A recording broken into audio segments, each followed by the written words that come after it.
Or no, you're not live yet. Wait.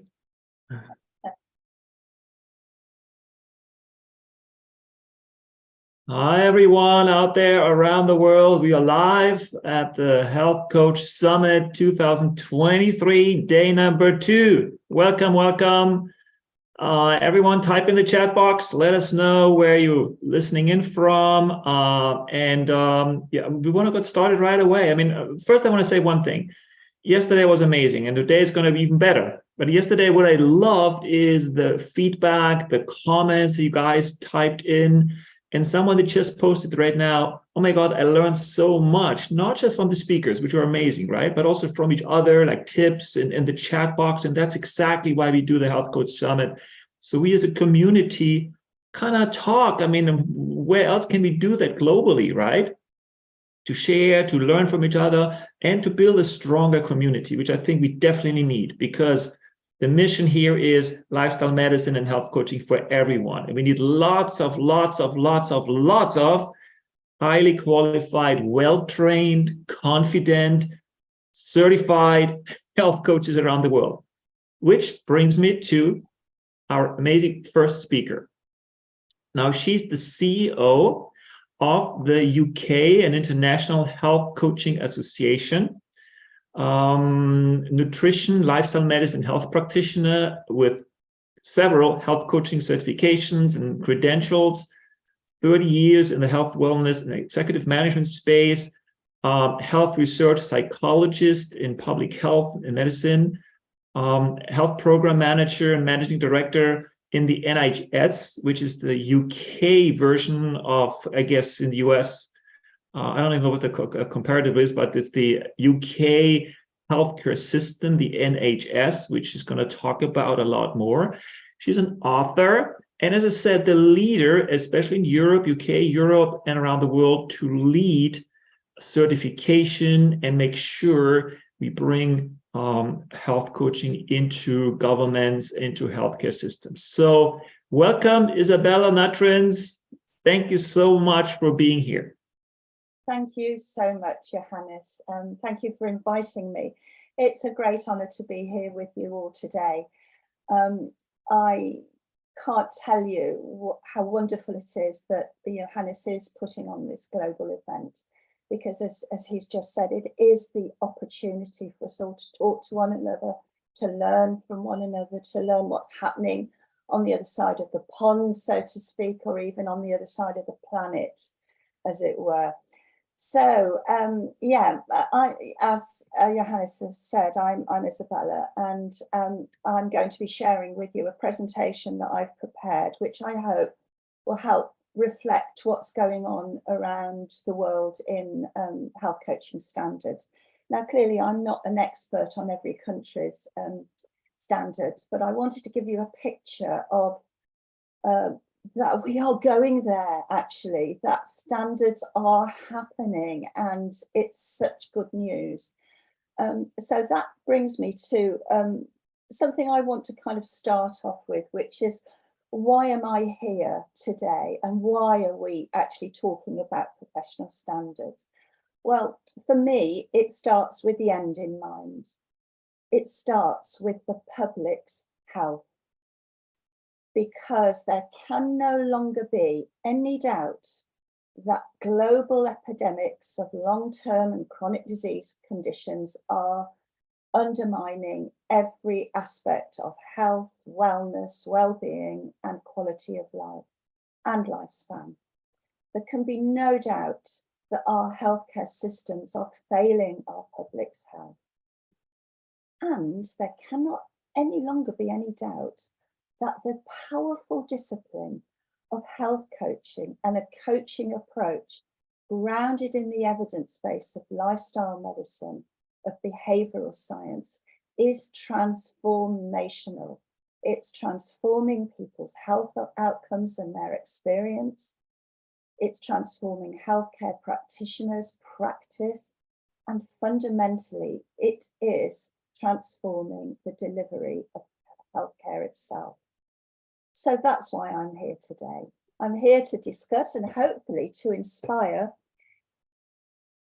the huge progress that we've made in the relatively short time that we have put our minds and our elbows to the wheel, as it were, to ensure that our health coaches are educated, are trained, are credentialed, and are equipped to the highest standards of professional practice. So with that, I would like to screen share now, and we'll get on with the presentation.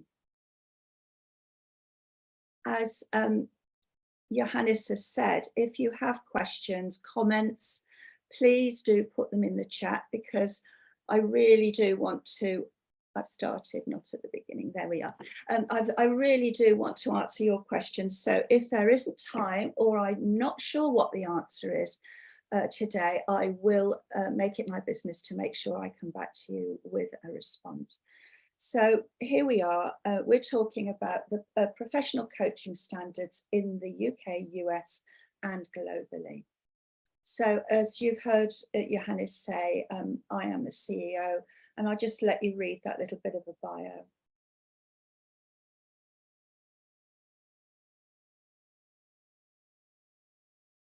So just a little bit about the UK and International Health Coaching Association before we go on. We were established in 2018. We're a self-regulated non-profit professional body for health and wellness and well-being coaches. Our business, as you can imagine, is all about professional standards, CPD, supervision, advancing knowledge and skills in adjunct health disciplines, because we want everybody to use a coaching approach, and we want practitioners of every discipline to be referring to fully qualified health coaches. We're all about robust standards for approving the training programs, both internationally and in the UK, and their CPD offerings. And we collaborate nationally and globally with every organisation within health, within education, within employment, and increasingly, happily, within the insurance sector. And we love nothing more than to develop enterprise and partnerships globally, which we do increasingly each year. So I can just say this has never been a better time to be in this industry for all of us. We have a membership of some 700 now. These are full members who are internationally and UK based. They come from our approved training programs. Students that are registered on our approved programs are also admitted as student members. We have affiliates who are not health coaches but are interested in this discipline, and they're members of adjunct to health or allied to health disciplines. And we have just recently opened a portfolio route, which where qualified health coaches or those who have a lot of experience in either health and or coaching can be assessed with a portfolio, which is a very fun way, interesting way to be assessed for full membership. So our mission and vision, unsurprisingly, is that we want to see a self-empowered population managing their health and well-being and thriving in life. And our mission is very simple. We want to see a health coach everywhere.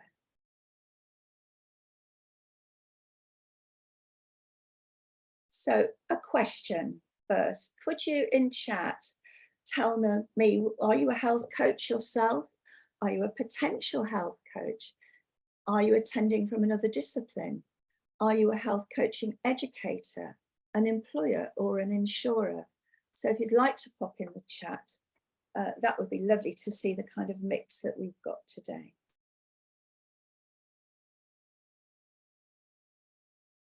And while you're doing that, I just want to say what is in a name. So I've been using the term health coaching because we decided that that's what we would go for in the UK. But when we talk about health coaching, we talk about whole health. So we include health and wellness coaching, health and well-being, wellness and well-being coaching within that descriptor of health coaching. So what do we actually mean by health coaching? There have been lots of definitions. The UK IHCA, that's ourselves, we've created a definition.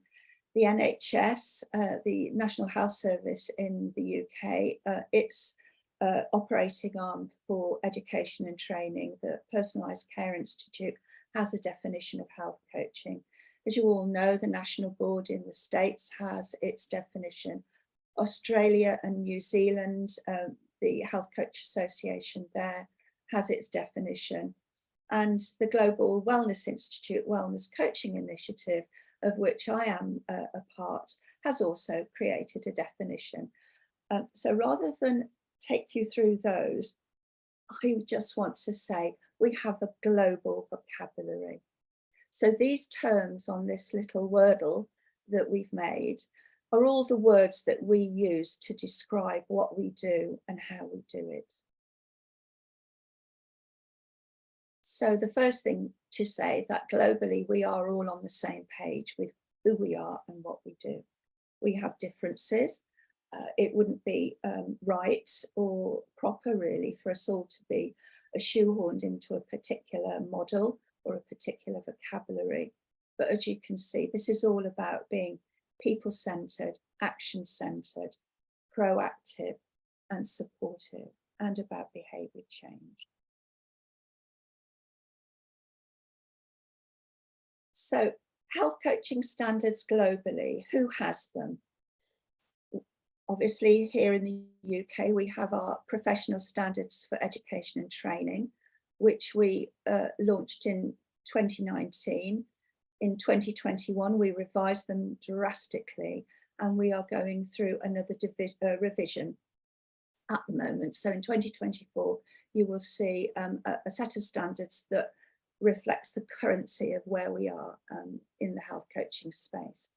In the NHS, they have developed, that's the National Health Service in the UK, they've developed their own workforce development framework for health and wellbeing coaching, which they launched in 22, just last year. And this is a tremendous piece of work. I would encourage you to search for that in Google and go and have a look at the piece of work that has been done there. We're very proud that we've been part of the development of that all along, and we will be working with them going forward to help support health coaches that are working in the NHS, slightly different way of working than those who are working outside the NHS in private practice or for employers or corporates or insurers. But nevertheless, we want to see an umbrella which covers health coaching as a whole in the UK. Obviously, in the USA, the National Board launched their standards in 2016 with the National Board for Medical Education. In Canada, the Health Coach Alliance has 2 levels of standards relating to standard and advanced standing designations. Australia and New Zealand adopted the the National Board standards, but are now looking at reviewing those and seeing where they need to change, keep, personalise them for their own local context. Asia Pacific has largely adopted where health coaching exists, the National Board or the ICF, International Coaching Federation standards. Singapore too have adopted those standards, and there is now, I understand, movement towards developing local standards for Singapore. In Italy, the Italian Health Coaching Association has 4 levels of professional qualification, each of them reflecting a stepwise variety of standards. And in Europe, generally, the picture isn't clearly defined, but health coaching is generally recognised. The standing of a health coach very much still in Europe depends on one's qualifications, accreditations, and the membership of any particular association. So it's not a level playing field globally, but the good news is that everybody is moving towards that. I can say that in Eastern Europe, we have just completed a fantastic piece of work, which we will be announcing and launching soon with the country of Georgia, who have adopted health coaching and have adopted health coaching standards. And that has been a really wonderful experience. So my next question is, I'll give you a moment or two to just say, what do professional standards mean for you personally? You know, if I said, tell me what professional standards are, you might quote some that you've come across, that you know that you're familiar with. But what do they mean to you personally? What do they mean for you? I'd love to know. And maybe, Johannes, we could pick up on those at the end when we do the Q&A and the reflection.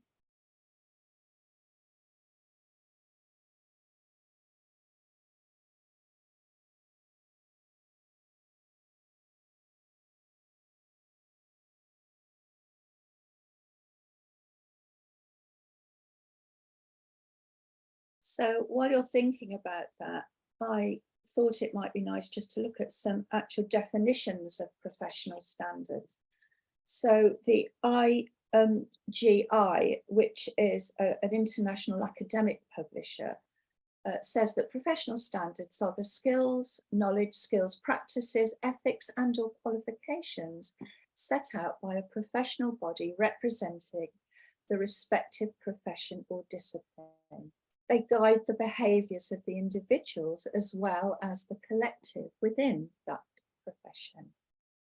And the National Commission for Health, Education and Credentialing, the Royal Australasian College of Physicians, say that professional standards are the overarching statements of behaviours, skills and attributes for each domain of the framework for professional practice, describing the set of competencies that articulate what a graduate of the training programme needs to be by the end of training. And I really like that definition because it's actually about the person who embodies those standards and practices as a representative of those standards. So obviously here in the UK, we have our professional standards, which, as I've said, we've launched in 2021. So what were the underpinning principles for them? Well, we wanted to see an evidence-based foundation for safe and effective practice. We wanted to articulate a clear scope of practice.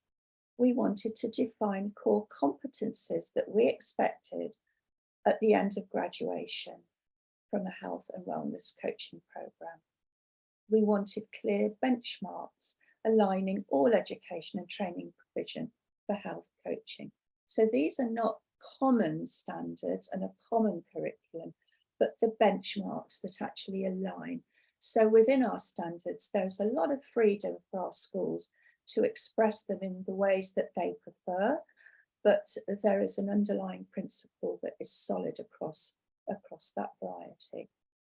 It's so that we can quality assure education and provider faculty. We want those that are delivering education and training for health coaching at our approved schools to be to meet specific requirements, to be fit for purpose, and to be the leaders, you know, putting out and helping first-class, world-class coaches graduate from their schools. There's also a huge issue of making sure that we hold a minimum standard of safety and effectiveness to safeguard public health, to make sure that that training content is safe, it is effective. We wanted to optimise student investment in their education and training. It costs a lot of money to train as a health coach. We wanted to make sure that our standards meant that their investment was sound and represented quality. We wanted to establish a robust base for the growth of our profession. with CPD, with supervision, with mentoring, with career pathways and progression, all of this that we are working on in the UK, and I know many others are working around the world. And obviously we wanted to cultivate confidence everywhere in defining and articulating the profession of health coaching and the important role of its coaches. And we wanted to represent a contemporary and culturally relevant industry benchmark. So for instance, when we launched our standards in 21, trauma-informed coaching was not huge. Diversity, equity, inclusion and belonging was not huge at that time, but it is now. So each time we review the standards, we will be looking around to see what is it that we need to represent both in the contemporary context and to be culturally relevant. So those are the principles that underpin our practice. So my next question to you then will be, well, who cares? Who cares about professional standards anyway? So maybe I'll give you a moment or two just to jot down, who do you think cares about professional standards?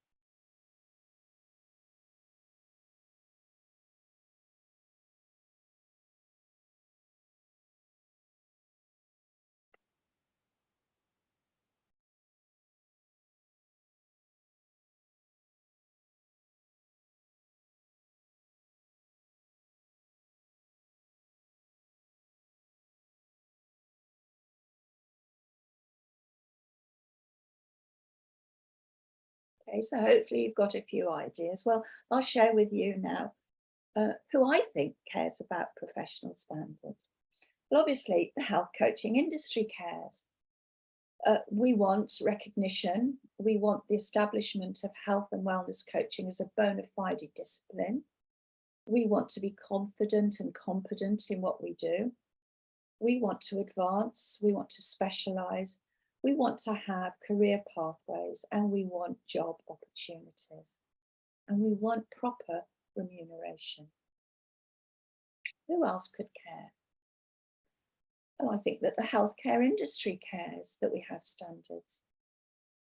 We want the recognition of that we have powerful tools for lifestyle and healthcare behaviour change.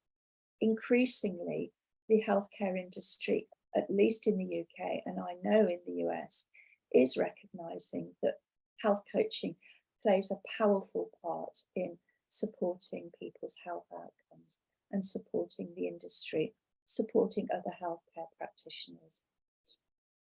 Public sector and healthcare providers want standards. The NHS, as I've said, have developed a very robust and comprehensive workforce planning framework for health coaching in the UK.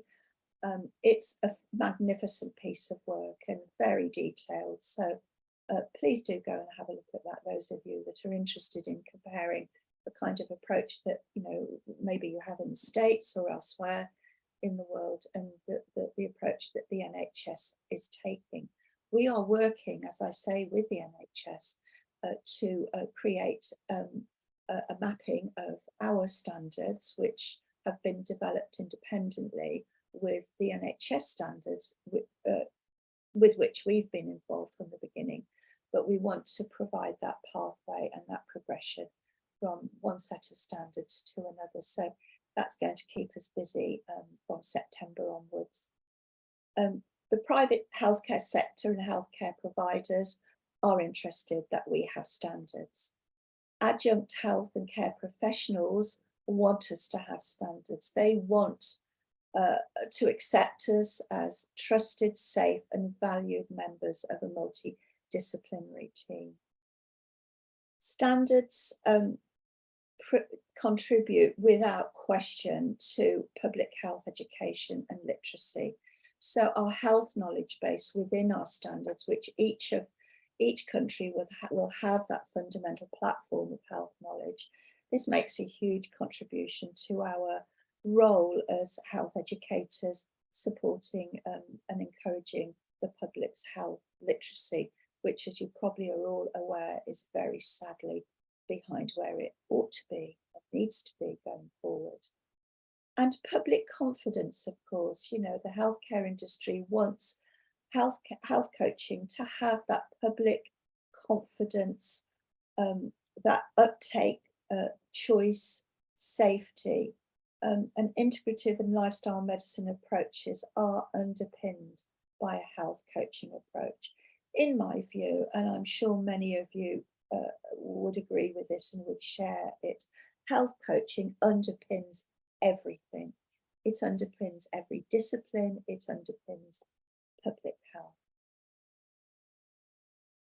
Employers want us to have standards. Even if they're voluntarily adopted as they are now, standards indicate an independent and trusted practice parameter for services.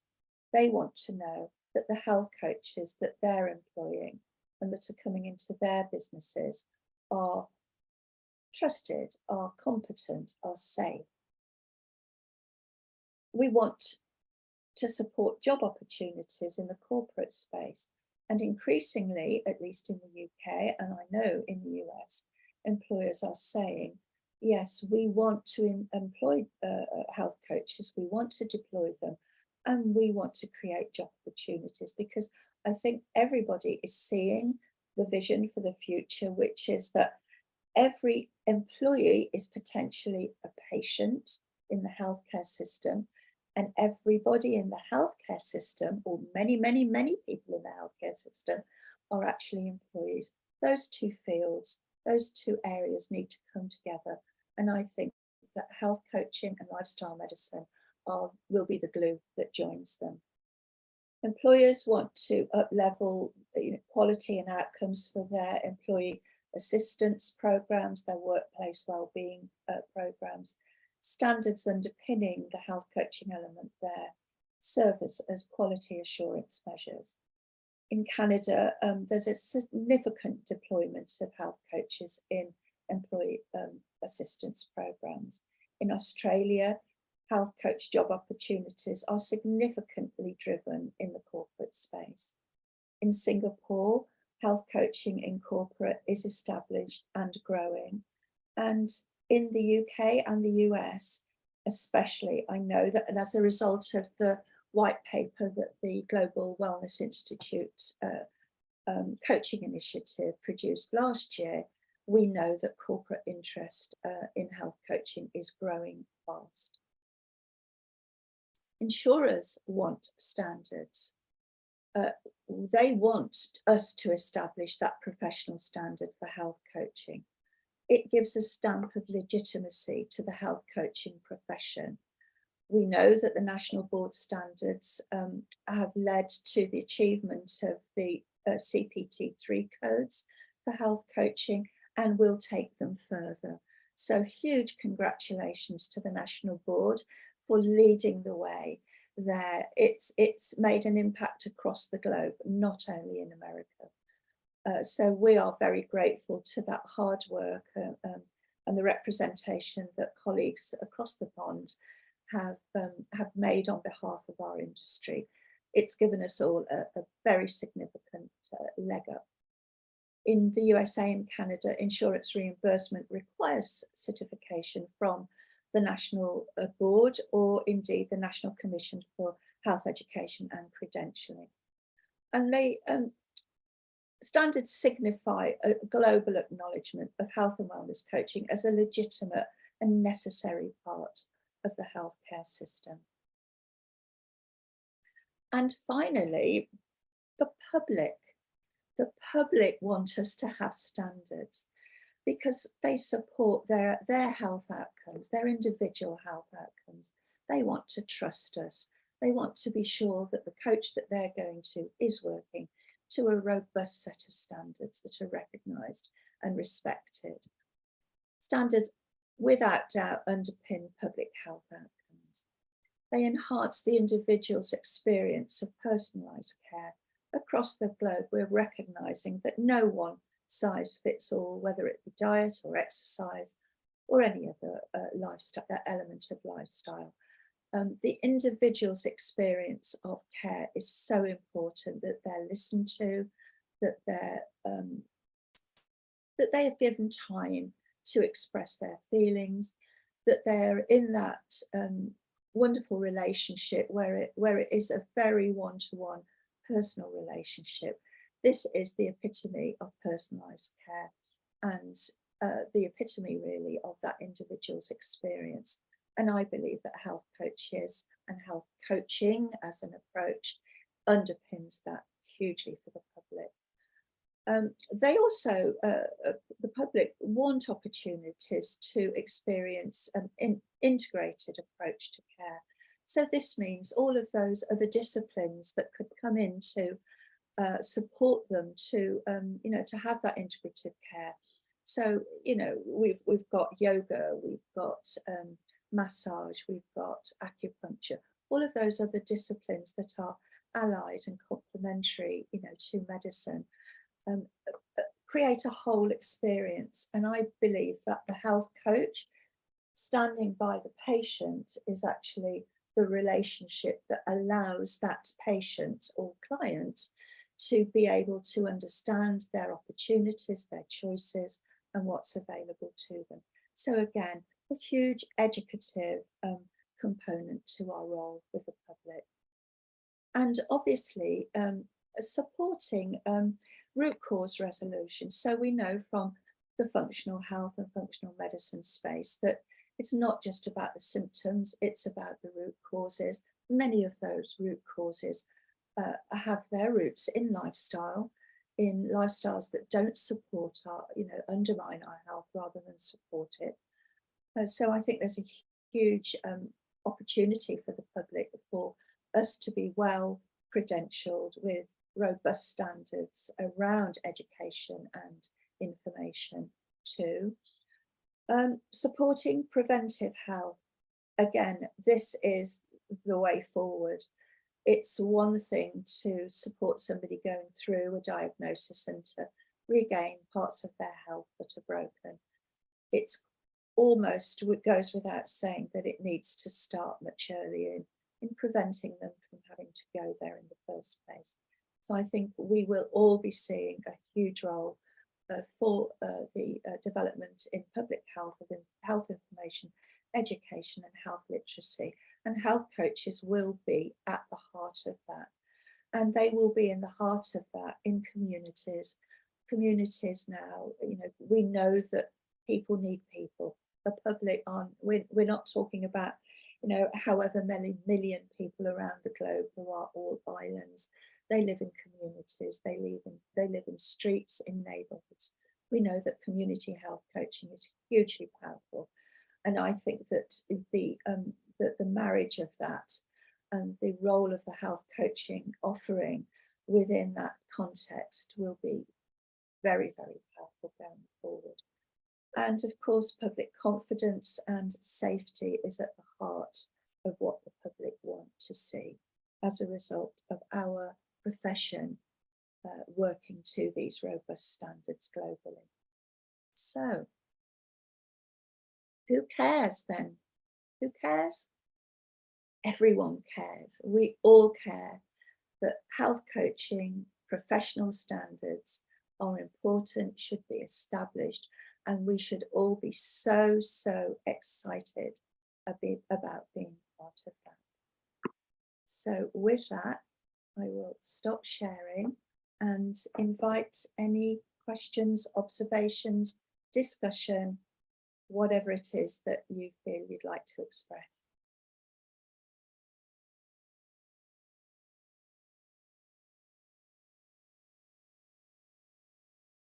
Izabella, here we go, I'm back. Let me just check on the questions.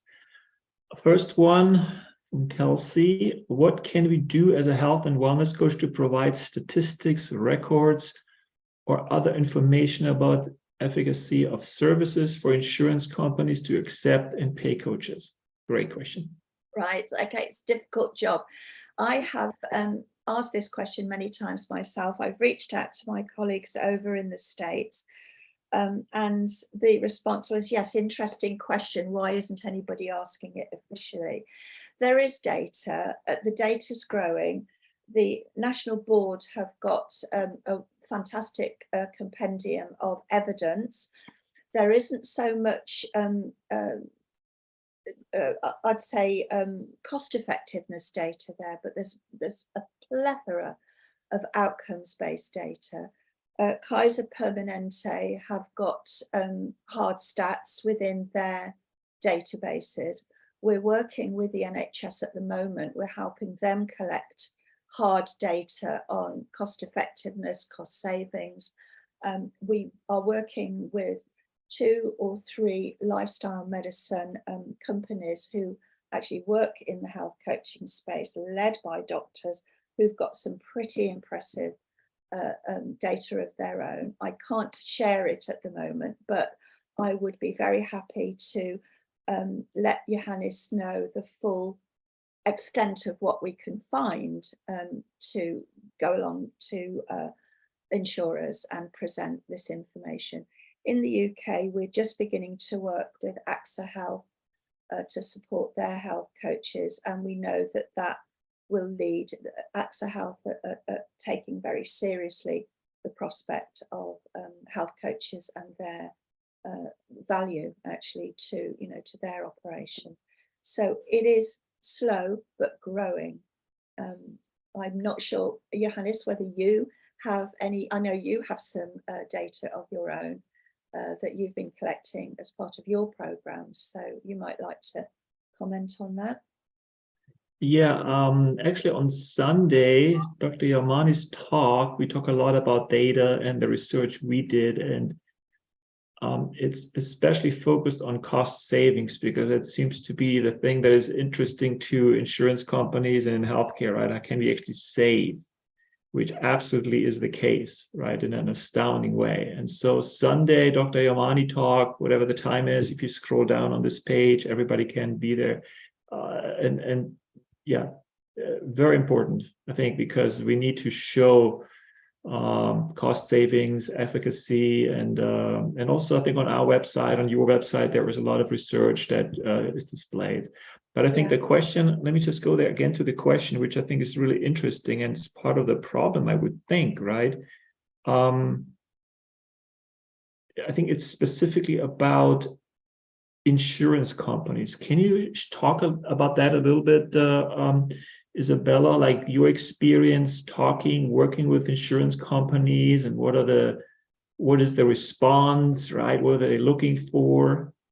Well, in terms of, I can't comment too much on, as I say, around the numbers that we can give them. But what I can say is that in the 4 years that I've been here at the association, I have seen a sea turn in interest from insurers in the UK. It's always a slow process. One of the reasons is because they're such big companies. It's like the Titanic, you know, once they're set sail, it takes a little while for them to turn around. But they are turning because, you know, they are part of the health conversation. We were thrilled, for instance, to have Bupa.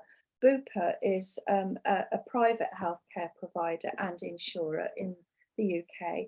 And we recently ran our first careers fair for health coaches at the association. And Bupa were represented there with a presentation of the value that they see in health coaching and where they would like to take it. And we know that AXA are, you know, our partners. We're working closely with them now. This will be a long and ongoing partnership, but that's what we want to do. We want to build from the base upwards to demonstrate our worth through their coaches so that we can demonstrate to those within the wider insurance space the value of it. I can talk about, for instance, in the cancer space, I can talk about colleagues who run huge cancer coaching programs in Australia and in Canada, which are insurance based. You know, our colleague works with insurers. They are sold, you know, they buy the packages, and you know, they're getting huge value for money. Within the UK, we're recently been working with the cancer coach on a program called Tree of Life, which is an anti-cancer lifestyle program, and that will be sold through insurers and through employers. So it is going there. It's difficult for an individual coach to approach an insurer and say, this is the evidence I've got. So this is why we as an association, and I know that the National Board and HCS in Australia and others around the world, as organisations with that representative voice, we need to use it, and we are using it, to represent you as health coaches and to create those job opportunities. We think that's a hugely important role for us. I take that very seriously. I take that as a very significant part of my role, which is why Johannes and myself will be talking about his programme in a couple of weeks' time. I think, this is all about actually making health coaching accessible to the people, to employers, employees, and not least to create those job opportunities for health coaches. Yeah, and I think what you said about as organizations, we need to reach out and lead the way, because, as you said, it's hard for someone that is new or even experienced as an individual health coach. Most of the insurance companies, governments, not even talking to you, right? Unfortunately. And so that's part of why we also want to build a strong community, right, of thousands of health coaches that then has kind of it's almost like a lobbying power. Unfortunately, that's how things work, right? But lobbying in a good way, right? That there's a force behind it. And I think that's you're so aligned with that, which is wonderful.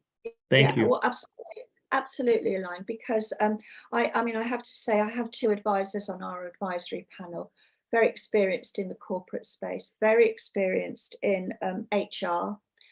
And we already have the ear of MPs in the UK, and we are building up gradually a function to lobby for health coaching generally.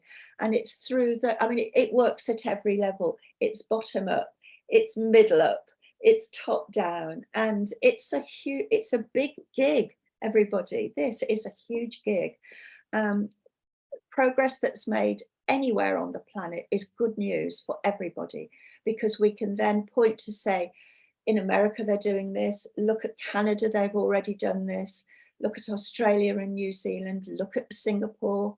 Look everywhere around the world. Look at Eastern Europe, who have taken this tremendous step forward to actually put in place lifestyle medicine and health coaching. It's a magnificent achievement, and it helps us all. It gives us all a leg up, because it's fear of missing out. Nobody wants to be left behind. So the harder we drive it, Johannes, the quicker everybody else will come with us, I think. Totally agree. Can you talk more about the NHS, UK, government, healthcare systems, and how that plays a role? I mean, we talk about it quite a few times, right? Even I think last year we started to talk about it, but it would be interesting, I think, for everyone, what's happening there. And also, while at that subject, talk about my complaint that we do not want health coaches to be cheap workers in healthcare, right? Because I think that's what's kind of seems to happen a little bit, that, yes, we bring a health coach in, pay them very little, and they take work away from me, but it's not appropriate, absolutely. And I hope we can all stand against that, right? And say, hey, what we do is such an important aspect and needs to be paid well. Yeah. So could you share that a little bit? I think, well, first of all, let's start with how the NHS is using health and wellbeing coaches. So it brought in health and wellbeing coaches a couple of years ago. It has a fantastic framework of a competence framework for them. Has a progression.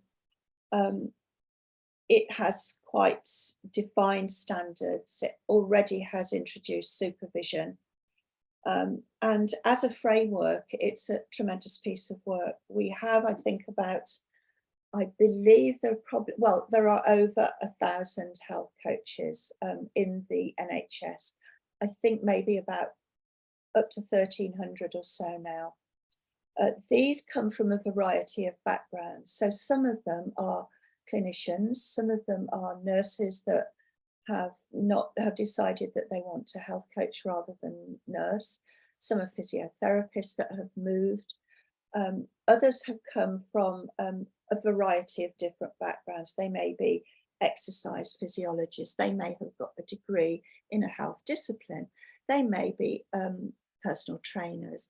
They may just be actually people who have experienced significant health issues themselves, and they want to give back by supporting others, you know, as a health coach. The training for an NHS health coach is very different to ours. Our training, education and training standards are very robust. You know, we require over 600 hours of education and training. We require, if you, for those that are interested, do have a look on the website.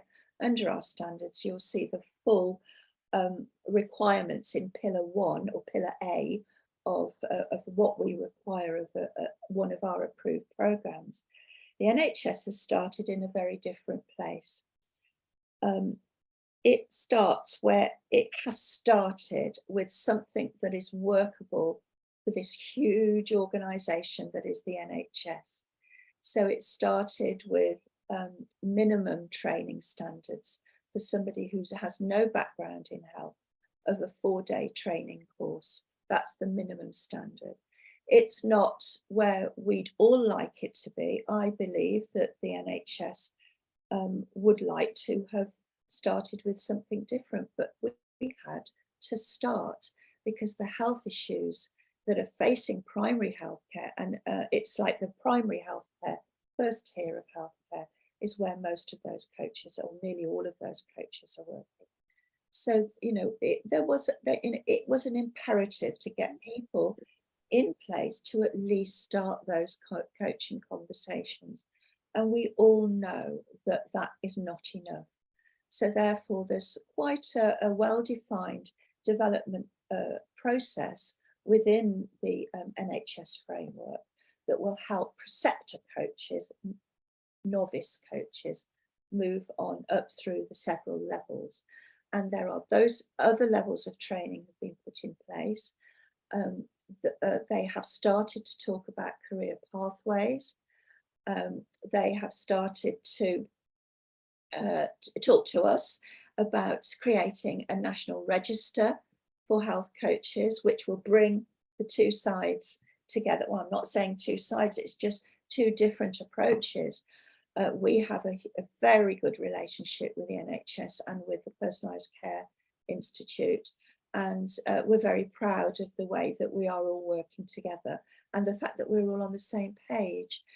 So when it comes to payment, our coaches in the UK are on what's called Band 5, which is £35,000 a year. It's not the best salary, it's not the worst, but it does give people experience and an opportunity to get started. And when you're in, you know, it's very different in the UK because we have to pay for health coaches out of pocket. So unlike, we don't have an insurance reimbursement scheme in the UK yet, which is why we're working slowly with insurers to see how we can influence that, and that will come. I know that will come. But we're working at the moment with trying to really put the foundations in place, you know, for health coaches to work within the NHS and to have those incremental steps where there can be a definite career pathway between coaches coming into the NHS, coaches in the private space, where their biggest challenge in the UK is clients, because we have no insurance reimbursement. So it depends on the public putting their hands in their pockets to pay out of pocket for coaching services. So this means a lot of coaches are not working full-time yet because they're trying to build up their businesses. We at the association, a huge part of what we do is is business building, and helping them to identify how they can get clients, maintain clients, appeal to clients, and really grow a successful business. I think the answer is that we need to homogenize those two elements of health coaching, certainly within the UK, so that everybody, it can be transferable and fluid. People can come from private practice into the NHS, from the NHS into maybe do a bit of both. And that's very much sometimes what they do. A health and wellbeing coach for the NHS will maybe work part-time within a local practice and part-time for as an independent for themselves, or with a lifestyle medicine practice or a functional health medicine practice in the UK. And all of those influences are getting established. And we have just, I think, recently launched the first college of functional medicine in the UK, which is fantastic. The British Society of Lifestyle Medicine is going from strength to strength within the UK. And all of these influences are going to really, really support the role of the health coach, because we will be in all of those places. So it is a question of small steps. It's frustrating, but there has never been a better time, because everybody is stepping forward. No one's going backwards, no one. So I just feel so optimistic about this. Yeah, big organizations take a long time to change, that's for sure. Huh? They do, yeah. Yeah, so any future plans to obtain nursing CEUs, like continuous education related to health and wellness coaching? And I think, yeah, and the other question, yeah, many organizations, seem to be many organizations, which I think actually not that many yet, but there are, and they're not fully lobbying together. Good point. Sorry, I'm not. The first question about the nursing. So these are CPD, we call it CPD. We call it continuing professional development. We do. We offer a wide variety of health coaching related CPD courses or CEU courses.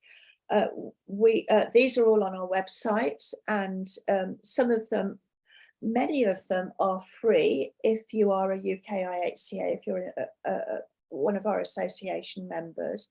So as I said, we have three categories of membership. We have the full members. Let's start with students. We have student members that come through the doors. We have full members. We have affiliates. Our affiliate members have available to them much of the CPD. Those affiliates could be practitioners for any discipline. They happen not to be health coaches.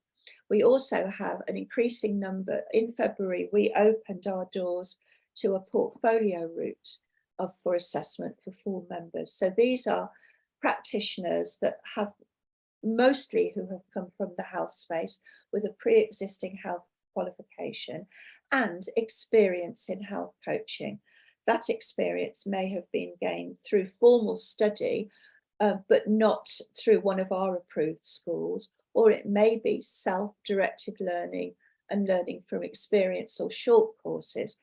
Put that all together in a portfolio, which we've designed an assessment framework that sits over our standards, that maps onto them, and then that applicant can say, would you consider me for full membership? This is who I am. These are my credentials. This is my experience. And then they complete a really interesting reflective learning assessment, which is a written piece. It's really fun to do. We opened the doors in February, and within 3 weeks, we had 200 applicants wanting to come into the association from these adjunct areas. Not all of them have or will have the right kind of experience and backgrounds to meet those standards for the portfolio, but we give everybody a framework for continuing development so that they can go away, access the CPD, do their own learning, their own reading, and then maybe come back This is also open to health and wellbeing coaches that work for the NHS, so that they can get a structured route map, if you like, or roadmap to enter the association as a full professional member. And of course, all the affiliates, that everyone's welcome to join as an affiliate, and they get even more benefits. So if that lands with anybody watching and listening here today, please go and have a look at the website, and you'll see everything you need to know. It's a great website, loads of information on it.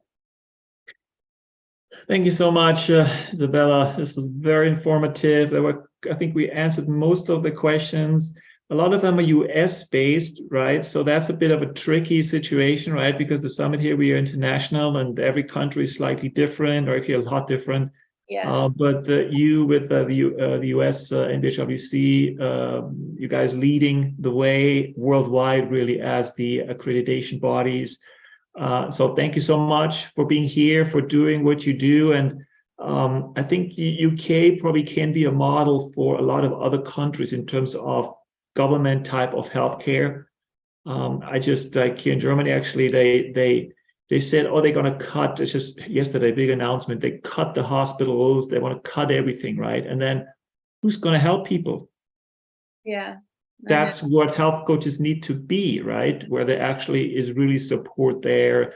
That doesn't seem to be there in the current healthcare system. It's probably not, that wouldn't get better either. So absolutely, yeah, absolutely. So, I mean, the thing, I think you had the second part of your question was something about different organisations talking with a voice, maybe working together, yeah. Yeah. Well, we do. I mean, I have in the UK, we've I wouldn't say launched, but we've invited other organisations around, yourself included, to join in a collaboration every quarter to talk about where are we globally.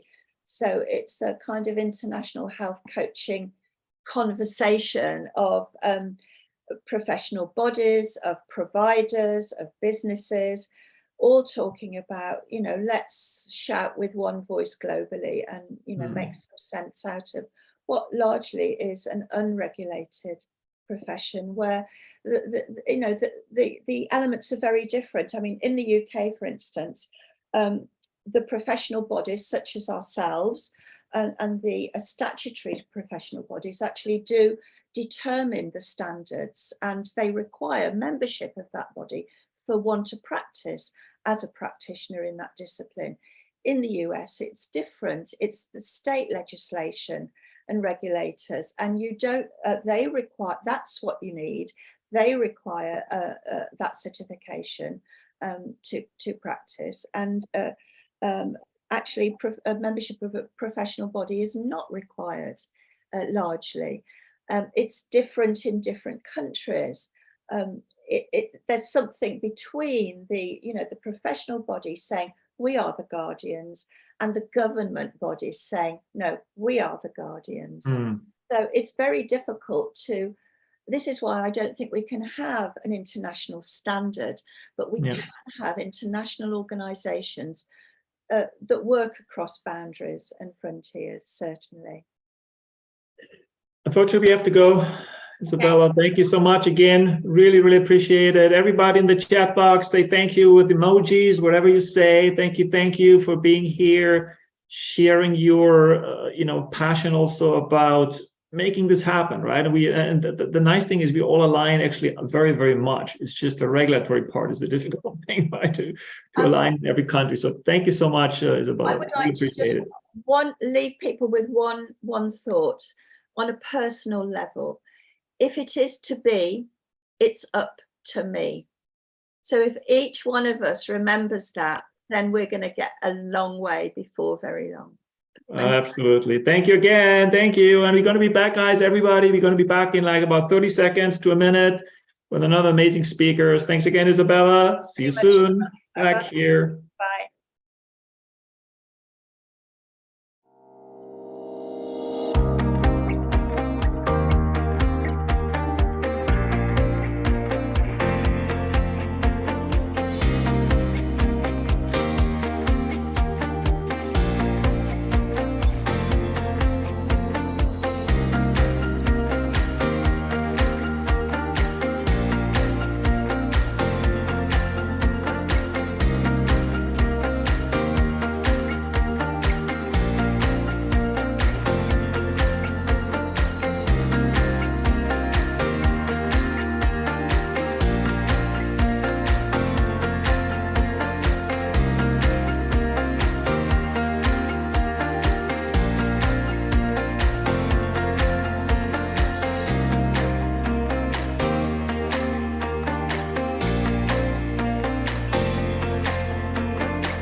Hi guys, I think we are live. We are back here.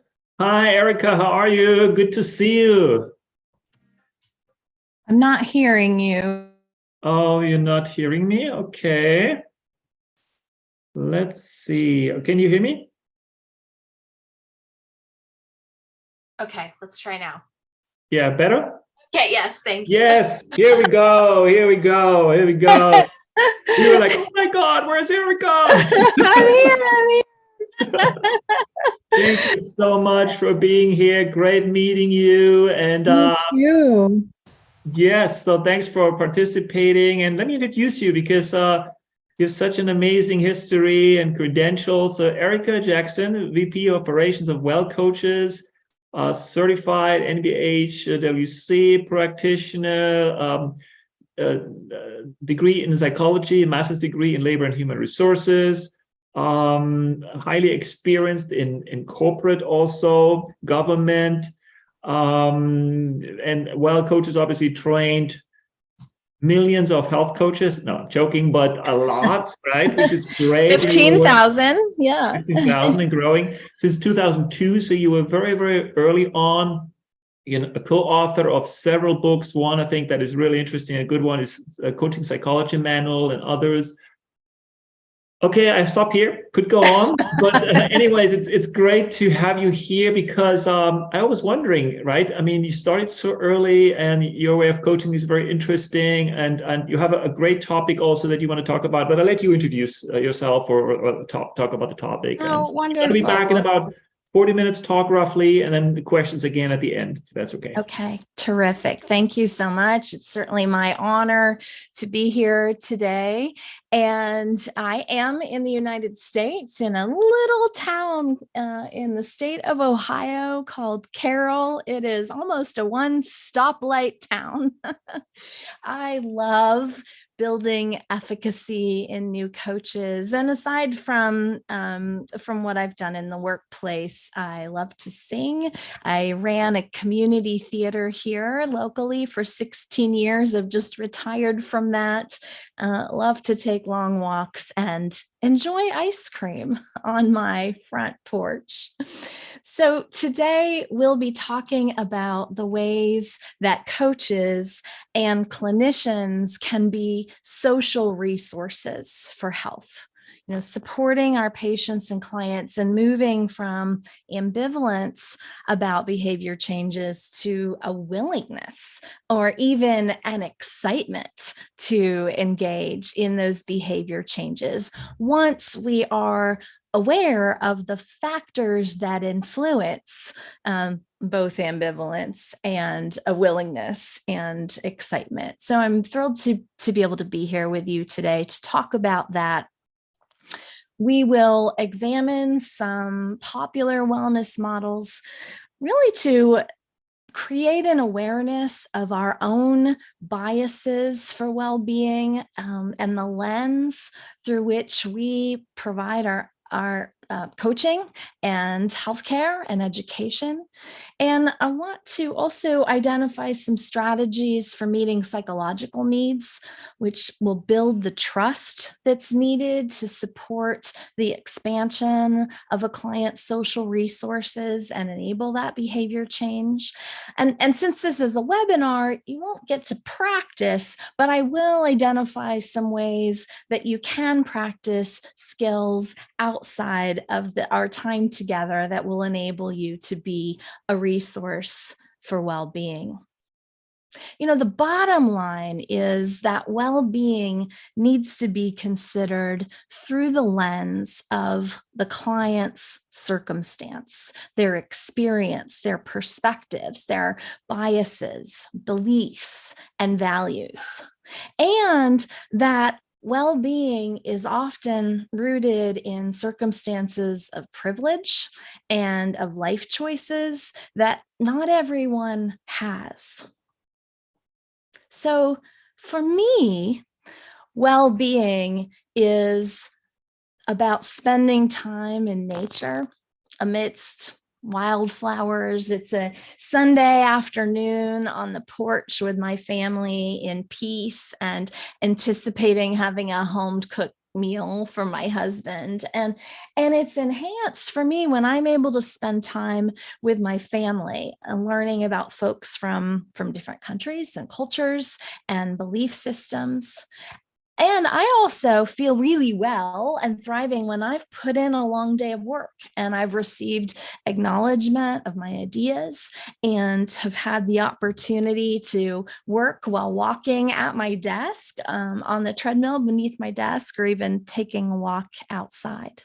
Now, that's a pretty unique vision for well-being. And there may be no elements in my own vision that resonate with you, or are parts of yours.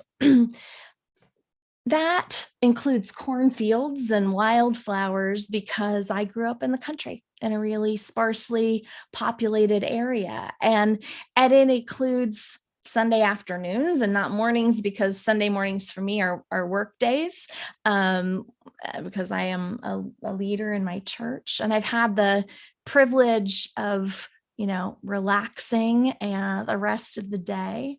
And I have a home environment that includes a partner and the ability to buy healthy food.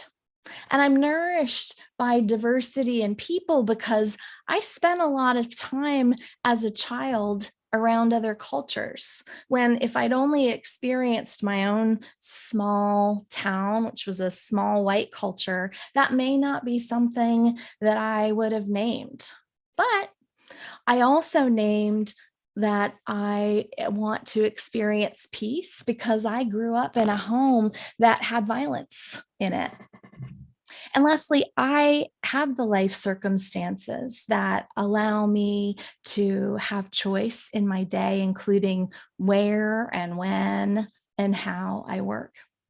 Now, if I saw every client through my lens and expected them to want the same, I could be doing them a really great disservice and potentially harm to them.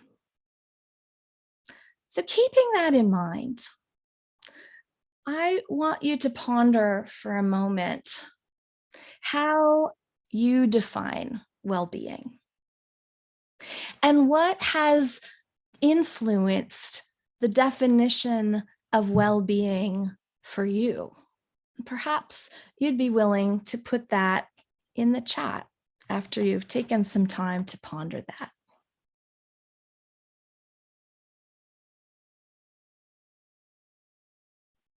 How do you define well-being, and what has influenced that definition of well-being for you?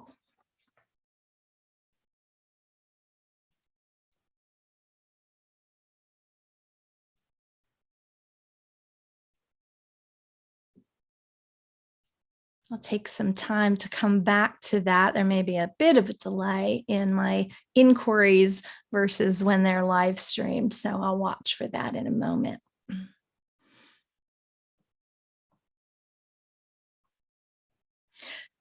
There is simply no right way.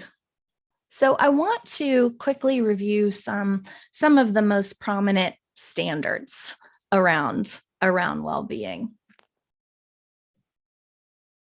We have the World Health Organization's model, the Thrive model, which is organized into 3 clusters, as you see here.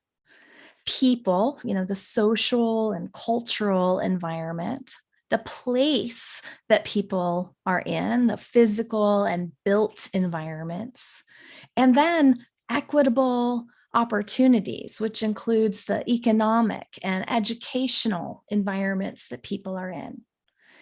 And each cluster includes factors that research has shown relate to health and safety outcomes.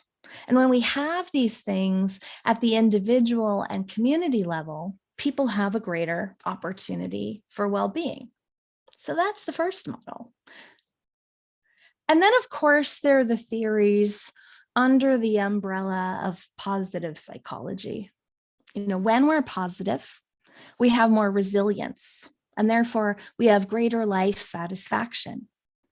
We aren't satisfied, in other words, because we're positive, but because we're resilient. Isn't that interesting? Corey Keyes explained the difference between flourishing and languishing. And we have here on this screen a list of the elements of flourishing. Keyes said, I think we set up an impossible task because of our hedonistic version of happiness. It's impossible to attain and sustain. But it's quite possible to feel fulfilled and content, and that the world is meaningful by aligning yourself with some ideals, something that is bigger and better than you, and you are trying to live up to it. So that's Corey Keyes' perspective on well-being. And of course, there are others. Under the umbrella of positive psychology, we have the values and action assessment from Seligman and Peterson, which measures 6 key areas of strengths, claiming that all of the traits are good and able to be improved and contribute to our own well-being. So mine are gratitude and kindness. And so I see the world through that lens. And when I'm seeing other people demonstrate gratitude and kindness, I have a greater sense of well-being. Well, for somebody whose strengths aren't gratitude and kindness, they may be appreciation of beauty. Their well-being is fed by those strengths. And then, of course, there's the positivity ratio. We know that the higher number of positive emotions we experience, the greater our life satisfaction. There's a bit of a debate about the exact ratio. We also know that we can be out of balance, that too many positive emotions contributes to our not having the best experience, because there is some value in negative emotions. Negative emotions point us to dangers. They are biological messengers of things that we need to pay attention to. So we're in no way suggesting that we should only experience positive emotions, but that the emotions of joy and gratitude and serenity, and you could read the rest of the list here, from the perspective of positive psychologists, certainly lead to greater well-being. I see all of the beautiful comments coming through the chat around what well-being is for you, and I really appreciate your sharing that. Thank you. Then, of course, there's the PERMA model, also from Marty Seligman, as he continued to evolve in his understanding of positive psychology. And in his later work, he suggested that well-being comes from feeling good, from finding flow, from having authentic relationships, from having a purposeful existence, and experiencing a sense of accomplishment. Take a moment now to ponder the extent to which you are experiencing these things in your life. Also, under this umbrella, we have theories of motivation from DC and Ryan. The understanding that we have a greater sense of well-being when we have autonomous motivation. When our motivation is internal and intrinsic. So I am cleaning the house because it feels good. I love the scent in the air. I love the fresh lines that a vacuum cleaner makes. I love when my house feels welcoming to host friends and family. Being a host is part of my sense of purpose and meaning in the world. So for me, autonomously, I am motivated to clean the house. But There is also external motivation, coming from the shoulds, the have tos, the guilt, the fear. There was a time in my life when I cleaned the house because I had a fear of what would happen if the house was not clean as a child. So for me, although I was doing it well and doing it often, the cleaning of the house was externally motivated. That sense that I might get in trouble or feel bad or be a bad person. And then we also have a bias toward encouraging our clients to set SMART goals, specific, measurable, action-oriented, realistic, time-bound goals, and long-term goals. But we need to remember that there are folks who, one, don't prefer to be, yes. Sorry, is there a way that you can expand your PowerPoint? Because some people say they'd like to read better.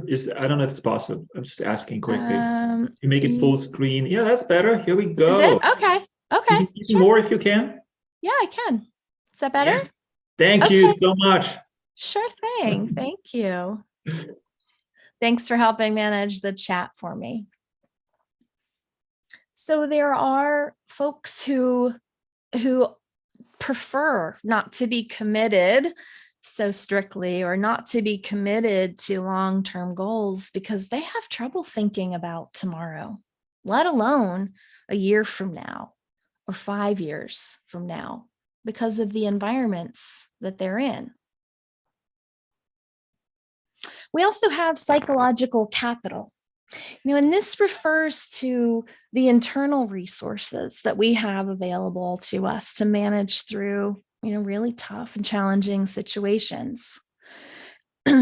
This is an individual's positive psychological state of development. And this work comes from Fred Luthen's psychologist. Fred, and then later Sean Anker, who influenced psychological capital, defined it with these 4 components. That we have a sense of hope. Hope is a belief that a person can find pathways to goals and become motivated to use those pathways. Then there's efficacy. That comes from the work of Albert Bandura, who believe that the higher a person's efficacy, the harder that they'll strive to achieve the outcome that they desire. But first, they need to be clear about the why, right? Why the goal is important to them. And then they need to be clear about their own capabilities. And then about the pathway to build more capabilities or skills if there's a deficiency in those areas. Third is resilience. And simply put, resilience is our ability to bounce back from hard times. And then lastly, but not least, is optimism. And optimists believe that the world is bent toward goodness. They look for the good and they expect for it to happen. And they are able to look at past events, particularly positive ones, and name the ways in which they contributed to that good thing happening to them. So I'm curious of the things that I've named so far, which of these have you included with your work with patients and clients, and what's been the impact? I'll put those inquiries in the chat for you to respond to.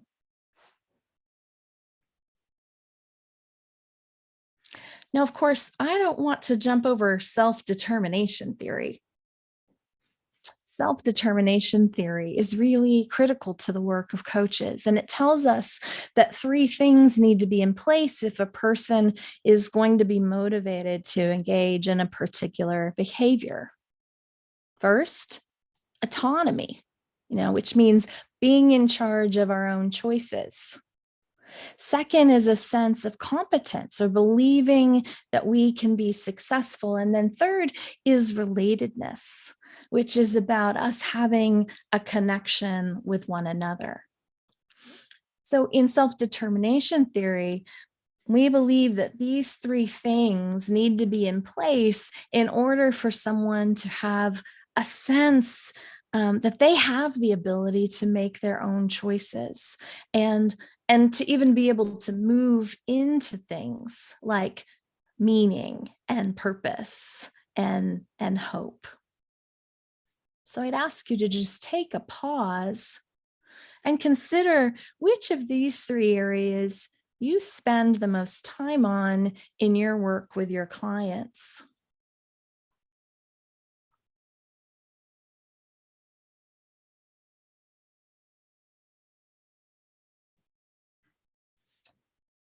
Coming from the work and adapted from the work of Richard Swartz and internal family systems, there's also a belief that we are made up of different parts, that each of us have these parts that have their own talents and needs. And so to illustrate the way that we manage these parts, I want to do a personal roll call for you. I'm going to just invite them to voice their perspectives to you and invite you to take a moment to tune in to a situation in this present moment, like a conflict or just something that's alive for you, perhaps an imbalance where there's some kind of substantial emotion that's aroused. And if you don't immediately find one, just listen to the voices and they'll guide you to whatever is important to you right now. And it doesn't have to be the biggest issue in your life, just an issue. As we go through each of the voices together, tune in to using your mindful self. And I want to just invite you to observe the messages that you hear, turn down the inner critic, and feel free to jot down any notes or ideas that you need to. And as we're going through this, I want you to just stay in the present moment. So let's begin with autonomy. What autonomy wants is the freedom to make its own choices. It's the part of you that appreciates not having interference from the outside. It's the part of you that wants to be the captain of your own ship and march to your own drummer and be authentic and free to make choices. It will rebel when others don't understand you or share in your values, or when others try to tell you what to do. Take a moment now to just listen to that part of you. And now let's hear from confidence. Again, keeping that challenge or topic in mind. Confidence would say, hey, I'm dedicated to being strong and competent and confident. I want to show off our knowledge and our skills. When our needs are met, I bring hope and optimism as we face those challenges. And if you don't listen to me, you're going to have some self-doubt. And that might result in some procrastination. And then there's the standard setter. This is the part of you that is responsible for setting ambitious goals and making sure that they're achieved so that you can shine and measure up to standards, hopefully your own standards, but sometimes we're listening to the voices of others as well. And when we fail to achieve, we lose a sense of respect and validation for ourselves.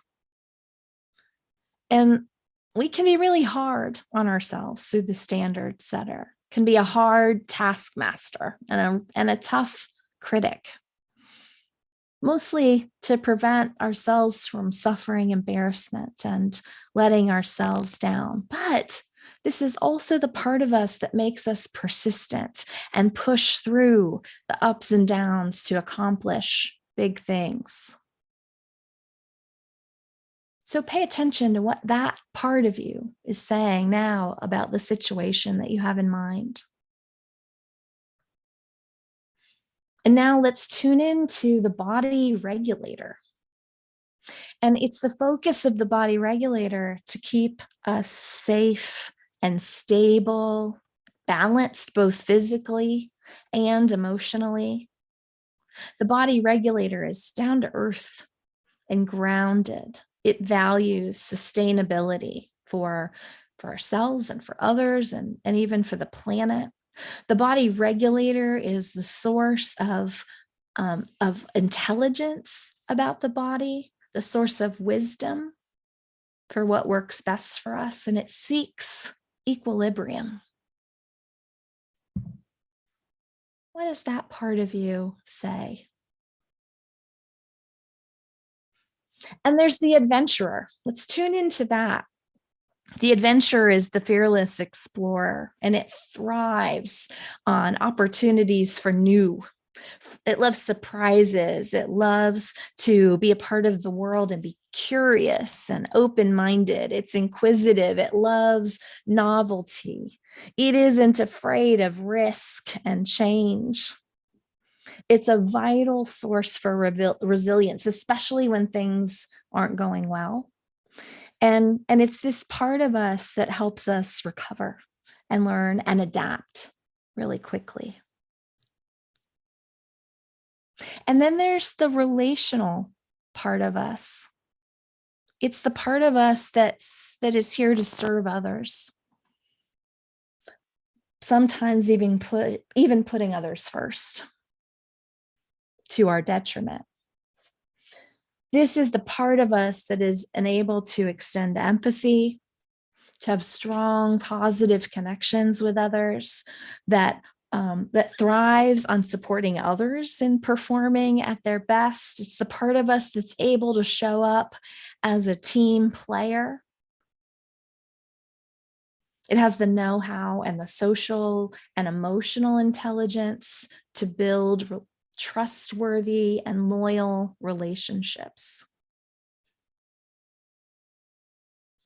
Then there's the executive manager, and this is the voice that is our inner organizer. It's our planner and analyst and strategist. It loves to simplify and declutter and focus on one thing at a time. It can help us stay really calm and clear in the face of overwhelming demands. And it's also a really good synthesizer. It can take lots of information and simplify it in a way that makes it clear and enables you to act on it. And then two more. There's the creative voice. That part of you that loves generating and inventing, that brilliant spark of aha within you that can find an out-of-the-box solution. This is also the part of you where humor resides. And then lastly is our meaning maker. The part of us that tunes into our own meaning and purpose, zooming out to look at the greater purpose and zooming in to small moments in our life to find the patterns that connect to our larger sense of meaning and purpose. This is the place where wisdom lives, where the part of us that thinks of the greater good, the part of us that is wise, mature, has our own inner coach.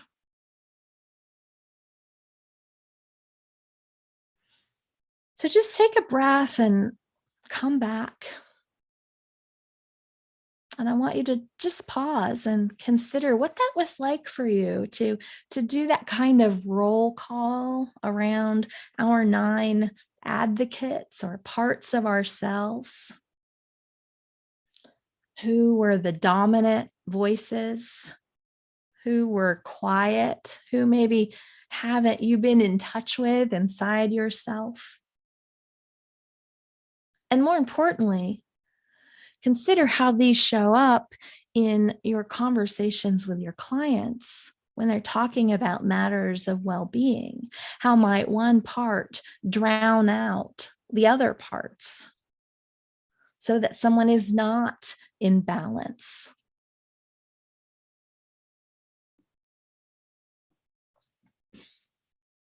Taking another breath, we'll just do a tour through a couple of other models. Of course, there's the model around self-actualization. And I want to highlight here that Scott Barry Kaufman has recently done a great amount of work updating Maslow's hierarchy and describes it through the metaphor of a sailboat, suggesting that growth doesn't come until we have stability and security. Stability and security come when our clients have safety and connection and self-esteem. And so Kaufman here acknowledges that, it's not likely that somebody can engage in visioning or longer-term goal setting until those basic needs are addressed. And then Gallup, of course, those of you who are familiar with Gallup, has some popular content around well-being that includes what you like to do every day, whether you have strong relationships in your love life and personal life, how well you're managing the economics of your life, if you have good health and energy, and then a sense of engagement in your local community. Now, I would be remiss if I didn't also acknowledge that there are some models in other cultures. And I'm working here in this model from the perspective of a US-based culture of Native Americans. We have to consider that wellness has definitions within race and culture and religion, among other things. And here, Indian Health Services in the western part of the United States includes culture and traditions in their model of well-being. And I want you to just notice that balance is an element in their tradition, which I've not seen in others, and just deeply appreciate that perspective. And then in doing some work internationally, the government of Singapore focuses really heavily on sport and motion as a tool for increasing well-being in the nation. And then lastly, as we at Well Coaches were doing some work in Baltimore, Maryland, here in the US, we supported a project for training coaches to work in underserved communities within Baltimore. And here, the definition of wellness, particularly in the Black culture, was rooted in self-love and advocacy for oneself. Again, really unique elements of well-being for those cultures. So I encourage you to just take a moment and ponder these inquiries to take with you. And then I want to leave you with some action items. You can be a social resource. First, you're a source of empathy. You can listen with a clear mind and be with that person, not your checklist and not the device in front of you, and not with the conversation that you had earlier in the day that's kind of still running through your head, and not with your to-do list. Find your own practice for clearing your mind of the clutter so that you can be a vessel for them to pour into themselves. And this also means letting go of your expectations and your needs to be attached to your clients' outcomes. Let go of the need for them to succeed in order for you to feel validated. and love them, or appreciate them, or just be okay with them for who they are and where they are right now. You can ask open-ended questions to encourage your clients to tell their story and to learn from it. Shift from how did it go, or did you accomplish your goal, to, or did you finish your run, to what was the best thing that you did for your health last week, and what are you proud of, and what are you still hoping for, and what strengths did you use? And you can repeat and reframe what you've learned from them through your reflections. Reflections not only tell your client that you're listening, but they also help them know that you've heard the message that they've sent. And it gives them a chance to hear themselves through another lens, right? And have insights like, wow, I didn't realize that I felt that, or now that I hear it that way, I want to say it differently. And reflecting also reduces your temptation as a practitioner to grill and interrogate. You can be a resource for autonomy. Your relationship can help your clients discover their autonomy even within environments that have low resources. Center your conversations to support them in identifying the resources that they need to achieve, and acknowledge that all of their choices about their goals and behaviors are their choices. You're not assigning them, you're providing them options for strategies, and they're choosing which strategies work for them. They're not accountable to us. We're not an authority over them. We're a thinking partner, and in some case, a practicing partner alongside of them. And you can be a source of hope. Hold out hope without ignoring the real challenges that they might be facing. And don't be afraid to discuss those challenges. Ask them about them. Get real with the conversation. Hold your clients in positive regard without assuming limitations. But watch out for something called ecological fallacy, which is assuming that what's true for a group is true for the individual members of the group, because no group is monolithic, and individuals within that group vary as much as our fingerprints. So honor their vision. It may be closer or farther than your vision or other clients. And remember to keep your own perspectives and beliefs and advantages in check. Because while a bold and long-term vision that's full of resources and support systems may be really easy for us, for others, the vision for safety into the next day may be impossible to imagine. And it may be just a dream of having one person that they feel supported by. It may be just the ability to buy healthy food or get to the next paycheck.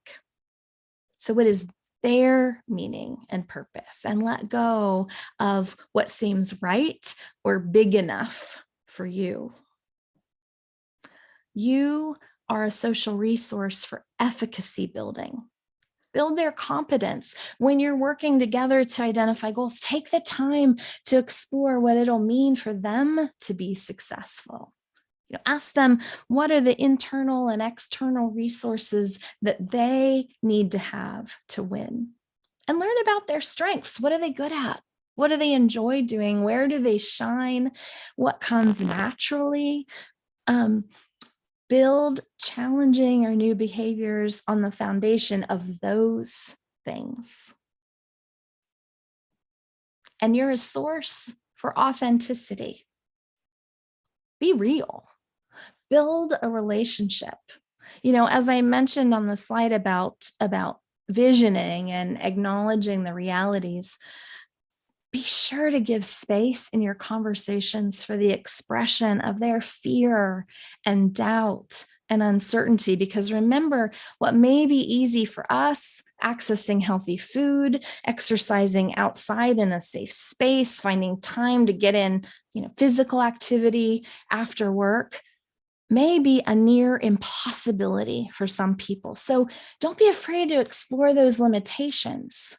And when you're exploring them, examine if that limitation is real or exaggerated. That's authenticity too. And then take the time to hold them while they're uncovering the resources. Learn about what resources and support systems are available in their area, and help make referrals.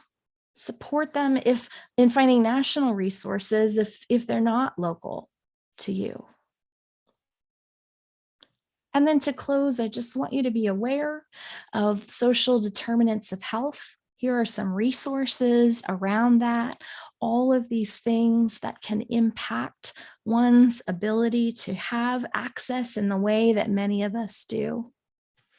And I hope that you will keep these things in mind as you continue to do the good and beautiful and compassionate work with your clients. Thank you for your time. It was wonderful to be here.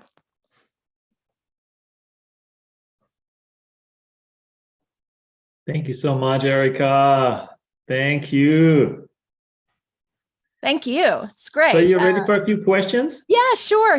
I was not watching the chat because I was engaged. So catch me up. Yes. So let me see. Where do I start? Let me see. I scroll here. Can you talk a little bit about resilience? What are the strategies you use to build more resilience? Yeah, well, understanding one's strengths is a key strategy for resilience. But also making sure that when we're working with clients that they are setting goals in collaboration with us that are deeply rooted in what they want. Because when we set goals that aren't rooted in a vision that comes from our own autonomous motivation, we are often setting goals that we're not really tethered to, right? And so it can be easier to be frustrated. Building a sense of self-efficacy is incredibly important for resilience. So when we are working with our clients around goal setting, asking this question: what do you need to have in place to experience success here, to experience a win? What are the internal and external resources that you need? What are the habits you need to put in place? What do you need to be wearing? What needs to be in the room? Who needs to be in the room, right? So building self-efficacy around the behaviors that they're going to enact, not so that they're so easy that they don't experience that dopamine hit, but they need not and should not be so challenging that they're out of reach and can lead to a sense of failure. And then lastly, it's how we react, how we follow up in our conversations as coaches around those goals. Are we meeting them without any judgment or expectation or disappointment? Are we making sure that our value, our sense of value, isn't rooted in whether or not our client is successful? Because that's detrimental to them. Wonderful. Let me see. There was another question. Emphasizing growth mindset. There are a lot of theories, right? How to do that, but what are some of the key elements you found work with clients? And also maybe the motivation part, maybe we pack that in, right? Because I saw that before in another question. Because one of the problems we have with clients, or clients have that issue, the challenge to basically continue to be motivated. How do you deal with that if there's a lack of that motivation? Well, no one is unmotivated. We just haven't tapped into what it is for them. And so sometimes that is more of a result of our lack of good coaching, our lack of powerful inquiries, than of a client not being motivated. We're just talking about the wrong thing. And haven't given them the space to talk about what energizes them and fills them up. I think part one of that inquiry was around the growth mindset. And, what we can do as coaches is position our conversations around, around the behaviors that our clients are experiencing with as win-learn opportunities. We celebrate and we learn. So rather than always focusing on the gap, the distance between what we said we were going to do, the clients said they were going to do, and what they didn't do, and trying to fix that, focus on the wins. So, they had salad twice instead of 5 days. Well, what was good about the 2 days? What was good about the 2 salads? What had them choose those salads twice? What tasted good? What was the emotional and physical benefit? What did they notice in terms of their energy? What choices didn't they make in order to have the salad, right? So mining for the gold in the success. And heck, let's say they didn't have salad at all, but they went to the Cheesecake Factory with their sister instead. Well, what can be learned from that? Were they choosing a need for connection that day? And that was important to them. We can savor and learn from that as well. So that all supports the growth mindset. Super well said. Thank you so much, Erika. Really, really appreciate it. Amazing conversation, and hope to have you back over the next summits. And it's amazing work you guys do. Really, really appreciate it. Thanks so much. My honor. Have a wonderful day, everyone. Thanks so much. Thank you. Thank you so much. Thank you so much. Everyone in the chat box, please type in how you doing, and say thank you to Erika, please, right? Emojis or whatever you want to type in. We're going to have about a 7 minute break. So you can refresh and re-energize and maybe stretch, right? Do some push-ups. It's funny, I just said, Alexander was saying, oh, somebody, the chat or the video doesn't load or something like that, right? I said, well, either you just refresh the page or you try a different phone. I mean, sometimes the internet is slow on one phone, or, a phone needs to be restarted, or the computer. Or do 10 push-ups, and it's going to work then. So guys, 10 push-ups, everybody, right? Or whatever you'd like to do to refresh and come back in about 7 minutes. But I want to have to ask one question, which I'm going to ask every day. You might have listened to me yesterday on the first day one. I asked the question at the very beginning. Because we guys are health coaches, right? Almost everyone probably here is either trained already, highly certified, highly qualified in lifestyle medicine or health coaching, interested in health coaching, just starting out, wants to learn more. And so my question is this: do you have your own health coach? A health coach that you work with on an ongoing basis, right? Not just once in a while you have someone, if something is wrong or something you need help, then you go there, right? That's one way to do it. But I'm asking, do you have a health coach you work on an ongoing basis? Because I think that's where we need to go, right? So I'm trying to check in. How are we doing as a community? Are we walking the talk, right? Do we lead by example? Do we get better on a daily basis, right? If it's just a little bit. So type into the chat box and let me know. And we're going to come back and I review, and you can continue to type that in and comment on that. We are back in 7 minutes with our next speaker. So answer the question. Comment on, do you have your own health coach, in the chat box. See you in 7 minutes.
Here we are back. Now, you guys are amazing. You should read the chat. I made a joke about the push-ups, right? And quite a lot of you did it. Amazing. Can't believe it. Well, I can't believe it. Okay, so interesting. I asked a question. I just want to very quickly address that. I asked the question before, who has a health coach, right? Do you have your own health coach? And I think right now we are at about 70, 80, no, 20 or so, 25% yes, which kind of like is what I think part of that health coach is a health coaching summit is about, right? Where we need to actually implement a lot what we teach and work with others in our own lives, right? And I think especially Sunday, please join the Sunday, the last talks especially, because we're going to talk a lot about that, right? We have to lead by example and show also in our own lives that we're improving, right? And that's where health coaches, as we know, are super, super important. Now, next, we have someone that I'm really happy that she's here because corporate wellness, corporate health coaching is a big thing. Also goes through some changes. I'm sure we're going to talk about that. And so I want to welcome Debbie Jongkind. Sorry, can you help me with that? No, you have it perfect. You have it perfect. Thank you so much. You know, it's real funny. Like the same with my name. Like I'm called Fiblinger. I'm called everything, right? So it's funny. But hey, that's good. That's the fun part about international community, right? Which just come from all over the world and have a same vision, very same much alignment with health coach. Let me introduce you, okay? If you don't mind. So Debbie, you are Vice President of Global Coaching Services, 25 years of experience in health and wellness, coaching field. You are an PCC, NBIHWC, R&D, registered licensed dietitian, nutritionist, certified wellness speaker. So highly credentialed. And I think what's really interesting, and obviously you're going to talk about the benefits of employer-sponsored health and wellness coaching, so the whole corporate health coaching field. And I know there's going to be a lot of questions, so let's make sure we have at least 15, 20 minutes at the end to really answer questions, because obviously people want to know how they can get into it. Stage is yours. Thank you, Johannes. A side note, my father-in-law is a Dutch immigrant, and his first name is Johannes. And here we go. In the Netherlands, we would pronounce my last name Jongkind, but in the US where I live now, it's Jongkind. So we are quite the international group here, and it's always fun to have those little name connections. Yes, absolutely. And by the way, you know, next time, who was that? Your father or father-in-law? Or my father-in-law. Just say, hey, Your Highness, how are you? Yes. Happened to me once, and I was always like, wow, I like that. Johannes, Your Highness, sounds good. Okay, here we go. Stage is yours. Okay, I'm just confirming. You can see my screen. Yes. And hear me okay. All right, well, let's go then. Thank you. And I hope you did some push-ups. Welcome, good morning, good afternoon, or good evening. To this very international group in various places and various time zones. Thank you to Johannes and his team for inviting me. We have had some really thought-provoking conversations over the last day and a half. And I'd like to give you just a little bit more context of who I am. If you can see that little red arrow on the dot on the map here, that's where I am. I am located in Raleigh, North Carolina, in the United States, and I work for a global well-being company that provides well-being services, including health and wellness coaching, to employees, organizations around the world. In fact, we have a thumbprint in 200 countries and territories. So I started my career out working in the hospital as a registered dietitian. And I realized pretty early on that I was really drawn to the preventative side of health, and helping people focus on behavior change to stay healthy and to manage chronic disease. So I transitioned into employee well-being early in my career and sort of scooted into the coaching space. And it's really been a privilege to work in this space and work with so many individuals who I can think of in my mind, and then of course so many organizations. So currently in my role, I help to oversee all of our coaching products, as well as our coach training program. So I'm going to be speaking to you today about coaching in the workplace and what that looks like. So first I have a question for you, and Johannes, if you can help manage the chat. The public health institutions, including the World Health Organization, they talk about the social determinants of health. And in fact, Erika, our speaker just before me, ended with some resources on the social determinants of health. And those, of course, we recognize are the non-medical factors that influence health outcomes. And work is one of those. So there are 8,760 hours in a year. If we minus those recommended 8 hours of sleep per night that we should be getting for good health, then we're down to about 5,840 waking hours. Question for you: how many hours do you think you spend at work in a year? Take a minute and just pop a guess into the chat, and then we'll take a look at what some of the research says. And Johannes, if you could just call out some of those numbers to me, Sure. that would be helpful. Yes. Let's wait. Takes maybe a second or two. How many hours in a year on average do employees spend at work?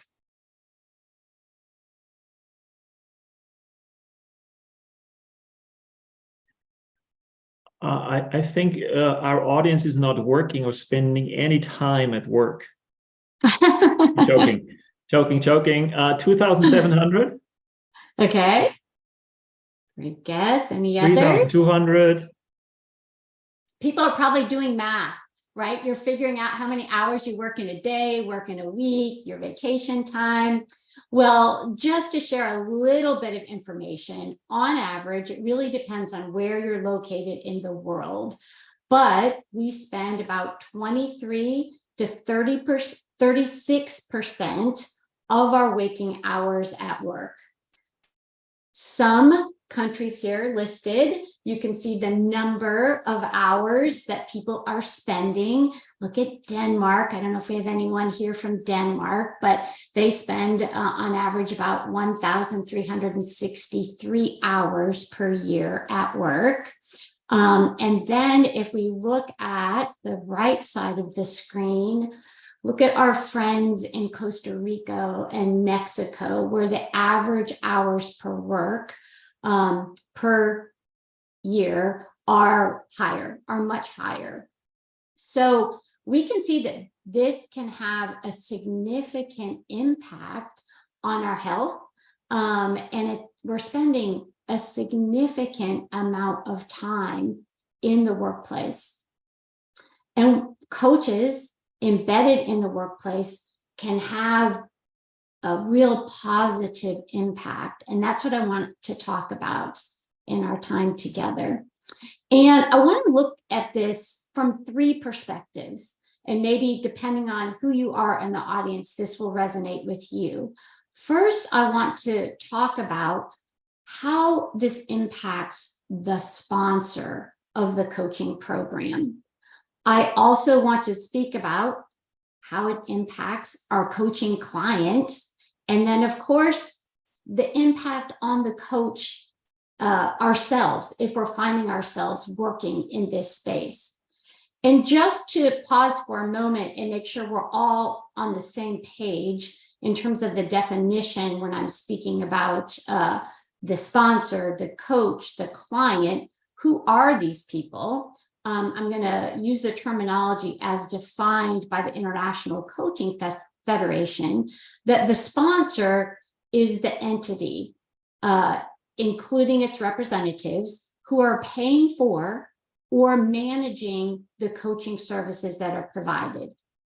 In all cases, a coaching agreement is also relevant to these stakeholders who are paying for the coaching services. And there must be a clear understanding and agreement in terms of exchange of information, confidentiality, roles, responsibilities, etc. They may be referred to, and you'll hear me say it could be the employer, the company, the organization, the insurance, or the sponsor, the client, or we may refer to the person who's receiving coaching as the coachee, the patient, the member, or participant in some settings. And then the coach, of course, that's the people delivering the service. And we know that, as we've heard, that coaching is not regulated. And even the standards in certain parts of the world are not the same. But thank goodness for the organizations like the National Board for Health and Wellness Coaching and the International UK Association, Izabella, who spoke earlier, who are trying to set the high standards and the competencies and ethical guidelines so that we can have a high standard in the field and also win respect of those organizations that are going to be willing to pay for coaching services, and the medical providers who are going to look at us as allies, not people who are trying to come in and steal a portion of their work, but actually allies who are going to make the treatment of clients and patients that much stronger and that much better. I'm going to ask to see if you'd like to participate in this poll. You can either open up another tab by going to slido.com and entering this number, or using the QR code there on your phone, and just answer this one question poll. This should be active in real time to show us who's actually here with us in the training today. Should get some updates on this.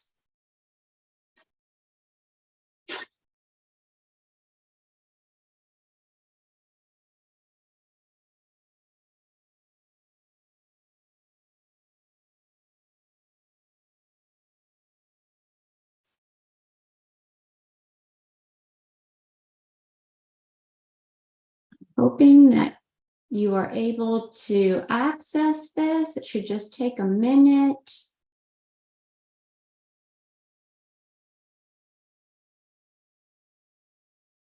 There we go. We have the first person in. The question is, I am currently employed as a corporate health and wellness coach. Either I would like to find a position, yes, you already are employed in that way, or no, you're not employed that way, or perhaps you were previously employed in this role. So we see it changing a little bit. I know some of you will be watching this also in a recording and not in the live version, but just to get a little bit of idea of who's currently with us here and sort of the experience and the lens that you're looking at the information. So we have a fair bit of people who are currently already employed in this area. So wonderful, you're the experts, and hopefully you can add comments or some other thoughts into the chat when we get to the Q&A time. We have people who are still interested, they'd like to find a position in this realm. That's going back and forth. And then we have the group that you are employed in a different realm. You've got your own niche, your own expertise, or you're interested in a different area, or perhaps are a different healthcare provider. So thank you for participating in that poll.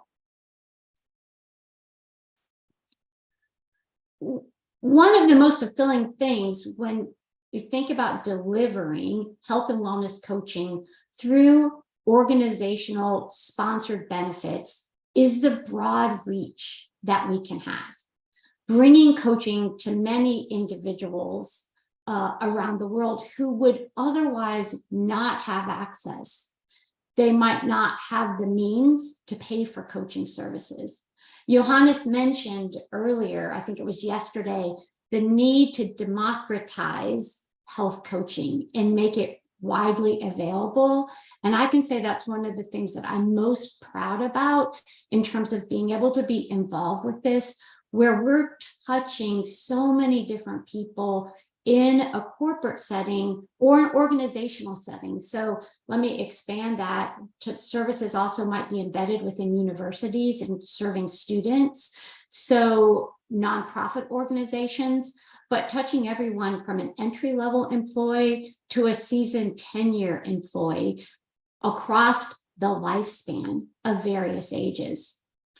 The exact number of companies that offer employee well-being programs is sometimes a little difficult to determine, and it can vary significantly across different countries.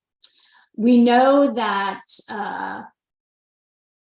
different organizations, sometimes the size of your company may make a difference, but we know that well-being programs are gaining popularity globally.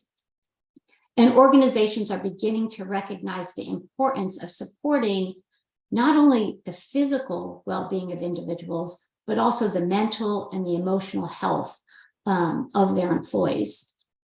In recent years, numerous multinational companies and organizations have implemented programs. During the beginning phases of the pandemic, our demand for health and wellness coaching skyrocketed. And we have not seen a dip back to pre-pandemic requests. So something triggered for both the individual and for the company to realize, hey, this is really important to provide these types of services for our members of our organization. If I look at the data that I have access to within our organization, I can tell you the top 5 countries of utilizing these services would be United States, United Kingdom, the very small countries of the Netherlands and Belgium, and Canada, and then also some increased utilization in places like China and India. And we have additional utilization in other countries, 89 different countries around the world, and seeing some steady growth in places like France, in Italy, Singapore, and even the Ukraine and the Russian Federation in terms of being impacted in the desire to connect with health and wellness coaching.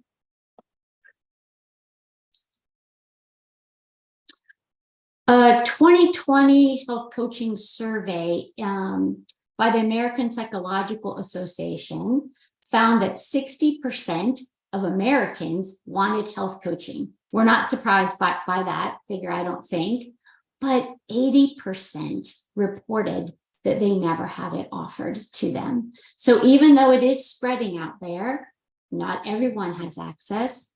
And in fact, sometimes it can be a hidden benefit, a benefit that's inside another benefit. And unless a company is really promoting the services, it can go underutilized. The 2021 Wellness and Workplace Survey by the National Business Group on Health found that 52% of employers offer wellness programs, and of those, 29% offered health coaching. And then another 2022 study that's here on this slide by the International Foundation of Employee Benefit Plans found that 23% overall of employers offered health coaching. Of those 23%, those employers with 500 or more employees, so larger organizations, 34% of those offered this benefit. And for companies that are smaller, with less than 500 employees, 16% were offering the benefit.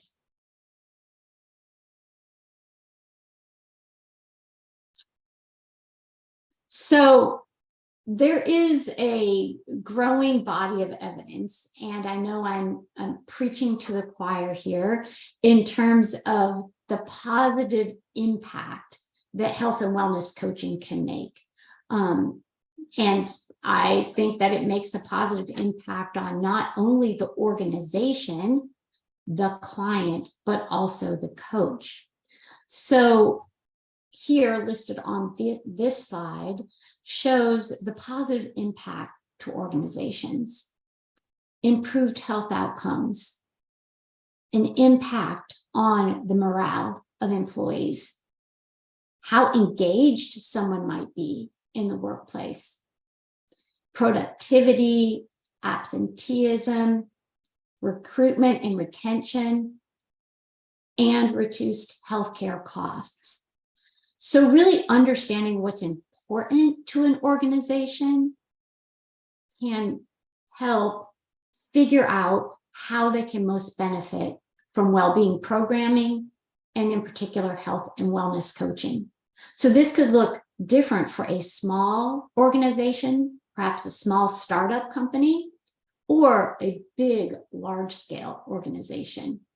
And this is where I think there's amazing opportunities for both independent coaching providers who have your own business, and maybe you can make a unique offering to a small company that has just a small number of employees and they want a local hands-on touch from a health and wellness coach, to that large international company who are now being challenged with providing a parity of services that their employees in all parts of the world have the same access to service, that not just those that live in the US or live in the UK get access to all of the amazing benefits, and those people that are employed in other parts of the world don't have the same access. So that's another thing that we want to keep in mind in terms of how do we make the services broad reaching to a larger population,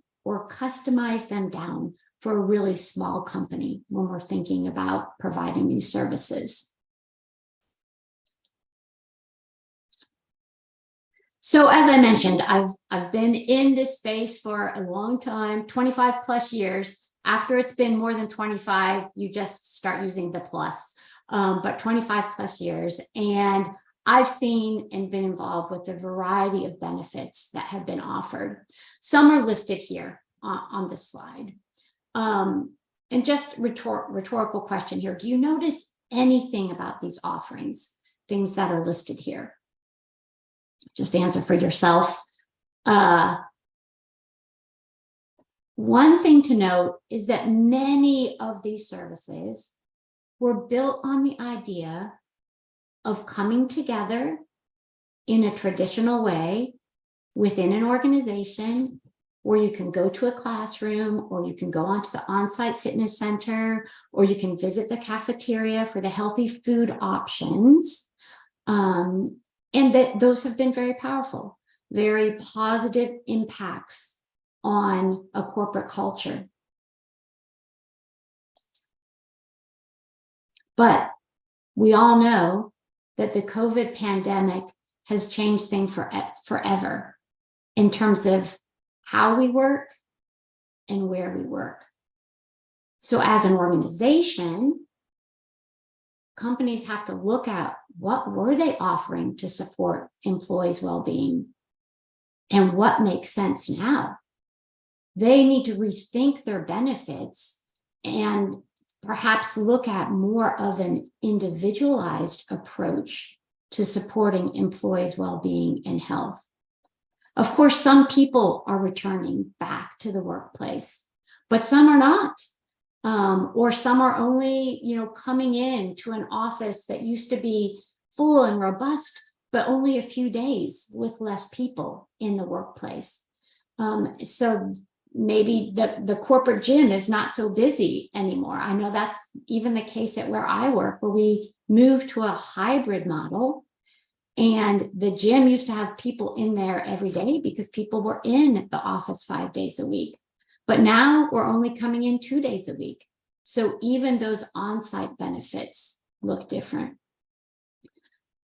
Some programs will become obsolete, and this is an opportunity for others to become a standard in well-being offerings.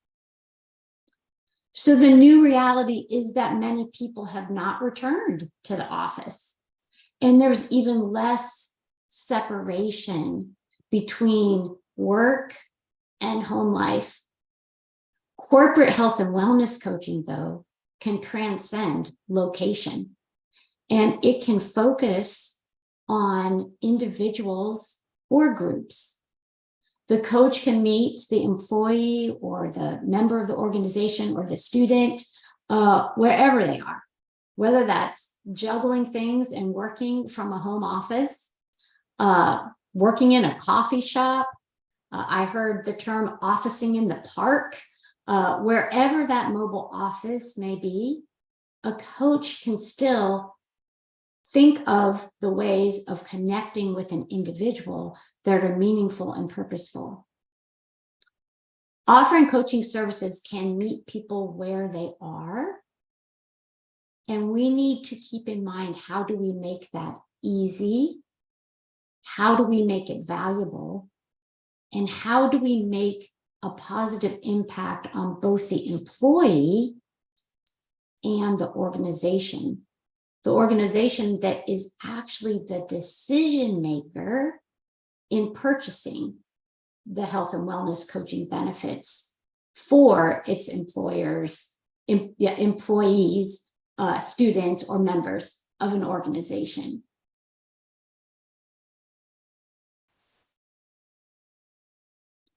So coaches find themselves working in a corporate setting, connecting in a variety of ways, perhaps offering telephonic coaching. That has been a standard for years and years. And then when we have access to video, as we do now, that's an emerging growth in terms of connecting with video coaching. I would say that's expected, especially post-pandemic, when everyone became very comfortable with talking to people on Zoom or some other platform. So that allows us as coaches to serve clients in lots of different places.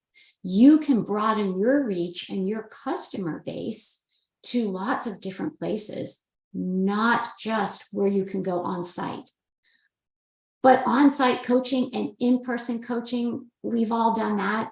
That is amazing to be able to connect with someone face to face, see their entire body, not just, the top half of them in a video camera. And some companies want that. They want an on-site coach as part of the health clinic or as part of the HR team. They want them engaging with their employees in that way. I would also, we mentioned earlier, I think it was yesterday, technology and the impact of technology, and I'll speak a bit more about that. But digital coaching is a growing enterprise. It's a growing field, a lot of digital players, a lot of digital health players. As coaches, we cannot ignore that. We have to figure out, how can we complement that? How can we be the ones that are inputting and coming alongside them and connecting with the digital health companies to really provide meaningful context and connection through coaching? And then coaches are employed by blending some of these mediums. I worked at a university setting providing coaching, and I really liked the model. We did a year-long coaching program, and we did quarterly in-person meetings where the clients actually came to our offices and we actually got to see them. We were lucky enough to have some biometrics with this program as well. So we had access to some lab data as well as weight measurements. But then in between, we were meeting telephonically. So it was very easy for the employees to stay engaged in the program. But yet we had already built a deeper connection because we had seen each other in person, and we knew we would see each other in person again. Some of the digital platforms, it's a combination of some digital self-paced coaching, some new health education, some text-based coaching back and forth with a coach, but then also opportunities to schedule video coaching sessions or telephonic coaching sessions. So we see a blending of the way that coaching is being delivered. And then there's also, I think, great opportunity for coaches to continue to be involved with group coaching, with facilitating meaningful training / coaching. So using the coaching approach in trainings or supporting health education training programs that then have a more individualized approach afterwards, or perhaps a true group coaching interaction around the material that was delivered to them in terms of a training format.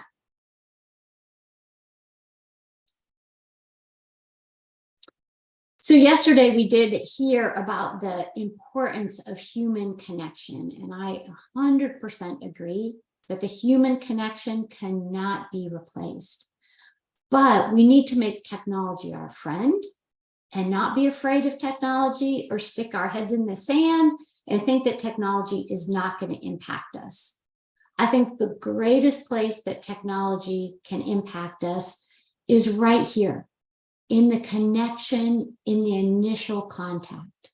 And this is just meant to show you sort of a coaching experience in terms of how a coaching program could be rolled out within an organization and all the different ways that we could have avenues for people to connect with a coach. Obviously, they could just call up, I want to connect with coaching. Oftentimes, companies may have some type of web platform that they're using, either a health platform or it could be their own company internal intranet, where there could be a coaching offer form placed there for individuals to easily put in, oh, I would love to connect with a coach. And that information is transitioned to the coach to reach out for scheduling. Could be on site, as we mentioned, actually having a physical presence on site at a company where individuals are coming in to the office. Also, referrals and health screenings. I look forward to that opportunity of increased referrals into health coaching programs and also health screenings. So HRA's health risk assessment, I think, are fading out into the past. At one time, those were really much more popular, and we would get a lot of people interested in coaching after completing a health risk assessment. Health screenings, corporate health screenings, where screening companies are still coming on site and perhaps offering some screenings with mobile units or checking blood sugar, blood pressure, weight, etc.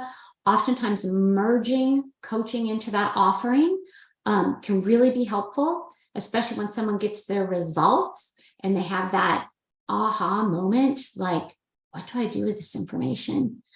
I'm ready. I'm at least pre-contemplating, thinking about making some type of health change based on these results that I just got back at a screening. And then again, apps, we all are connected to these things way too often, our phones. And there's a lot of utilization of apps, especially with different generations. So understanding the generation, the niche, the generation that you're wanting to serve, it may be mandatory that they have some way to connect through a quick app, through a digital connection, to at least request connection for coaching services.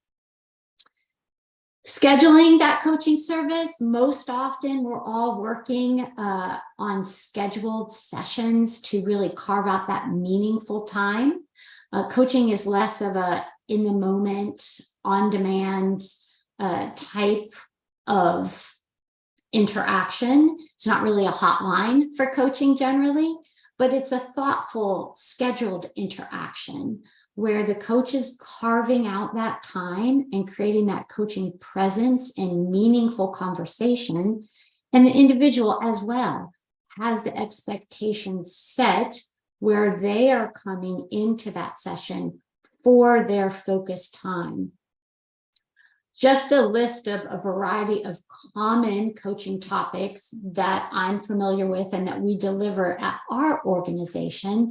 But again, depending on your scope and perhaps your connection or other licenses or training, there may be some others that are added to this list. And coaching programs have a variety of durations. Sometimes a one-session interaction might be enough to get people just started. But then a more meaningful, several sessions, 6 sessions, a year program, of course, all of that goes into pricing consideration, both for an individual who might be paying for coaching themselves, but for an organization who may be providing this benefit for a larger group of participants. So finding that happy medium of what's valuable, how many coaching sessions are necessary to help that person and make a positive impact in their wellness journey. And measuring impact. We're going to talk a bit about that, but measuring impact is really important. It's really important to show the value of the coaching interaction.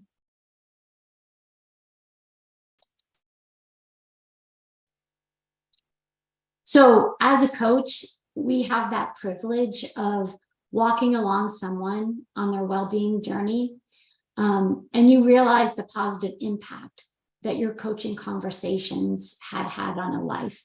It's such an honor, such a privilege. You don't need a report to show you that. And many of you, I'm sure, can think of people that you have had that positive impact with. And that's also what fuels you to continue to do this good work. But again, we have other people here. We have the client that maybe they get some type of feedback or report based on their interactions or what they were working on, depending on what the program is set up like, but also that sponsor. Again, the organizations that is paying for the benefit, they're going to want to see something in aggregate form.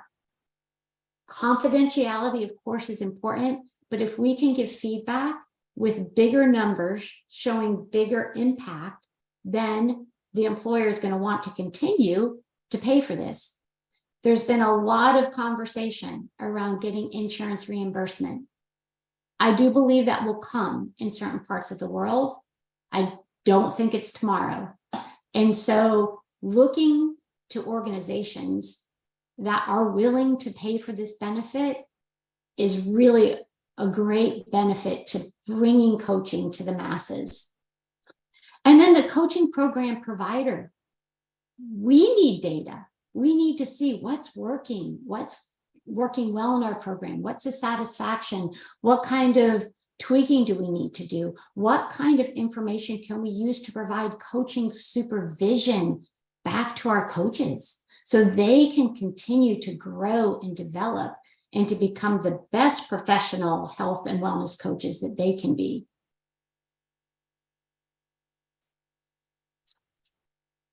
This slide highlights the impact of corporate wellness coaching on 1,254 individuals. The data was collected 6 months after engaging in coaching. So the individuals had the opportunity to engage in 6 sessions of coaching, which generally took about 3 months.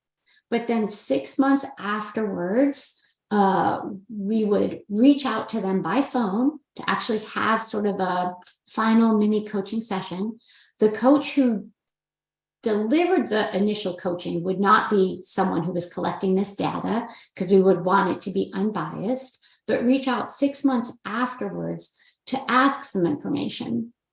And what the results showed from this was that there was positive impact in these different focus areas.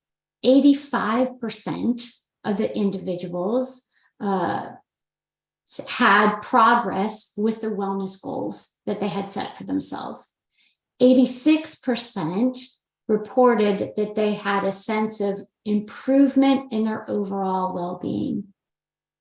And 88% showed improvement in their confidence in managing their health.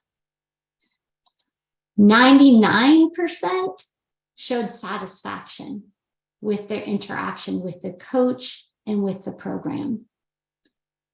You know, sometimes it's difficult to collect meaningful data because unless you are embedded in a healthcare team, you probably don't have access to any kind of lab data. You're not looking at how their cholesterol number changes or how their blood sugar improved.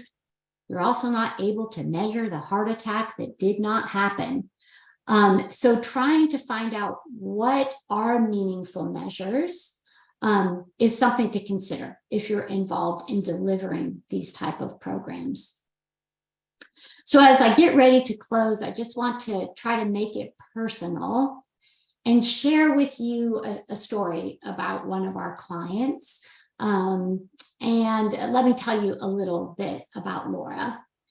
She contacted the coaching benefit because she had just seen something about it in a handbook by her HR.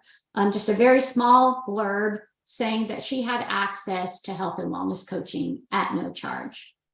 And so she connected in. I believe this person filled out a coaching offer form, came into the systems, and we were able to reach out and get her scheduled, kind of explain the program to her, go over the coaching agreement. And she had decided she wanted to work on improving her physical activity.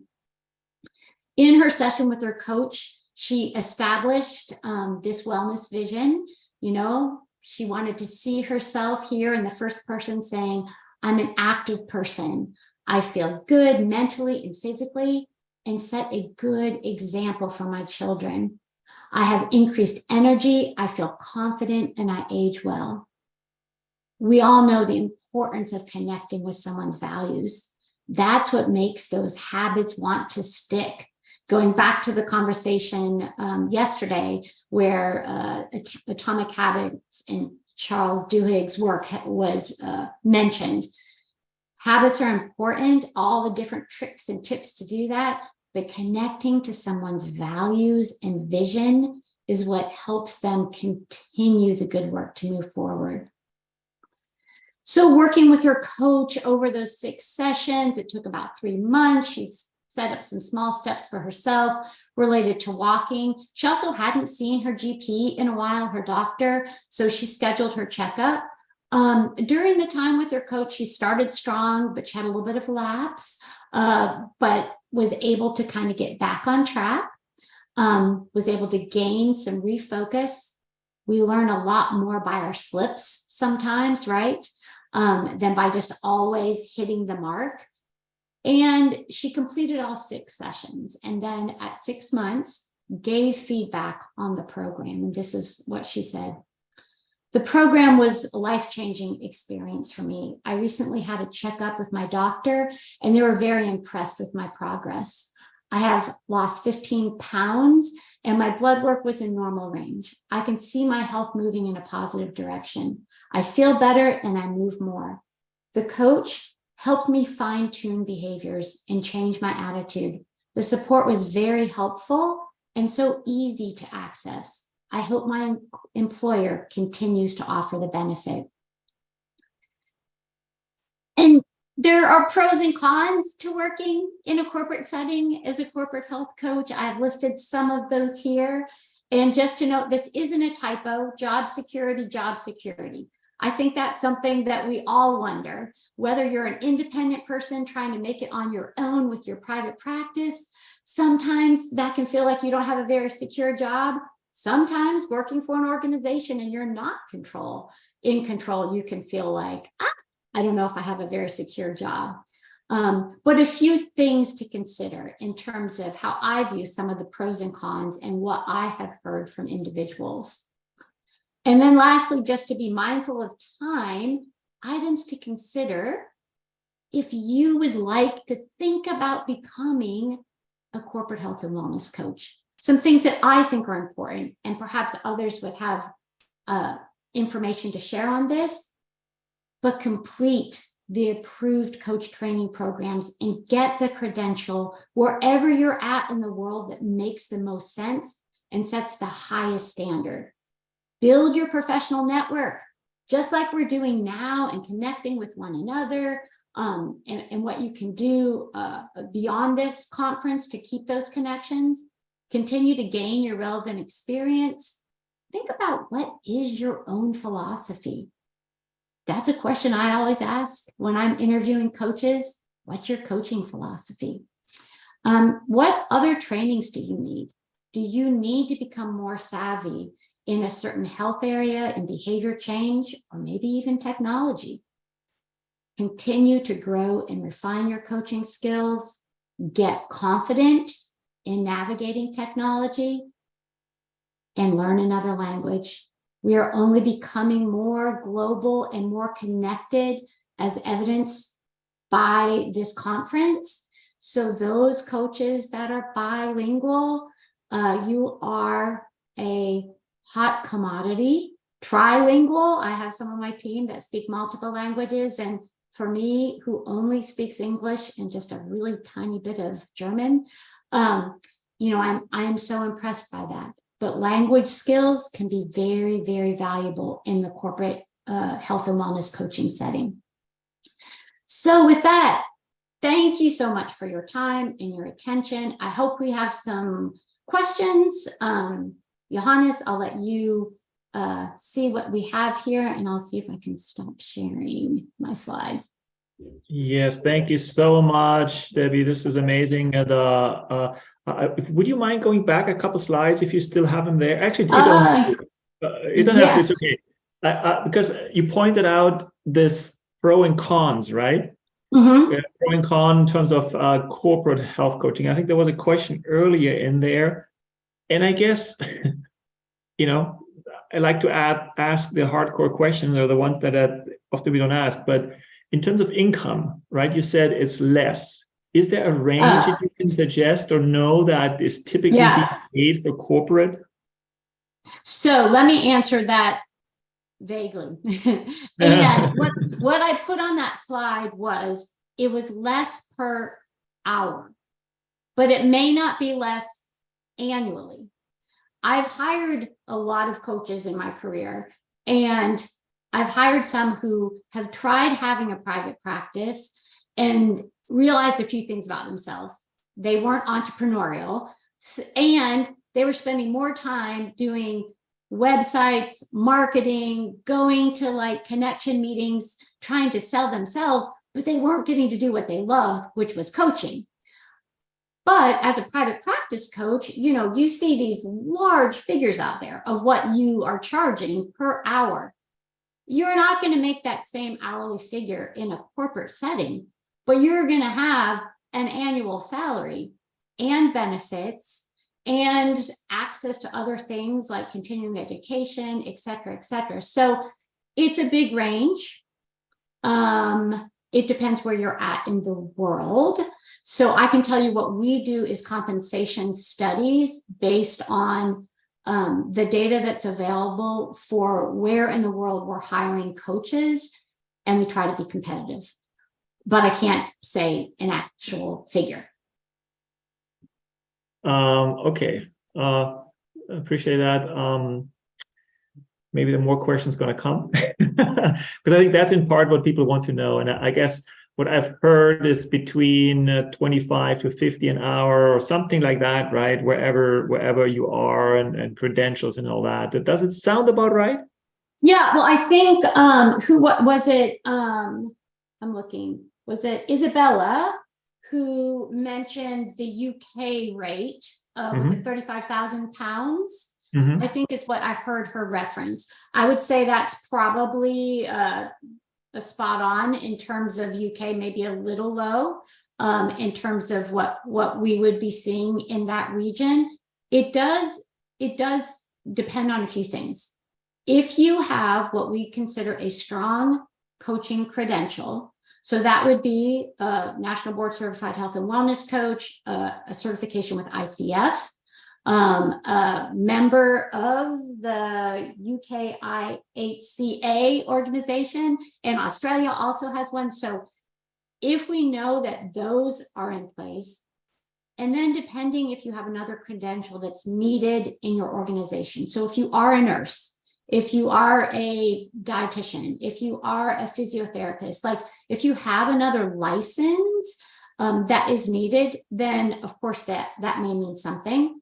And then it depends also country to country, like certain countries, you don't have to pay as much for benefits. In the US, we pay huge amounts for benefits because we're covering healthcare, and in other organizations, in other parts of the world, we don't have to pay for healthcare. So again, that's a general answer, but those are some of the things that HR, who sets the compensation, I would say that I have seen the salaries continue to increase in my time in the space. And I think that hopefully we'll see that also continue. So it's that, but it's also availability, because I think there's probably 10,000, that's probably an underestimate, of coaches that want to coach, but is there enough availability in terms of job openings? Just I know I'm talking very unspecific here, but I can tell you, Johannes, that I do not have room for 10,000 coaches to hire them tomorrow. I think that sometimes, and this is a very general term, I think sometimes coach training programs have done a disservice to individuals who go through coach training and make them think that they're going to be making, in US dollars, a six-figure income, and they're not going to have any problem finding clients. I would say there's probably a very handful of people who that works for. Whereas others come out, and like many of us that are here on this, having this conversation, we're so excited about delivering coaching. We really want to do it, but we can't find any clients, and we can't find anyone who wants us to pay us to do it. So that's why maybe you're entrepreneurial and you can figure this out, and kudos to you, because there are some that are out there that are doing that.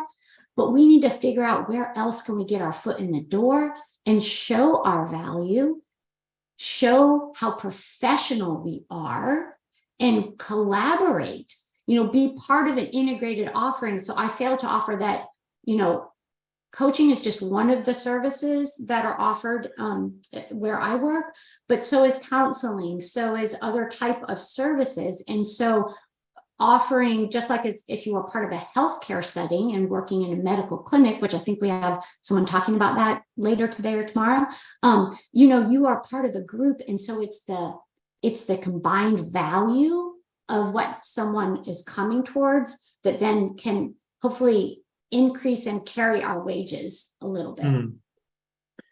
We just have a few more minutes, if you don't mind. Yeah. A few fast-paced questions and answers. Are there opportunities for part-time working in corporate wellness? Absolutely. I have probably half of my team is full-time and probably half is part-time. Excellent. One thing to mention with that, many corporate coaching companies and the digital health coaching players, they have what they call benches or panels, and many private practice coaches may connect with an organization, and maybe they only give them 10 hours to do coaching for that organization while they're trying to get their own private practice up to speed. So that's something to think about. Brings me to another question. What's the work environment corporate? Because I've heard and know sometimes it's 20 minutes, sometimes half an hour, sometimes it's a lot longer. Some people say it's great. Some people say it's a lot of pressure because you have to get through a lot of clients rather quickly. What's your experience there? Yeah, so I can speak from the couple different places that I've worked. I mean, I've stayed in this space a long time. My team is very tenured. I've been at my current place for 10 years, and at least half of my team has been there that long. So I think people like what they're doing. You do have less control of your calendar, and you are probably going to see more clients. If you are used to seeing like 3 clients a day, you have an hour for each session with a lot of time in between, you're not going to have the same experience generally. But those are really good questions to ask if you ever interview, because what else are you doing in your day? For example, coaches that I work with, they're doing continuing education. They're also helping deliver training. They're also involved in different committees within the organization working on different projects. So anyone who's thinking about interviewing for a job, ask about the typical day. Ask about how long coaches have been in your company. Ask about how long the sessions are. You know, all those things are really good things to ask before you step into that, to see if that's something that you'd like to do. Excellent. Let's see, last question here. Is coaching institutionalized, or do we have to follow a certain prescribed method of coaching? Meaning, what's the freedom again, corporate? Yeah. Very structured. So I can only freedom. I can only speak to again what I oversee. We give coaches tons of flexibility in terms of their coaching process. We do not use a script. We don't use any kind of forms that they're, you know, except for getting them registered and having to get their demographic information. We're trusting our coaches to coach, you know, and so I would say I have a huge variety of people from different locations around the world. Each of their styles are going to be a little bit different. We are going to look for certain standards because that's how what we're saying our program is. They're all, you know, so many sessions, et cetera, et cetera. But we give coaches, because we believe in the pillar of trust and the people that we're hiring, a lot of autonomy to deliver coaching in the way that they feel is best. Excellent, excellent. Yeah, I think we covered everything. So thank you again so much, Debbie. That was really important, I think, and also, you know, kind of the inside look from the other side, not the coaching side, but the corporate side, also how to set up the whole structure. So thank you so much. Really, really appreciate it. I think it was super valuable, and thank you. Awesome. Thank you, everyone. Enjoy the rest of the guys. Type in the chat box again. Thank Debbie for her amazing presentation. And we're going to be back in, let's see, 3 minutes. Okay, with our next speaker.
Hello, I think we are live. Are we live, guys? It's like funny, right? Being on the computer, speaking to the computer, and knowing there's so many of you out there just is amazing. Now, we just talked about corporate, right? Now we switch into primary care, health coaching in primary care. And I ask a question also in the chat box, if you don't mind answering, just to kind of clarify your own tendency. Do you prefer to be more self-employed or employed, right? You want to learn and find out what is working best for us. Now, our next speaker is Cheridan Bryant. I hope I said it correctly. Hi, Sharon, how are you? That's perfect. Good. Yes, you were great. You said that perfectly. Thank you. Excellent, excellent. So we can hear you well. Now, let me introduce you. Cheridan is Director of Integrated Health and Wellness at, I think now called ABIHM Health, right? Which was former Vera Whole Health. Certified health coach, highly experienced for many, many, many years, national board certified, and leading the health coaching program. So I'm really interested, especially about the primary care, which I know many of us are interested in, and I'm sure you get a lot of questions at the end. So here we go. Thanks for being here. All right. Thank you. I look forward to the questions. Well, thanks for introducing me. I'll go ahead and share my screen. All right. Are you able to see it okay? Yes, perfect. Perfect. Thank you. Okay, great. Okay.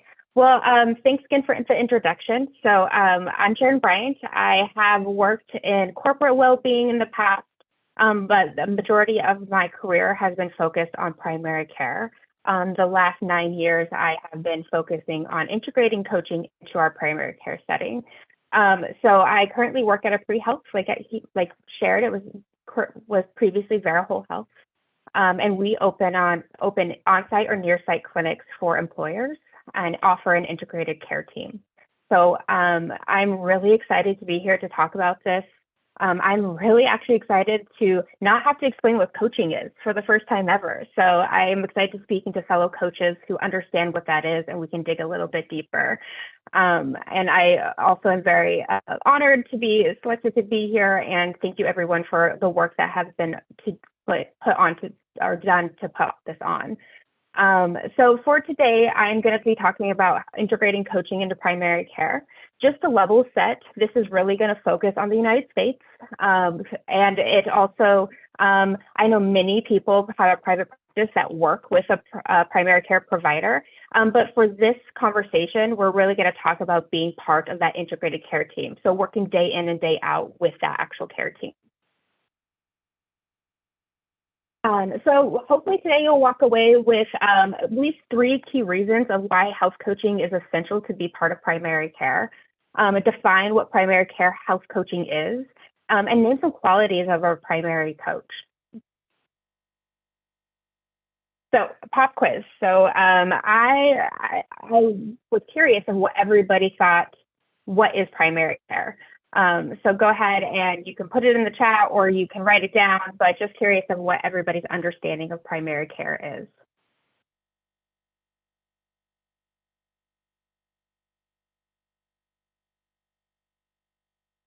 So funny enough, I've worked in primary care a long time, and I actually have never Googled what primary care is.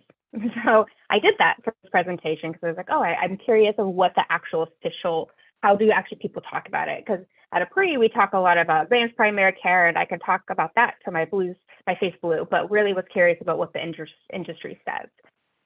So the definition that I pulled up was, it's the provision of integrated, accessible healthcare services by clinicians who are accountable for addressing a large majority of personal healthcare needs, developing a sustainable partnership with patients and practicing context and family and community. That's a mouthful. So I don't know if anybody actually put this in there, but this is what the actual definition is. But what I really like to think about healthcare is it's the quarterback of care. So it's the individual that really is the owner of somebody's health and really there to support them. So primary care is the person that goes to helps identify risk factors, looks for preventative measurements, co-manages chronic diseases for individuals, really helps people improve life, the quality of life. They coordinate the care between specialties. So the reason that that's so important and valuable to have a primary care physician or a primary care provider is because that individual will help you navigate the system as well. So they really do support in making sure that you're getting the right level of care. If everyone just went to a specialist, the specialty would be overwhelmed, the system wouldn't work. So the primary care provider is really there to understand what's going on and to help you get to the right care and manage those conditions. Because once you go to a specialist, yes, they might give you some feedback and do certain things with you, but then you still have to manage that, and the primary care provider can really help that. So let's just get a little real right now. Let's talk a little bit more personal. So I'm curious if anybody here has ever had an interaction in the healthcare system where you did not feel seen or heard. And I know that there's lots of positive interactions, but I'm just thinking in general, has there been an interaction where you really did not feel like you were seen or heard?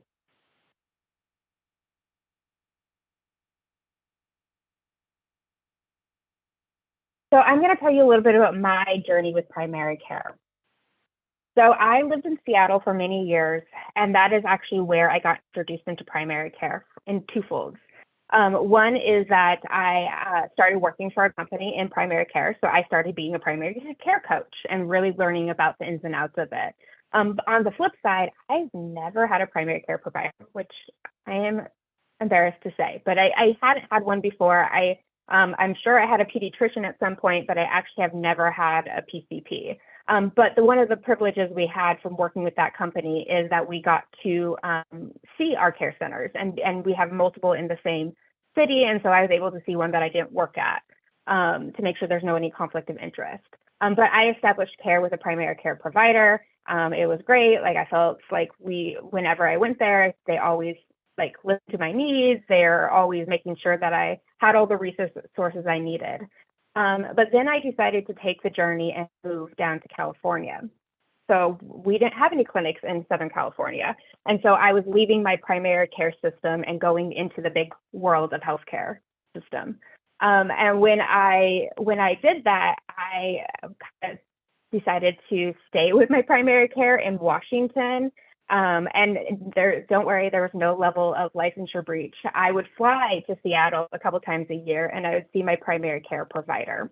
And they were like, okay, we got to get real here. You can't keep coming up here to see us. Like, you need somebody local. You need somebody that understands what specialties are out there. If something happens, we want to be able to I can't prescribe you medication. They were like, you really need that person local.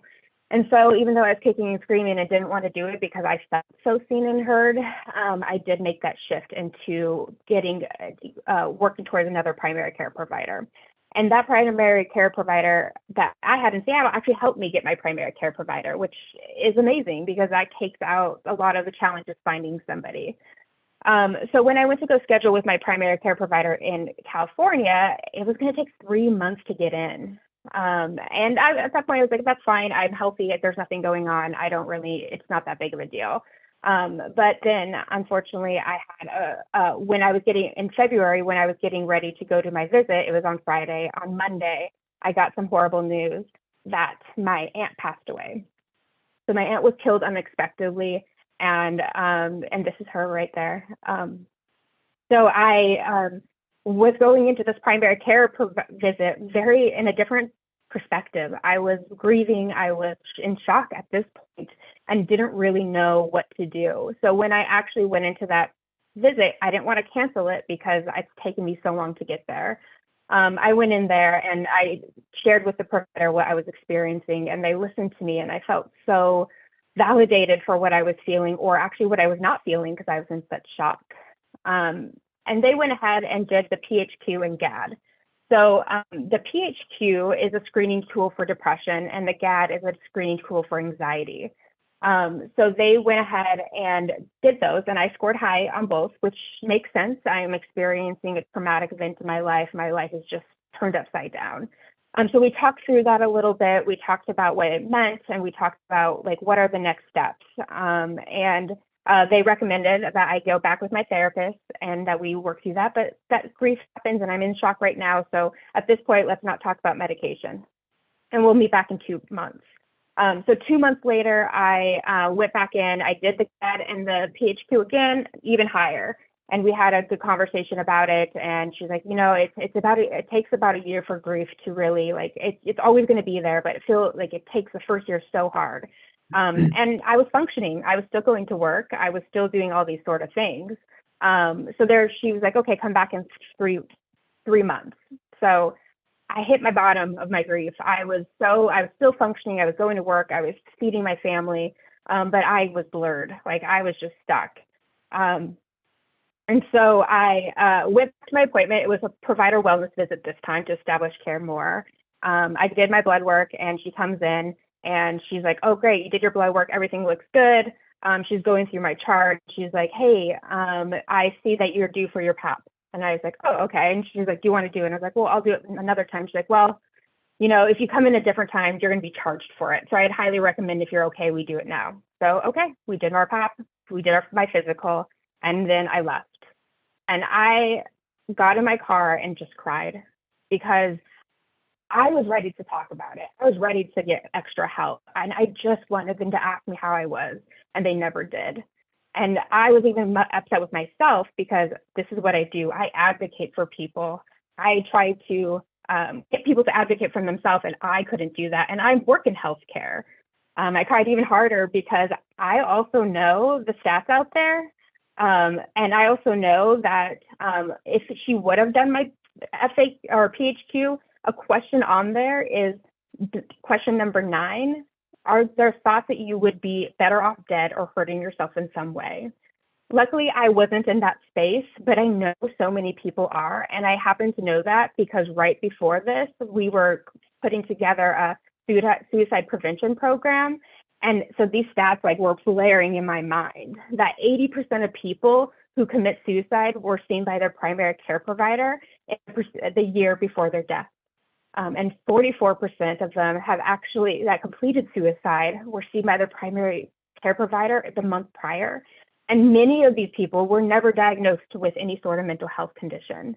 And so I got there so upset in my car and just didn't like, oh, I can't believe like this is what I'm experiencing in a healthcare system.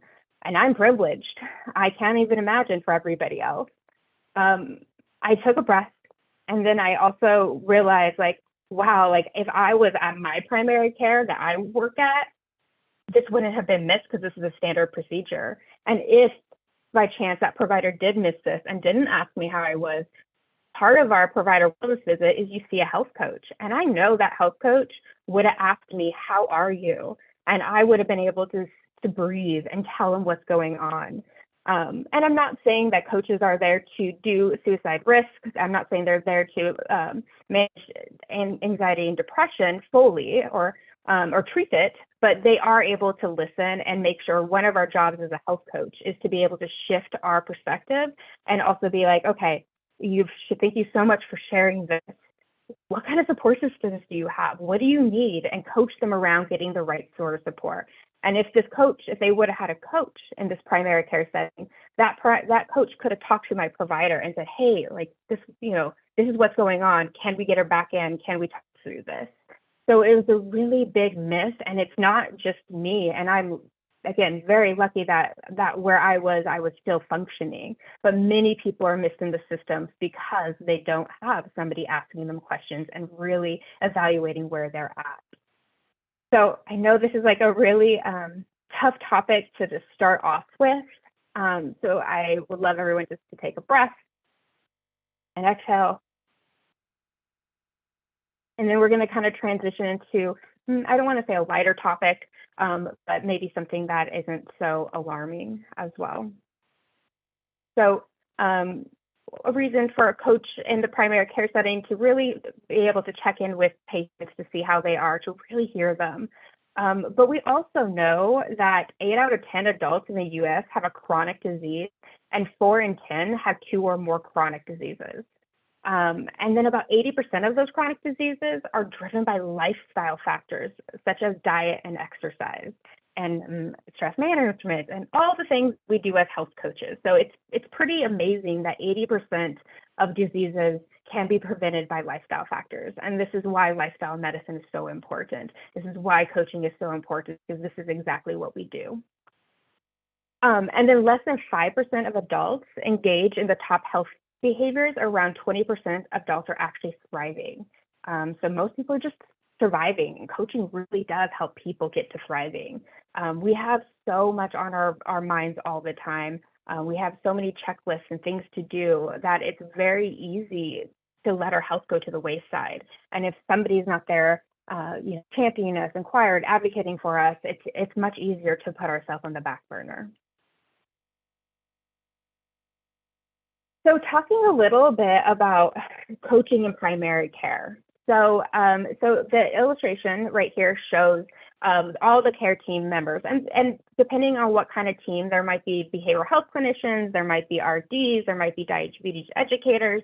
So that's kind of the specialty provider that's over there. But there's all these people that are surrounding this patient. So it's patient-centered focus. So we're all in it for one reason, to support this individual as an individual, to help them become healthier, help them feel seen and heard.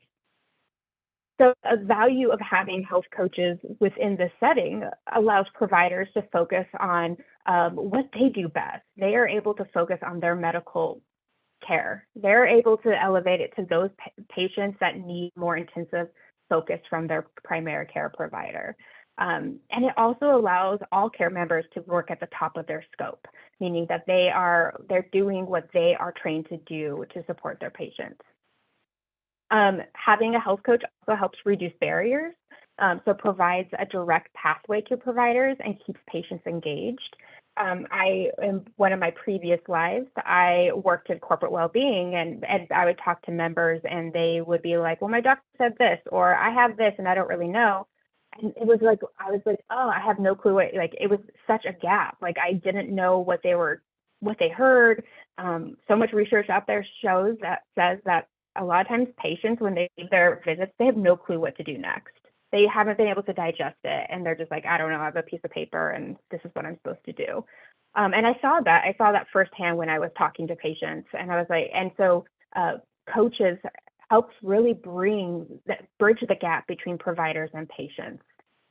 Providers are going to see patients less frequently, and the coaches there are going to see them more frequently, and be able to go back to the provider if something comes up, or refer them back into the provider as needed. Providers historically don't have the time, or a lot of the healthcare systems out there, providers have 10 to 20 minutes.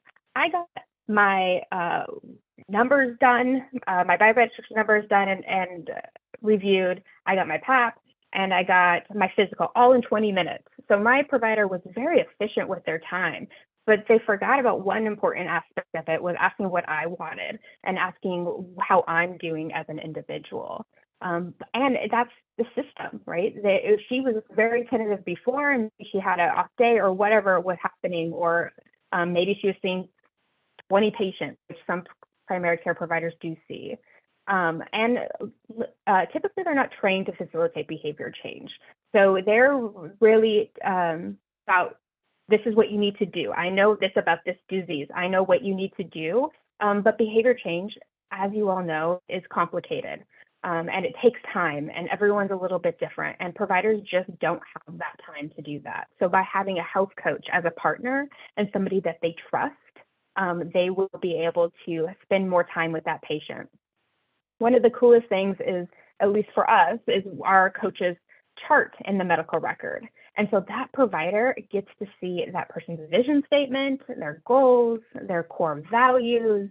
They get to see their motivators and challenges and all that sort of stuff in their chart. And so they can actually look at that.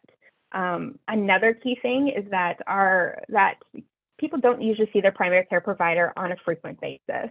but they do see a coach. And so providers are used to people coming to them when they're sick or they need something. And a coach gets to elevate that by going to the provider and say, hey, look what this patient is doing. Look at what they're accomplishing, and get to also include them in their care outside of those direct visits.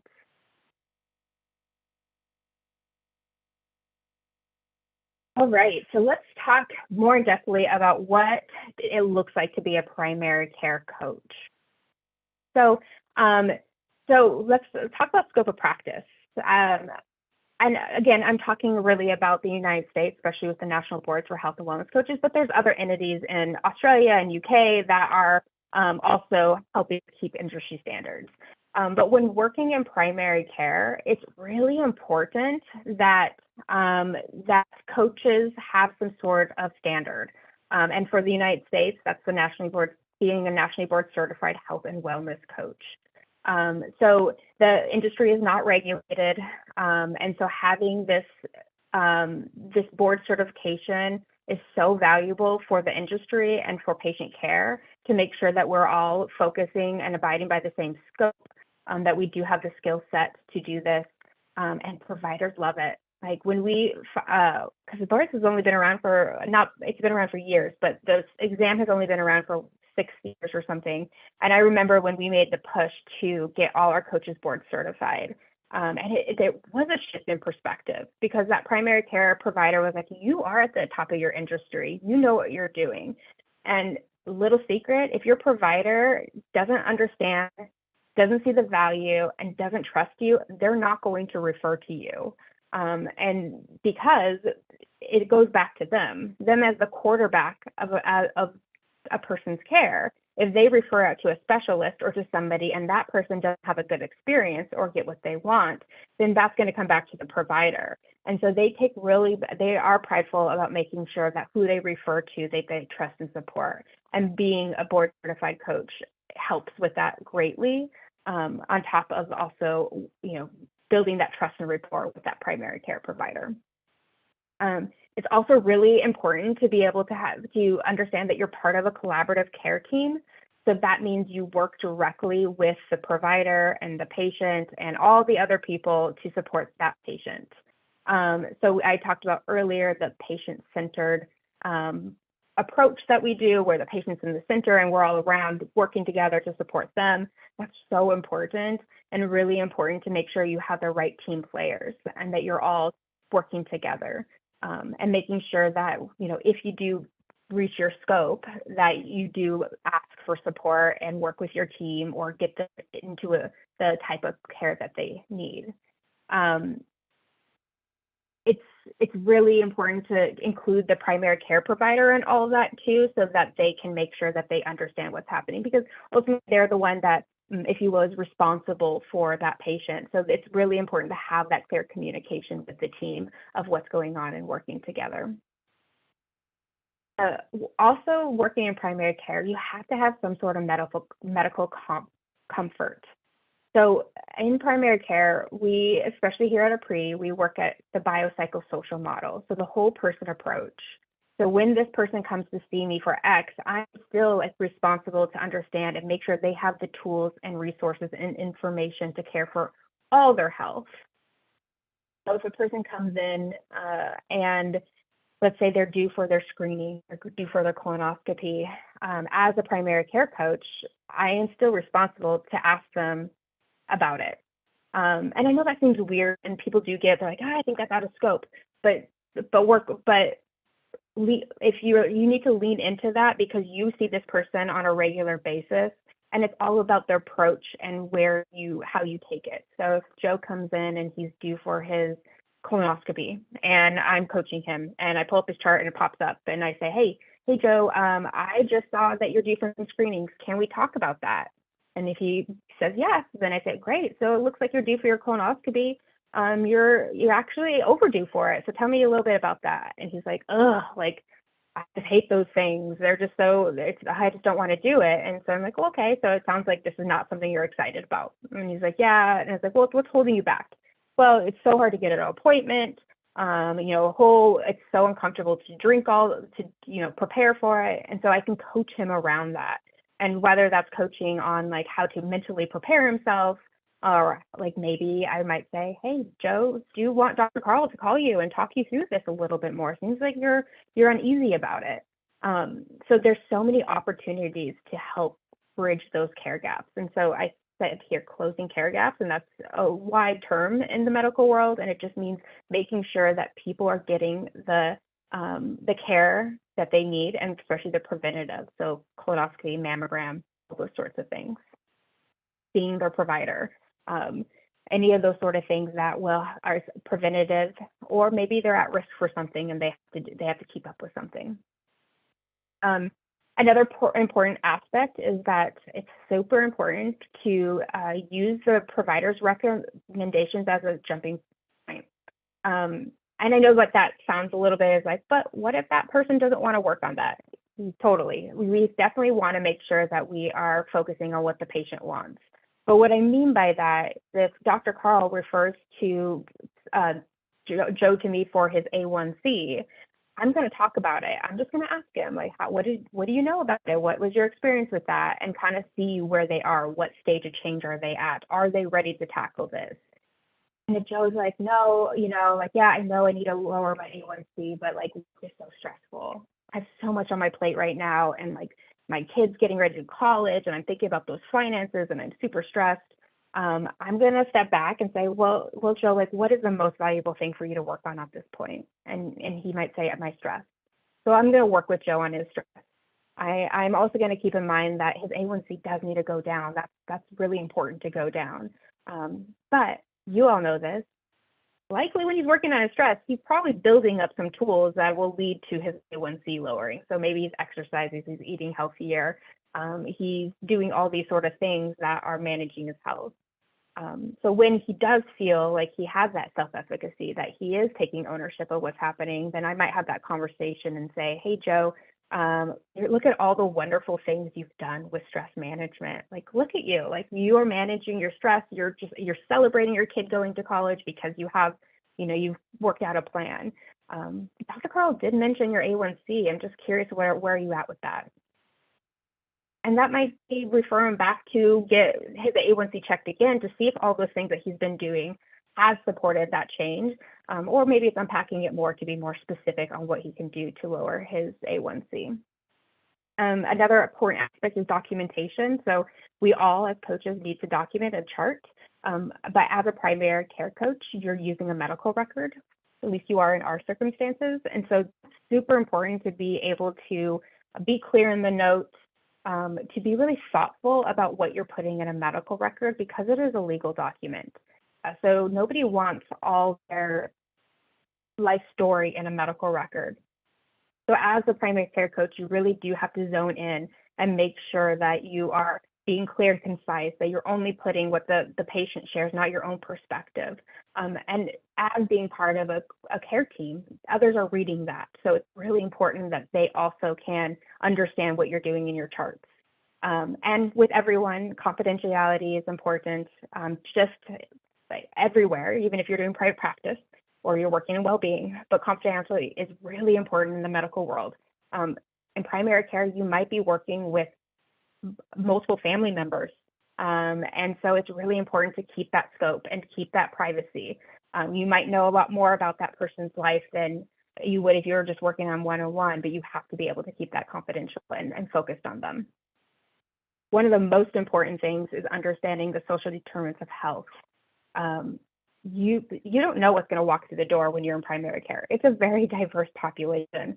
You don't know their economic stability, what education, what environmental factors are associated, what kind of access do they have or not have.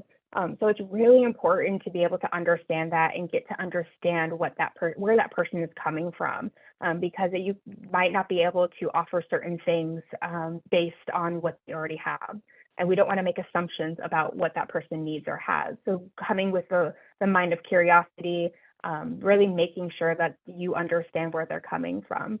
In our care centers, we do have an intake form for our providers, and it does ask a lot of these questions. And as coaches, we do have access to that. So we do have a lot of information, but we're also not wanting to make assumptions and really just meet that patient where they're at. Other skills that we would look for in a primary care coach is the ability to be flexible. Primary care is fast-paced. It can go, you can have a really busy day at the beginning, and then by the end of the day, it's slowed down because there's no shows or cancels, or the opposite. You can have a really slow scheduled day, and then all of a sudden you're getting pulled in by your provider to see patients, or working on some sort of outreach or doing something. So it's really important to be flexible and open. Providers really want to pull you in when possible to meet the person in the moment. So it's not only scheduled appointments, but also we call them ad hoc warm handoffs, where in the moment they come and grab you. Super important to manage time.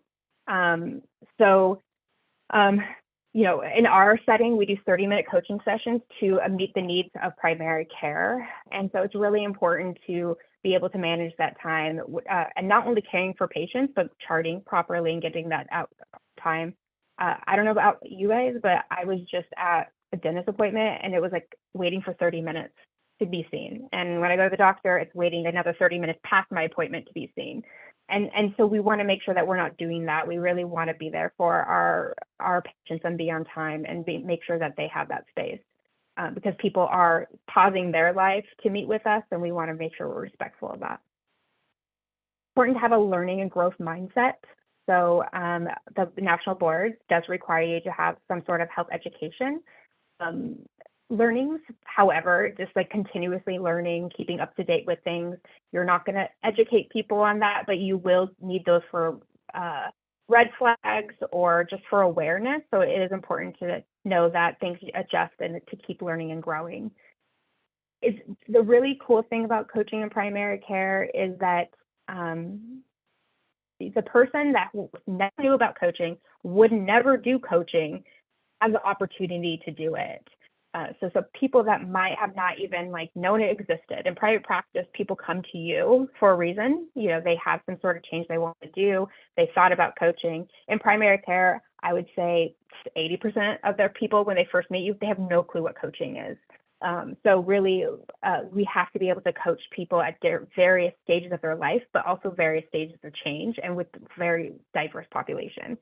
Also really important to coach to target, meaning if you have a coaching plan with that person, to coach towards that plan does not mean that plan can't adjust and as they learn, or maybe they decide they don't want to do something, but just making sure that you're continuously checking in on that plan and that they're making progress towards it.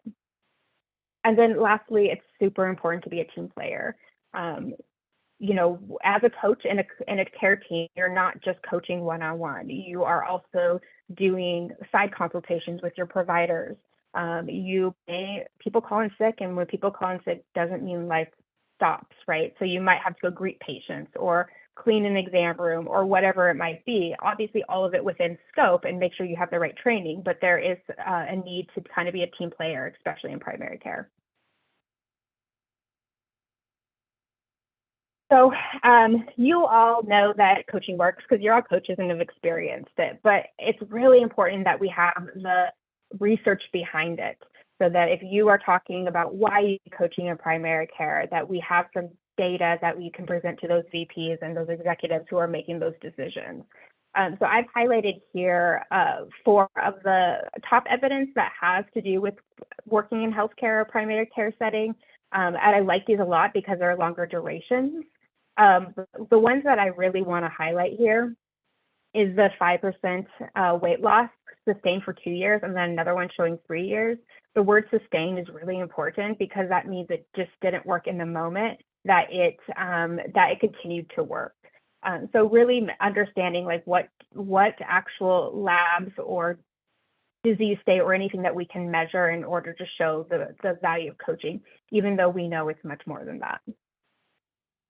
This was a fun one too, but this is a study, but the time frame is 24 months, and it was talking about total cost of care. Do people that work with coaching cost less?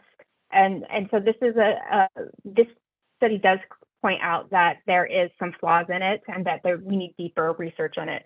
But the nice thing is like you using these as your guys' starting point to understand like, okay, this is how they did this. Can we do this and duplicate it? But it is showing that it does lower the total cost of care. We have internal data that we haven't really shared out much that also shows the same sort of thing, which is really cool. So talking a little bit about the impact that health coaching has at a pre-health. So we know that when somebody works with a health coach, they're more likely to stay engaged with a primary care provider, with one of our primary care providers. We know that they have better outcomes, that we increase the care gap closure because they are seeing their provider, they are doing those preventative and risk measurements, which leads to overall lowering costs. So some of our internal analysis we've been doing is not talking about does coaching work. It's really about does coaching work in primary care. And so when we have pulled our analysis, we look at when patients work with a primary care coach and a health coach, do they get healthier? And across the board, we saw improvement, but these are the ones that stand out the most. All these individuals had a lab out of value, and we saw improvement in blood pressure, LDL, triglycerides, total cholesterol. And I know I'm preaching to the choir, but we know that coaching is much more than numbers, and we know it's a mind shift, and it's so powerful that having these concrete numbers is really important if we're trying to get it out in the industry and out into primary care. Another cool thing is that patient satisfaction increases patient satisfaction. So we have a 4.87 patient satisfaction this year, and it was similar last year. And this includes the whole team working together. So we always want to engage with our providers to really make sure that they are using coaching, that they understand it, that they see value in it, because if they don't see value in it, they're not going to use it and patients aren't going to be utilized. And so we did a survey to our providers, our coaches, our practice managers, all those in the care center to really learn more about what do you think about the service? Can we improve it anyway? And we got some of the normal feedback that we were looking for, but two things that stood out to us that was not expected was how the team really valued having a health coach. So really being able to be a high performing team by having a coach. So the coach brings different team dynamics. It supports with the team's well-being and growth, which is so amazing. So it's not just about patients, but it's also helping the teams feel more mindful, listening better, having more empathy, being more caring, inspiring the team. So all these greatness that a coach brings in, the different perspective. It also demonstrates the value that's different in our primary care setting. So coaches are included in the care discussion. I remember one time I was sitting in our whole health rounds, and the provider and the team were talking about this patient that was not being compliant for his diabetes, and there are all these things they can do to fix them. And I just sat back and listened, and I was like, hey, so I'm curious, what does he think? What did you ask? And they're like, oh, they didn't even think about that because they just want to fix, which is totally makes sense. But having a coach there to ask those questions, to engage in a different way. My favorite thing was coaching my providers. So maybe somebody is like, I don't want to see a coach. That's too fluffy for me, or whatever that is. And the provider would come to me, and I would coach the provider to be able to coach them. So it's influencing the whole team. The coaches orient to the patient experience. They keep patients engaged in their health. And what our providers really liked is that they had them on site so that they can, in the moment, bring them in to meet with a patient. So that, because what we know is if they don't see them in the moment, the scheduling, it gets a little complicated. People are less likely to engage. So we talked about what our health outcomes are. We've talked about what our care teams experience, but most importantly, this is what makes me show up every day to my job, is what we hear from our patients. So this is just from the last couple of months, but these are what we've actually heard from our patients. I wish I had started 50 years ago. I wish I knew about this tool earlier. Coaching truly is unique and amazing. I've never felt more heard before. All these great things that we get from a regular basis from our patients just really lights me up and just shows how important, multiple comments. I've never felt like that at my primary care provider before. So to make sure we have time for questions, I'm just going to wrap it up by just posing a question. So I asked you earlier if you've ever had an interaction in a healthcare system that you did not feel seen and heard.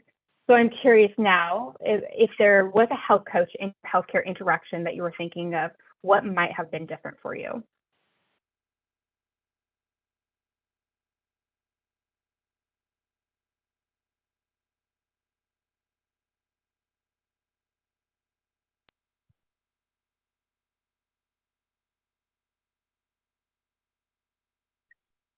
Hi, Cheridan. I'm back. So can you repeat the question, please? Just as everybody hears it Oh, again.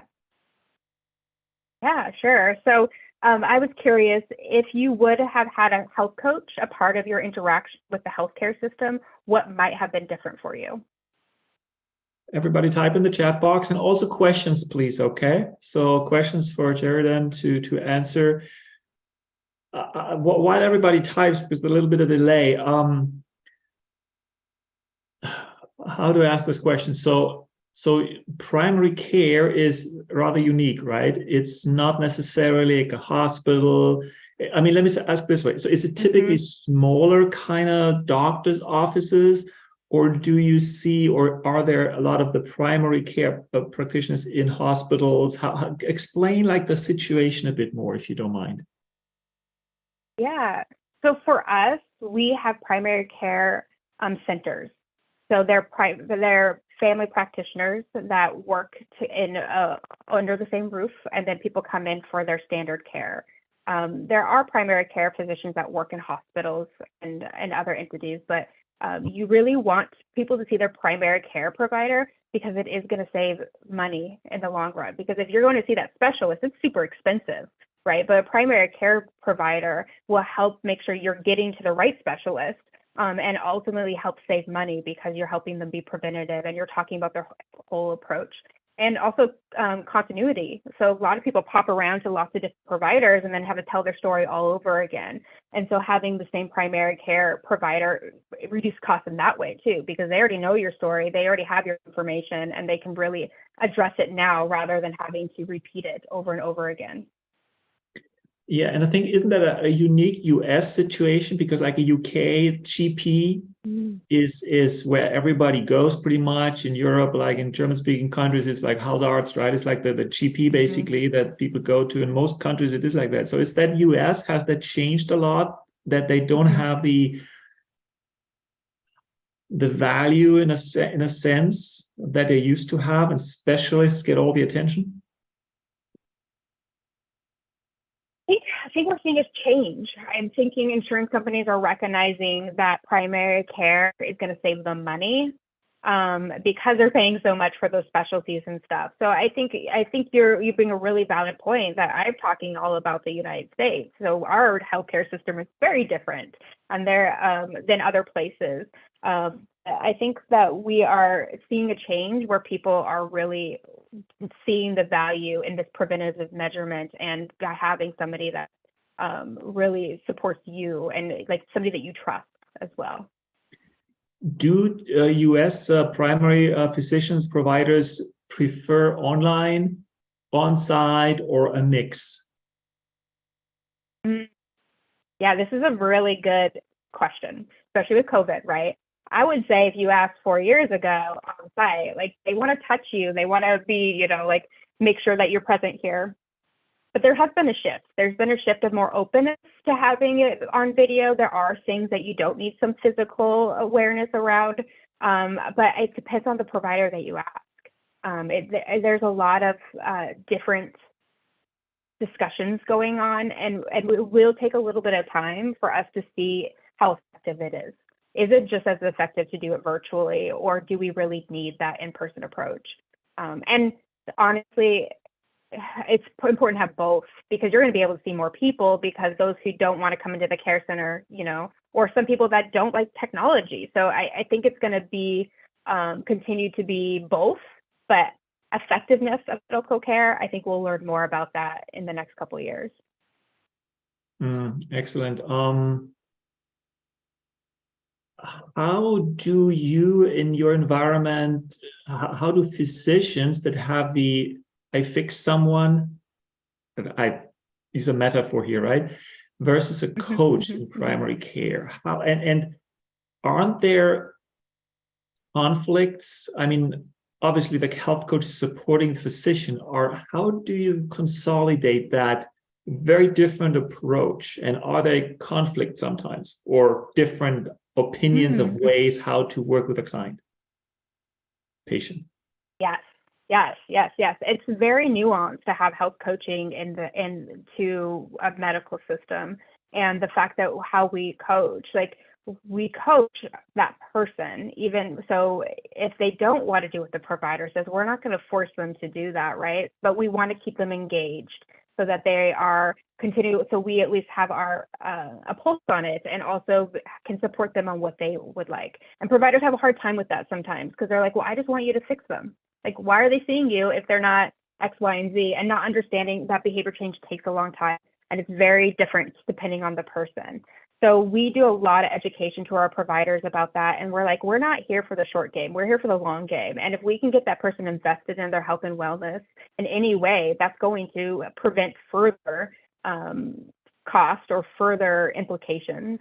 But it can be really, really challenging. That's why we always respect the provider's referral, meaning we bring it up. But ultimately, it's patient-centered.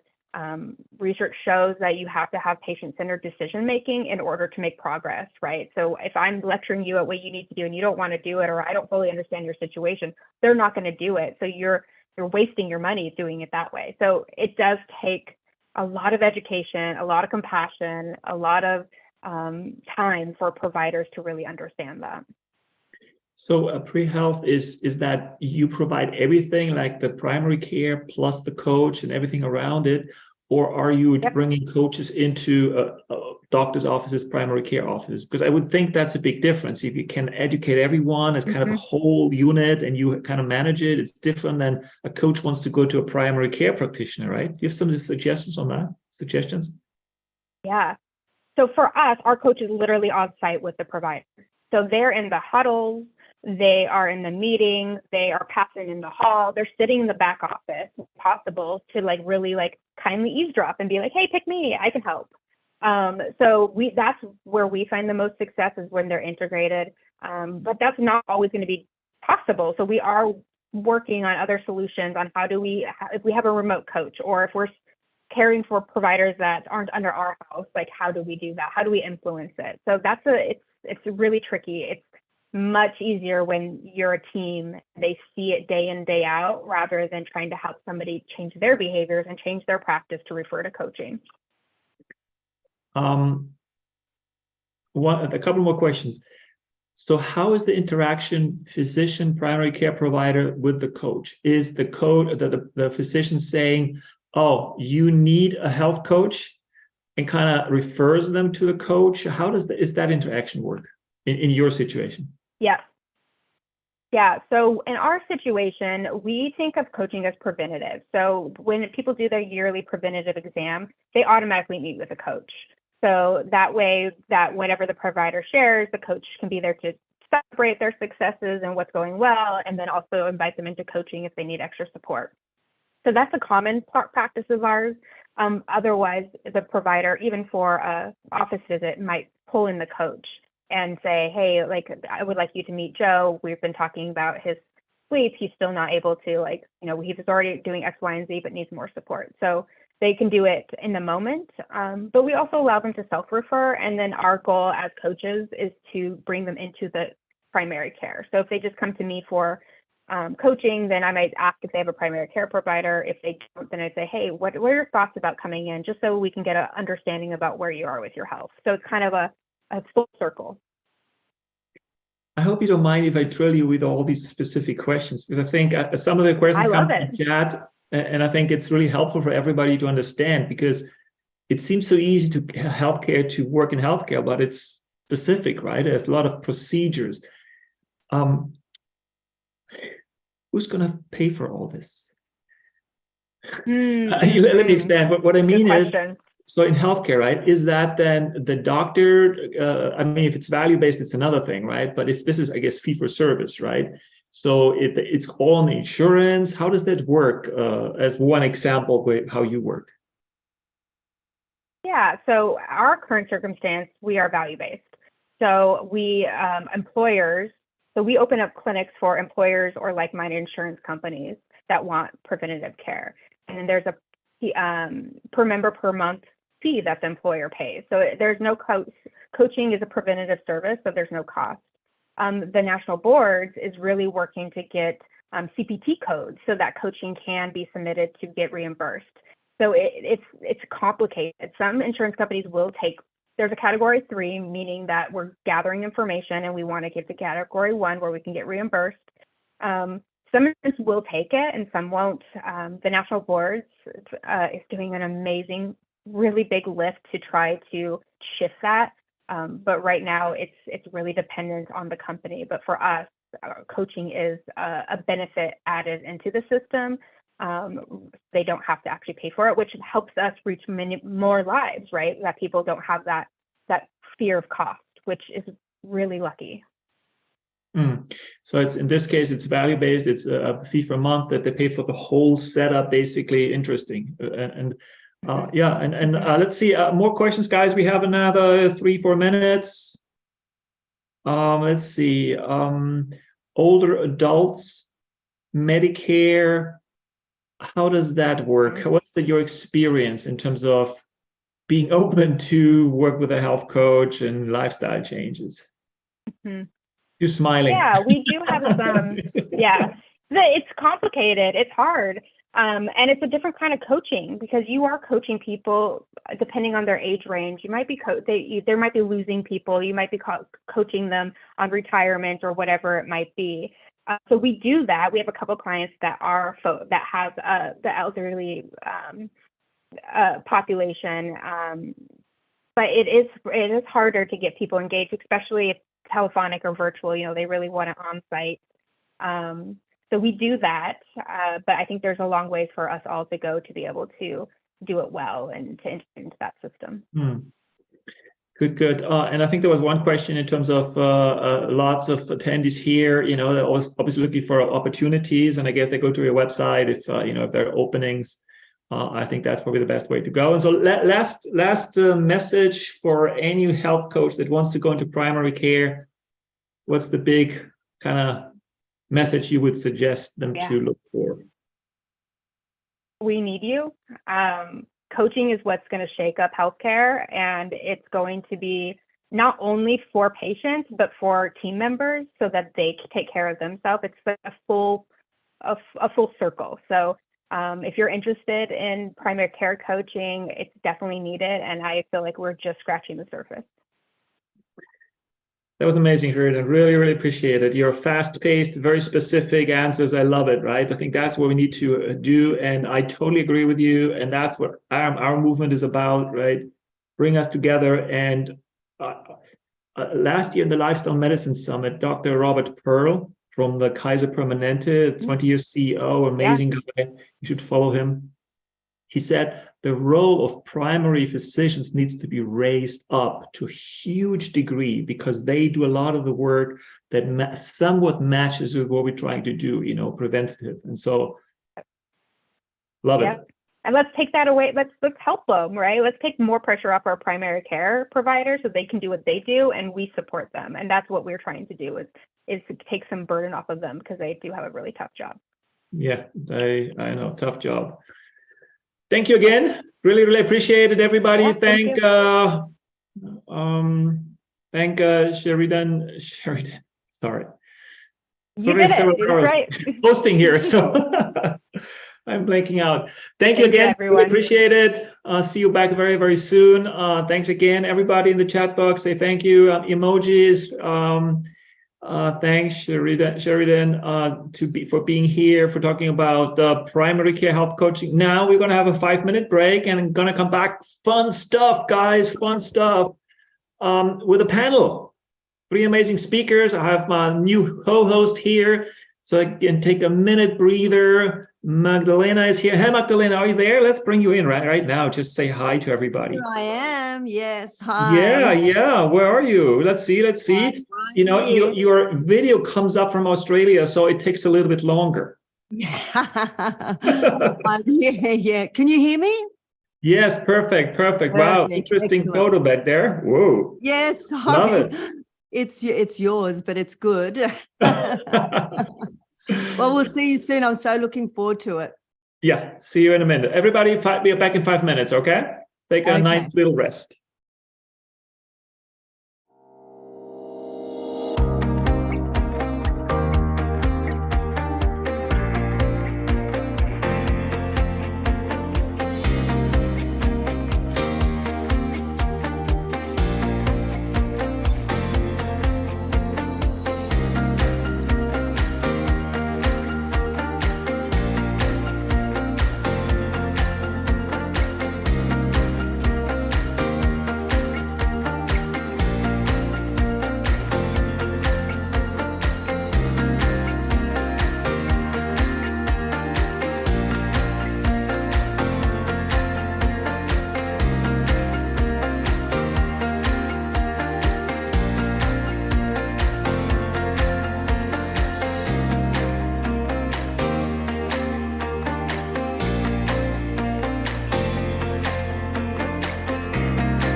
Hello, everybody. Welcome back.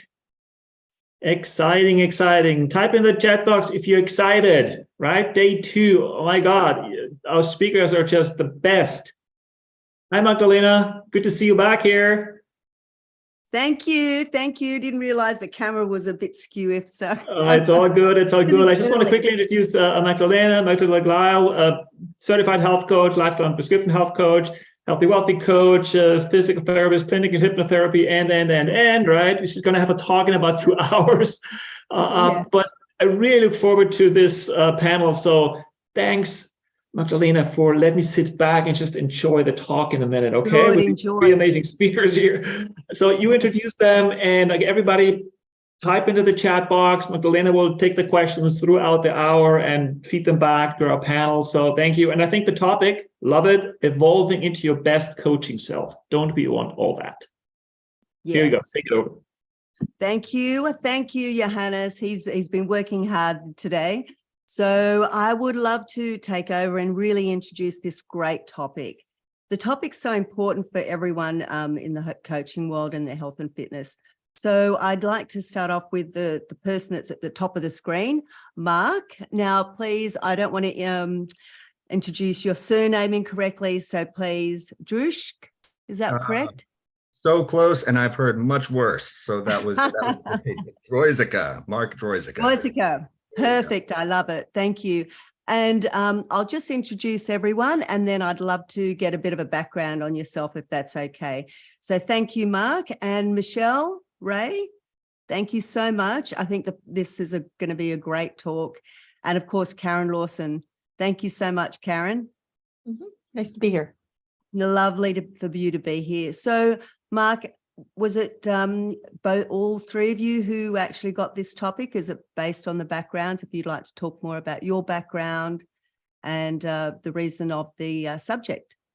Absolutely, yeah. So Karen was actually the one who submitted this for us, but we'll just briefly introduce ourselves here. So once again, everyone, my name is Mark Dreusicke. I am a national board certified health coach and did my coach trainings at both Duke Integrative Medicine and Vanderbilt. Also trained as an MD, and I joke that I was fortunate to discover in medical school that my passion was not prescribing drugs and telling people what to do. So the field of coaching has really been an exciting path for me. I currently do research and consulting and help design coach training programs, do contract work with the VA Whole Health Initiative, and I'm currently enrolled in a psychedelic integration coach certification program, which I will share a little bit more about in our time together today. Perfect, perfect. Yeah, that sounds so interesting. Thank you. You've got an array of knowledge right there. So, Michele, could you please let everyone know a bit about your background? Absolutely. Thanks for having me today. My name is Michele Ray, and I'm a nationally board certified health and wellness coach. Was in that first cohort here in 2017. And I have taught with Karen as a graduate faculty at the University of Minnesota through the Center for Spirituality and Healing for 16 years in a variety of different courses there for our master's and our certification program. And I'm also a registered pharmacist by first degree and an author. I have written a book called Living from the Center Within. I have a private practice. I do one-on-one coaching. I do organizational development, kind of both personal and professional. And I have a master's in human development. So my lens in coaching is this holistic, integrative health and wellness kind of mind, body, spirit way of living a mindfulness-based life. And one of the reasons that this subject of transformation and really taking the lens wider is that we see as coaches that people come in and we of course meet them where they are, but some of my clients come in dysregulated and want to get regulated, and some come in regulated and really want to step into their optimal. And there's others that come in feeling like they're optimal, but they haven't reached their full potential, like that enlightened, living their most empowered genius life. And that's what lights me up. And I think lights all 3 of us up. So we look forward to sharing more of our ideas on and experiences in that. Perfect. That's I've got lots of questions right there, Michele. So I'm excited. Thank you. Karen. Yeah, Karen Lawson. I'm a recovering physician. I wasn't as smart as Mark. It took me longer. I actually had to practice medicine for a while before I discovered this coaching thing. I've been in the area of holistic and integrative, although I came from a background of family medicine and emergency medicine. I've been in the area of holistic and integrative healthcare for 25 plus years. I'm going to stop counting after that. Actually have been working in the area of integrative health coaching for almost 20 years. I founded and ran the program at University of Minnesota for 17 years.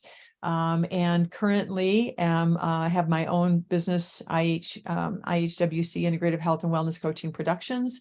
And a lot like Mark, I help design training programs at different places, improve training programs, expand training programs to bring in holistic and integrative perspectives.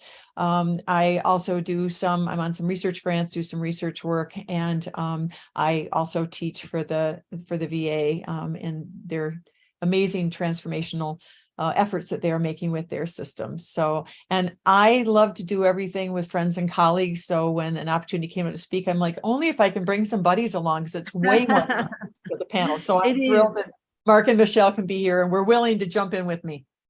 Excellent. Because, you know, the more people are around us are like-minded, guess who gets the benefit of our coaches, right? So you have such an array of knowledge. So you talk about the subject today, evolving into your best coaching self. So when you actually thought of this subject, could you tell us and expand about what, you know, this topic was really, what you were capturing, what was your thoughts behind it?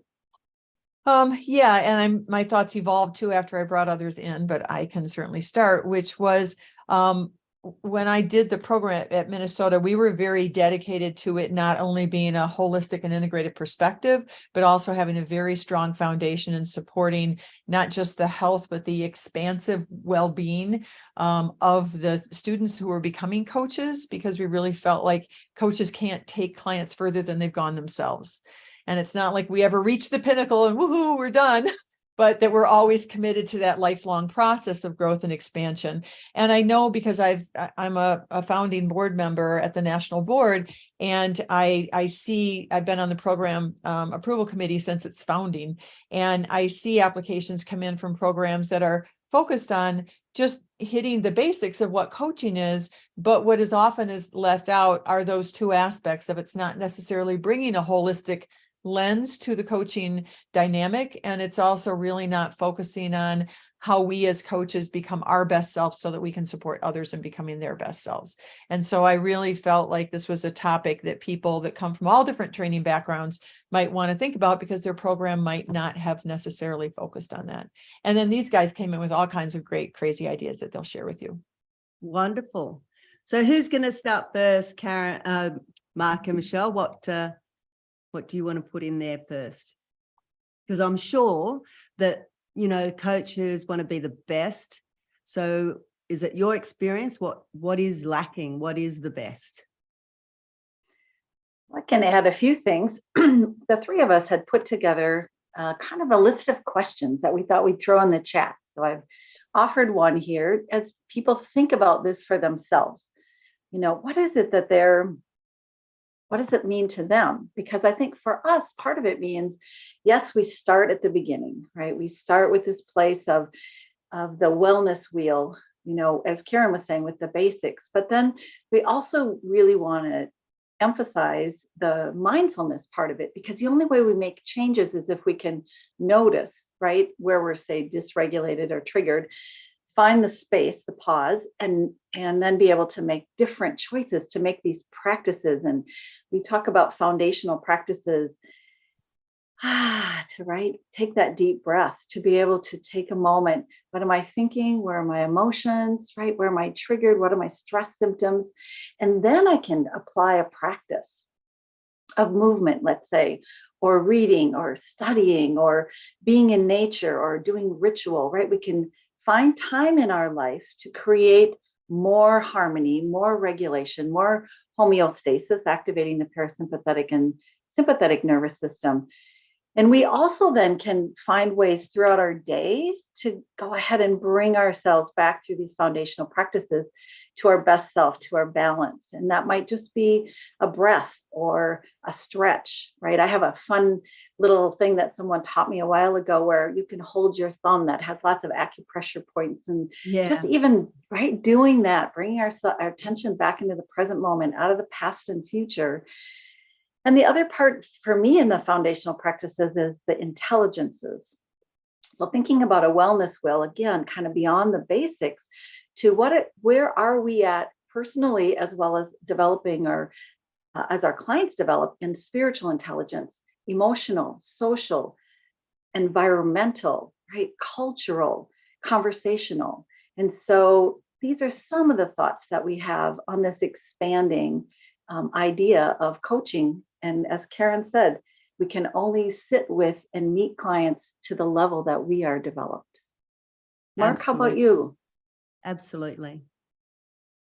Yeah, thank you so much. I think as both Karen and Michele have been alluding to, we really kind of were enjoying this brainstorming around, when we think about these foundational self-care practices as coaches, I mean, what does that actually mean? And after thinking about it, what occurred to me is, whereas I think self-care typically conjures up these ideas of these individual activities and practices, whereas, something I have personally experienced is that a lot of social bonds and interpersonal connections, and I want to emphasize the right personal connections really help to calibrate my own nervous system and make me feel more grounded and focused and balanced. And so really started thinking about this idea of co-regulation. And so folks may have heard this term, co-regulation, but really just referring to how people influence and regulate each other's nervous systems, really that kind of reciprocal interaction where, people really do attune to and respond to each other's level of activation, their emotional energy,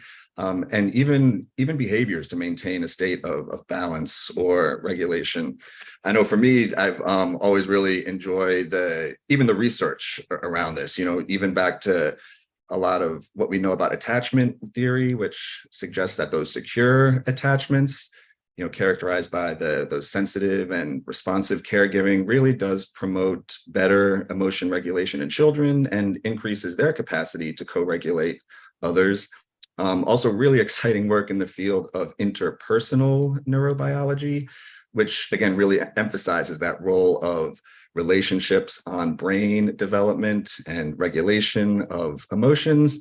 Really intrigued by these neuroimaging studies using even functional MRI to show how those positive social interactions actually activate brain regions associated with emotion regulation and empathy and even reward processing. And similarly, studies on stress regulation showing that just being in the presence of a trusted relationship in a stressful situation can lead to decreased cortisol and better stress management. So really a lot of things just emphasizing that that co-regulation can be so important to modulate our own reactivity and stress response. And so last thing I'll say about this, because while I really love the science that supports this, I love to nerd out, and I'm a total research guy with this stuff. But I think what's becoming more and more meaningful to me is just that experience of co-regulation that I know for myself. I can't really describe it in words, but when I'm with someone who just seems to get me, I don't know what it is, but I know it when I feel it. And personally, I'm just really starting to pay more attention to that in my life, again, as a really just foundational practice in self-care. I often think about that saying that people may have heard, that you are the average of the 5 people you spend the most time with. And I actually do think that there might be some truth to that. And if I just add, Mark, the power to that, as we're talking about today's topic, is that if you in your personal life are cultivating that and spending time, that's impacting you, your nervous system, your regulation. And then you carry that through when you go into relationship with a client in a session. It's like you're changing and evolving your own energetic field of being. as well as your own physiology. And I mean, you know, studies show that, you know, the electronic field, the electromagnetic field from our heart radiates, you know, 6 to 8 feet off the body. So if we're cultivating intentionally the quality of our field and our ability in our private time and in our relationships and in our managing our own, you know, kind of stress and well-being, then we bring that with us into our coaching work, and we're able to create that experience for somebody that maybe is not getting that experience somewhere else. You know, they might not even know what it is. They just know that it feels good, that they feel safety there, that there's an ease when they come in. And I think it's one of the pieces as coaches that we're responsible for that we don't often talk about, and we're not really taught, you know. So I love the way that you talked about that, Mark.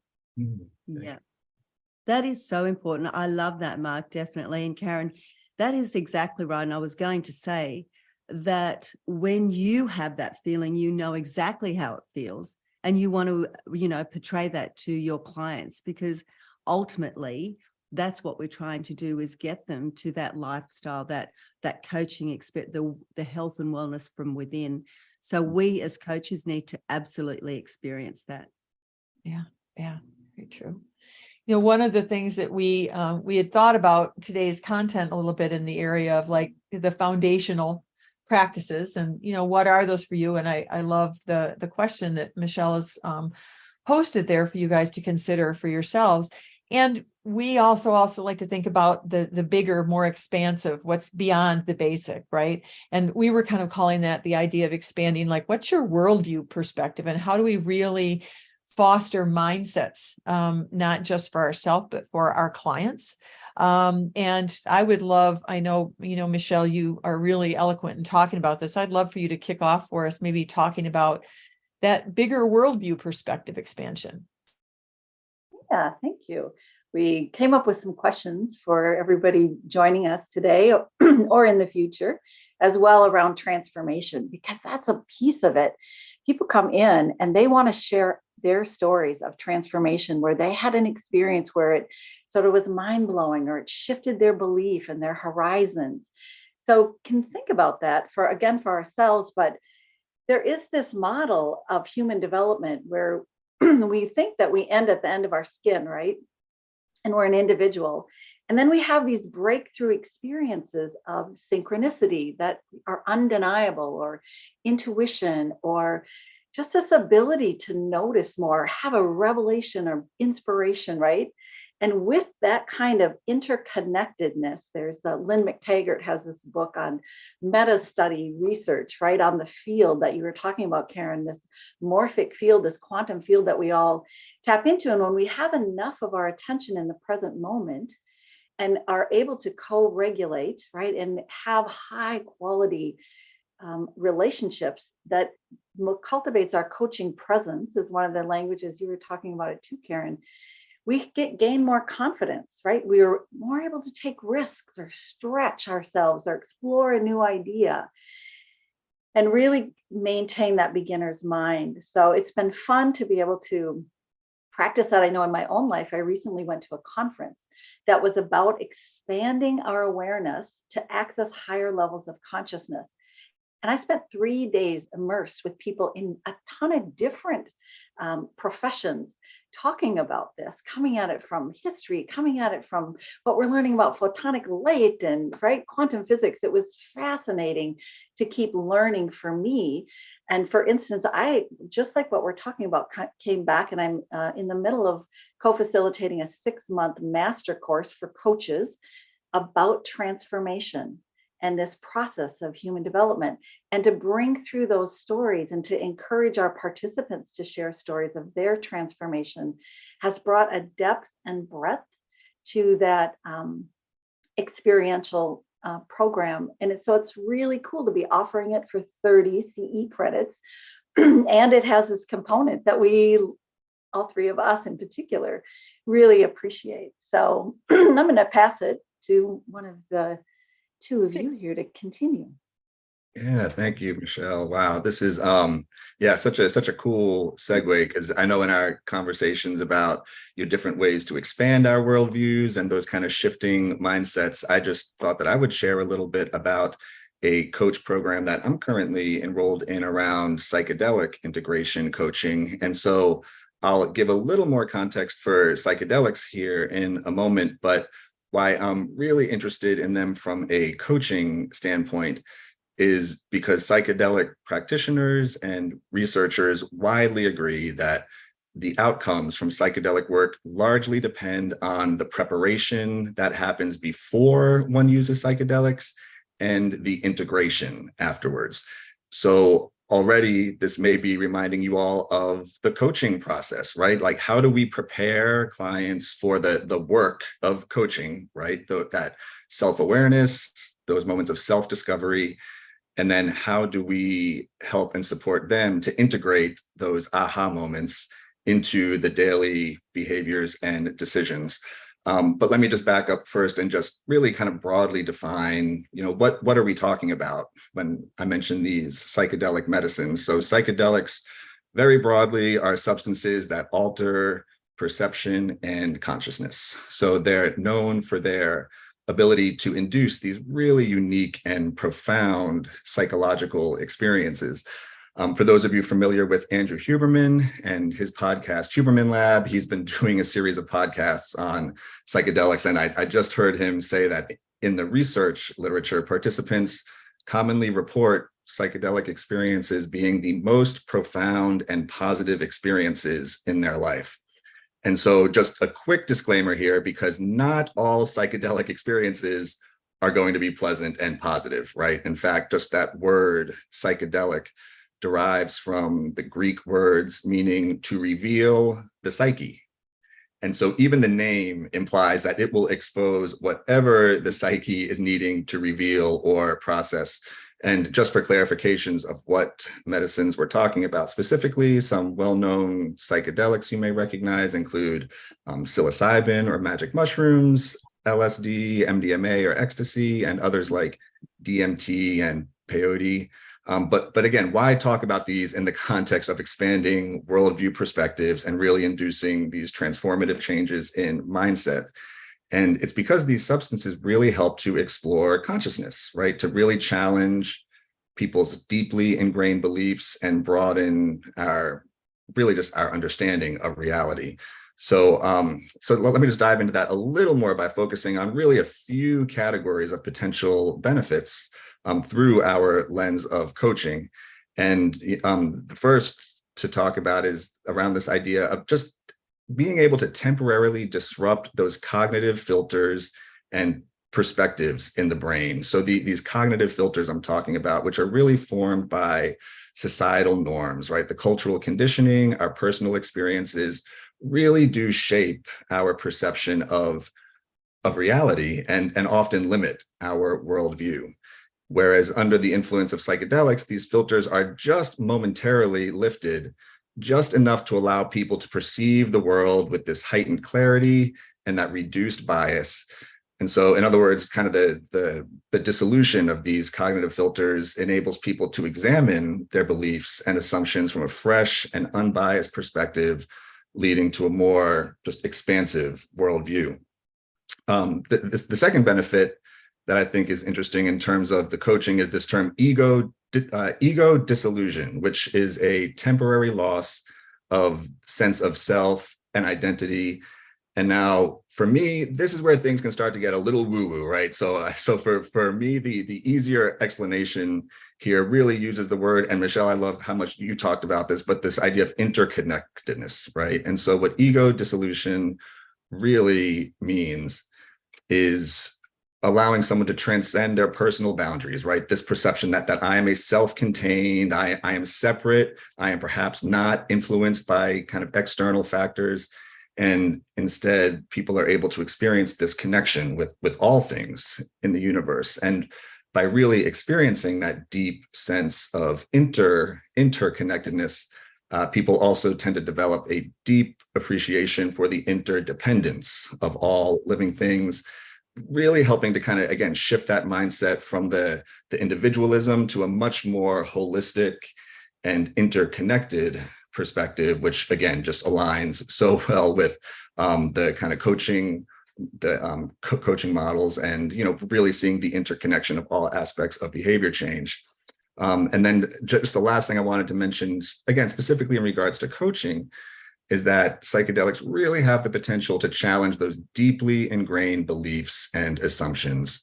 Those altered states can allow people just to question their preconceived notions, their ideologies, biases, and just that willingness to see things from a different perspective really opens the door to new possibilities, continuing to facilitate that shift in mindset towards a more just inclusive, open-minded, and even more tolerant worldviews. So again, just really want to emphasize, the reason for me I'm so interested in these, the potential of psychedelics really is for their potential to facilitate the work that we're already doing as coaches, right?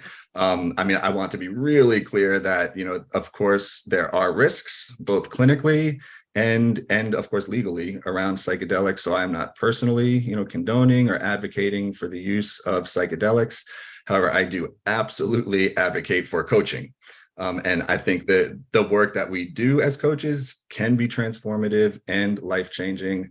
And you know what? I'm always willing to meet clients where they are and to have other tools in our toolkit. Mark, if I may, I'm just laughing because, you're speaking my language. I've been a student of shamanic practices for 30 years. And I just want to acknowledge for those of you who might be like, well, I'm interested in expanding my worldview, but I'm not so sure about taking one of those substances, that any altered state work takes us out of our usual way of seeing and being in the world, right? And there are lots of different ways of reaching other altered states besides substances. We use common ones all the time with alcohol and caffeine and stuff. There's lots of different altered states. We all dream at night, right? So that's an altered state. There's some real benefits to using a substance for an altered state because there's a way of containing it and starting it and stopping it. It's pretty fast. You take it and you have an experience. Whereas if you decide you're going to get an altered state by fasting, it might take you 3 days, right? So there's lots and lots of ways where people over millennium have used altered states of some kind, drumming, dancing, fasting, deprivation, sensory deprivation tanks. There's lots of ways to get into altered states, but the whole point is to find ways to disconnect us from those ruts that we're in, from our usual ways of thinking and being, and the limitations that we've somehow agreed implicitly are the truth, right? And allow us to see that, the lighthouse that shines the light in 360 degrees, we're probably only been seeing out of one window. And so I just want to kind of say, because I think what Mark's talking about is so important. I thought, excuse me, that this kind of exploration was something you did in your personal life. And then you went over here and you did your professional practice, right? Like much of our world, I was very compartmentalized. And I really didn't think the two had much to do with each other. And this was personal development, spiritual exploration, et cetera. And it became very clear after about 10 years that there was no separation, and that about what we do as individuals in our personal, spiritual, emotional, energetic evolution and development informs everything that we do professionally.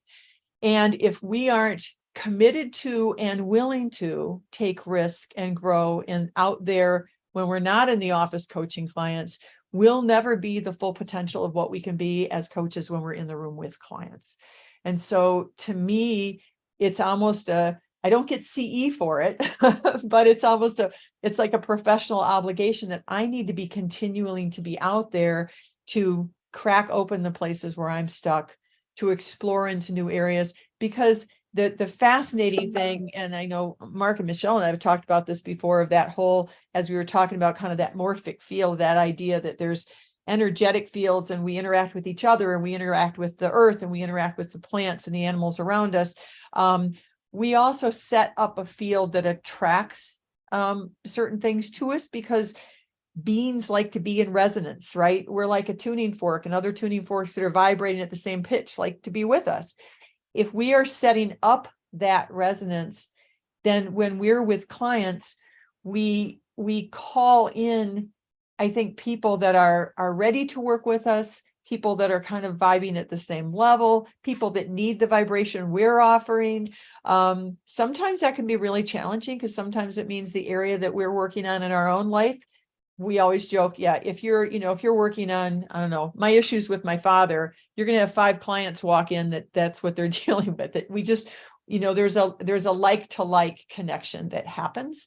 And we can be really intentional about what we want that field that we're setting up to look like by committing ourselves to some of the kind of exploration that may use psychedelics, may use other altered states, may be traveling to some place you've never been and having an experience that just shakes you up out of your usual world. So, we really like to think about that big piece of how we can support transformation in our patients, not just behavior change of, well, now I eat vegetables 3 days a week. It's a bigger picture than that. So, yeah. That's perfect. And I loved it. We've got some questions just down below. So obviously there's Mark, there's coaches out there that are obviously new to this, to learn about psychedelics. So questions are here is, what about what Karen was saying, other modalities that you can use for altered states like meditation, like hypnosis, because of the, it says here, like the addiction, like you don't want it to be going down that road. Yeah. Thank you, Magdalena. The first thing I will say is that I will absolutely join those coaches and say I am brand new exploring this area myself. And so, just kind of really, really appreciating the kind of the resonance and the curiosity there. But yeah, I think in addition to some of those practices that Karen mentioned, I mean, for example, breath work practices, I mean, very intentional, can and again, just to put it in very layman's terms, you get a little kind of lightheaded and a little and it's just, but in a very controlled way, can just create shifts in the nervous system that I would also describe as a bit of an altered state. People are talking a lot about now about the cold plunges and the ice baths, which is right. Very similar. Even things like sauna or kind of the sweat lodges. I mean, there's lots of ways that historically people have been doing for thousands and thousands of years. So again, just to emphasize that, I believe this is really kind of embedded in our DNA. So sort of, to really experience these things and ask these questions. But yeah, Karen, Michele, curious. Oh yeah, Magdalena. Yeah. So just one last thing, and then I'll send it to Michele, because there was a comment that Gabor Mate had actually talked about psychedelics as well when he was talking to Tim Ferriss. So that was just a comment on it. His stuff is wonderful. And I just want to say before you hand it over that I heard you mention quickly in passing there the concern about addiction kind of thing.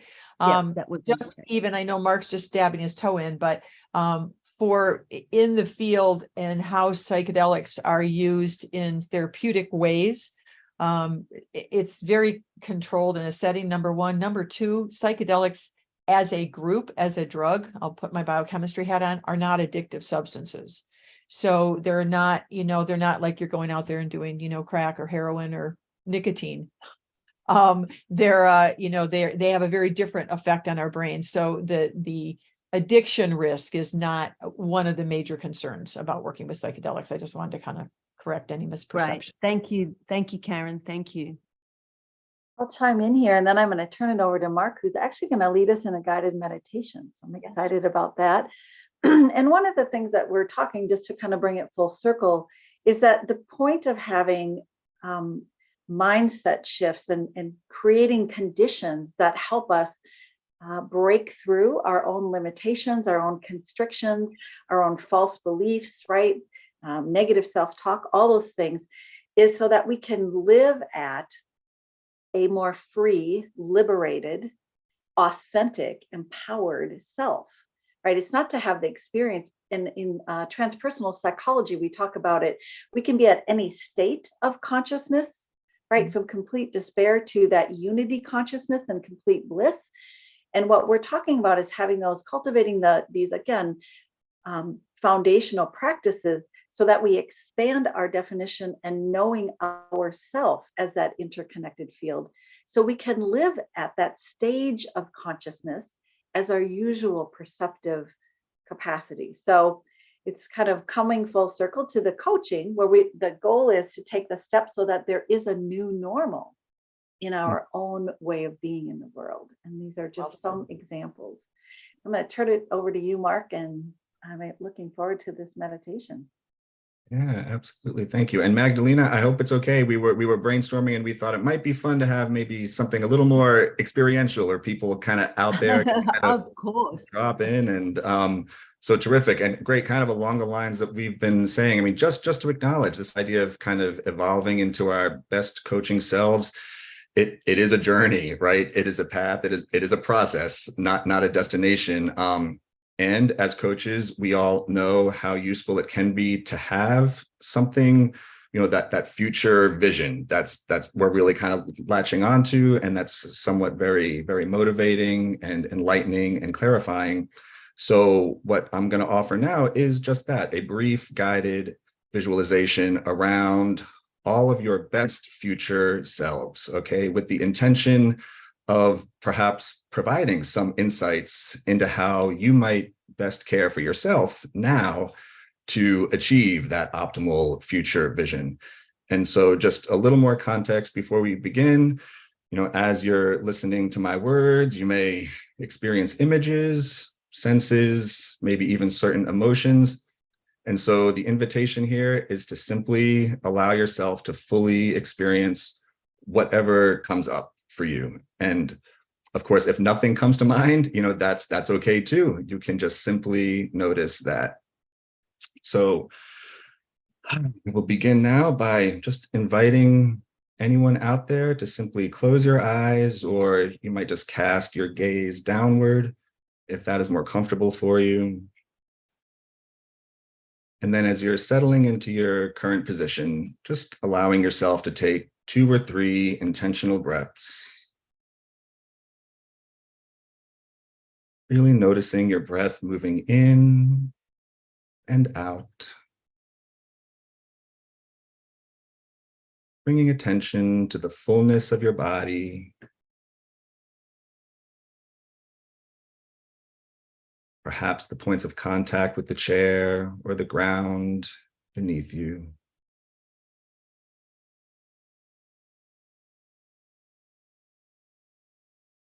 And then as you're settling in, seeing if you can allow an image of your future self to develop in your mind's eye. Doesn't matter how far in the future, just noticing whatever image comes to mind.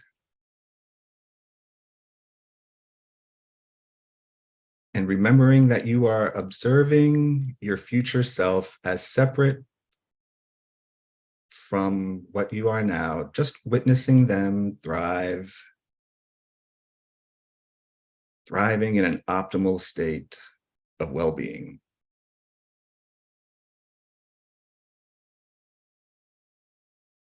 Taking a moment to really sense into this, observing your best future self, healthy, energized, yet grounded, focused, and committed. Noticing how you might look, how you are moving and feeling in your body.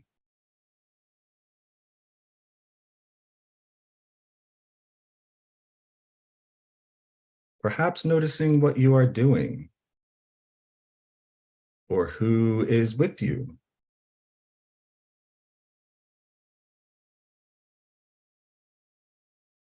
Simply noticing and breathing into the fullness of the entire experience.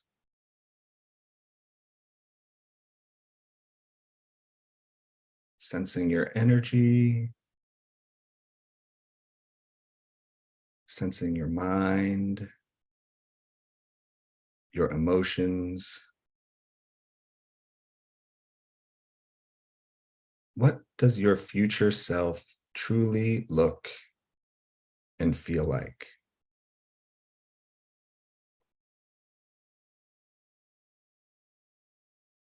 And then as you are witnessing your future self, you might even pause to ask them a single question. Whatever question feels most important to you now.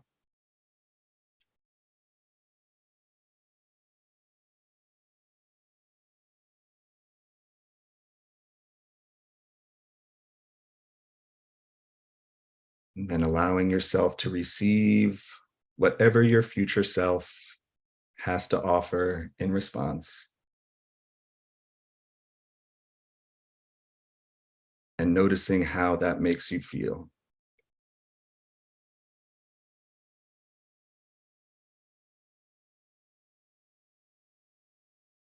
You might offer your future self a notion of gratitude for what they just shared with you. Taking the next several breaths to notice key things that you want to bring back with you.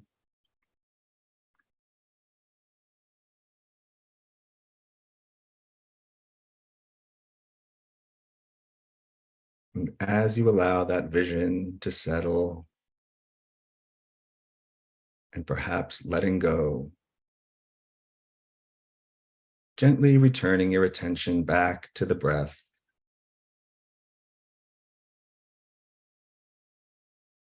Noticing the rise and fall of your breathing, gently bringing attention back into your body,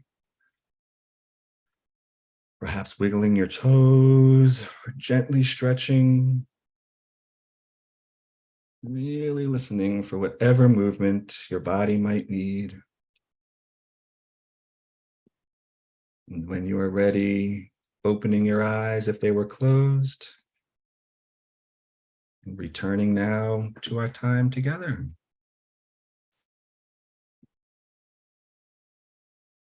And so because these types of experiences can often be, profound and really enlightening for people, I had prepared just a few kind of follow-up questions for folks to debrief. And again, these are very kind of introspective questions for folks to consider. But the first would just be, what stood out? What really stood out about your future self in that visualization? And then a nice follow-up question might be maybe what surprised you? What surprised you?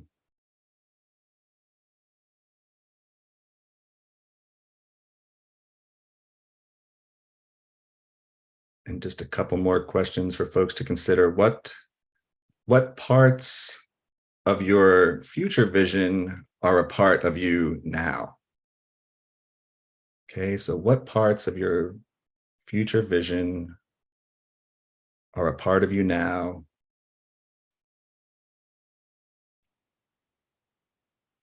And then also, what from your visualization would you like to honor more fully in your life?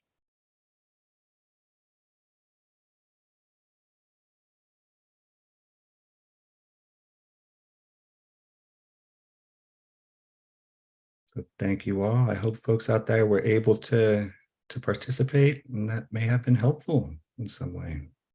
And thank you all for participating here on screen. Wow, that was amazing. Thank you, Mark. Wow, I've got some great visions. So there was some amazing, for me, I got clarity and to have knowingness within yourself. So that's what I brought back with me. So that was truly amazing. So I just want to have some questions, if that's okay. Karen, do you want to say anything else, or just before there's some Q&A here, or? Oops. Karen. Sorry, I muted for the experience. Yeah. I think the only thing I'd like to say, because I think it really reiterates, and Mark, you have that lovely voice, but I think all of us as coaches should have at least some tools in our toolkit, whether we call them grounding practices, centering practices, breathing practices, that we can comfortably introduce tools like this to our clients.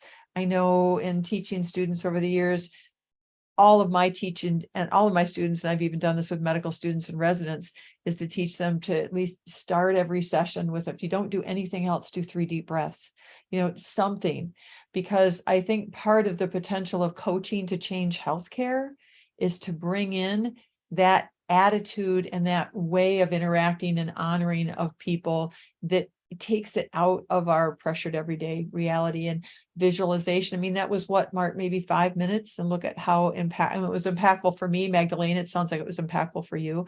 So it's amazing how just even short little visualization, breathing, movement practices, and bringing those in and making those part of your coaching, I think just has such great potential for getting past just the talking and thinking part, So thank you, Mark. It was lovely. Yeah, thank you. So I would like, Michele, is that a question that you had that you've just put here, or is that? Well, one of the things, because we're true coaches, as we're wrapping up, we wanted to give everyone the invitation, excuse me, to think about what are some of your takeaways, like from what we've talked about today. How do you think this could impact your coaching? How one of the things with coaches, for instance, is we have to pay attention to ourselves, our clients, the container, what's happening, and as we practice expanding our capacity to be in the present moment with our presence, right, managing our attention, think about the increased ability to read the energy in the room, right, and how much that expands our coaching process. And I know that from my work with students, and Karen and Mark probably have the same experience, that we younger coaches often don't want to, push their boundaries, like, ooh, that's too big of an emotion, or I have to try to fix that, or suggest something prematurely, right? Or really give advice so that we as coaches feel more comfortable. And so all of these exercises, as Karen's suggesting, we can bring them into our coaching sessions. We can do them independently outside to continue to cultivate our capacity. But I do believe that as we gain confidence and we realize that our presence and ability to deeply listen and reflect and be with our clients wherever they are, as Mark was saying, we continue to enhance our capacity to coach. So we just wanted to have people think about that. And then, is there any action that from what we've talked about, what you've heard here, from maybe some of the questions even coming, that you're willing to commit to personally and professionally, even within the next week? So just had to get our little coaching takeaway ideas in there as well. That's all. Thank you. Agree. Thank you, Michele. I agree, because I think, we get burnouts as coaches. We are in energy that is not aligned to us. So it's also, a clearing for us. But I think one of the questions is that we want to really, in a word, say, if you will, cleanse ourselves of the energy that comes in, because we see so many people, we see so many different types, we see so many different issues, that we want to have a clearer mind for the next one. And we have to give them that space. And it's our due diligence to be clear, to be ready for the next client. So I guess coaches are here saying, well, what is our scope of practice? We all want to better ourselves. We all want to have a clear mind. We want to be the best coaches we can be.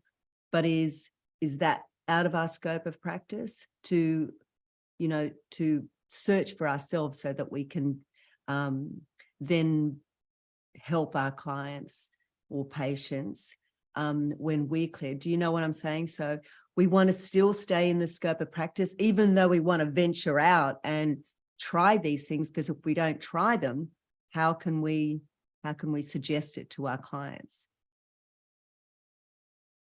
So, what are your takes? Can we help coaches know how far we can go? What can they go, and where can they best seek, what they can do to further themselves?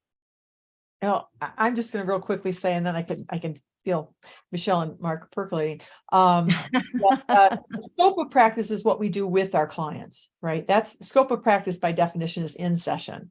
So we're not necessarily saying that you have to be, out there leading them on psychedelic trips, or what you do for your own personal growth and development has nothing technically legally to do with your scope of practice. It informs who you are and who you bring into session and what capacity you have to hold the experience of another. But it's not something you're doing to them. And again, if you think of our scope of practice as coaches as being experts in, I say belief and behavior change, because I don't think real behavior change happens without belief change, then anything that you're doing that's supporting that is all right. We're not talking about you becoming an expert in XYZ and teaching somebody else that.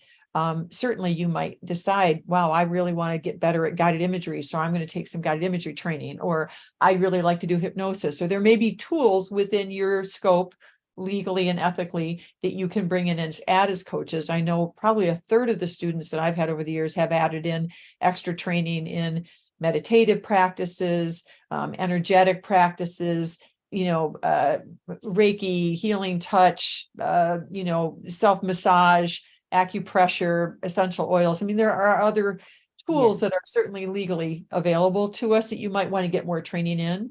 But I think first we're starting about what you do you can do for yourself out there, so you can bring yourself in. Exactly right, Karen. So that's exactly what Mark was saying. This is what we can do as coaches, right? So that's right, Mark. So I just want to emphasize these are the tools that we can help ourselves, because like I said, I premised, we get burnt out. So we need to, and we get triggered. I'm sure we get triggered because we're only human, right? We're human beings with emotions, just like our clients. So go, Mark, you were going to say? Yeah, I mean, it really, this almost feels so simple to me. I feel like maybe Karen, Michele, and I all had a similar kind of reaction to even the question, which is like, my gosh, like coaching, perhaps, more than many other professions out there, if you're not walking the talk of coaching in your own personal life, then how are you possibly bringing those kind of more indirect, subtle, energetic, feelings of connection, unless you are truly embodying this for yourself? And just to highlight what Karen was saying, yeah, absolutely, that's very distinct from kind of what we're doing when we have our coaching hat on. But yeah, absolutely, I think imperative. And this is why, of course, the National Board for Health and Wellness Coaching has so many of the, continuing education. And yeah, I would truly encourage folks, pursue things that are meaningful for you, and practice those things yourself that are meaningful for you, and just be curious about how they show up in your coaching as you have your, kind of coaching hat on. But yeah, fascinating question. This is great.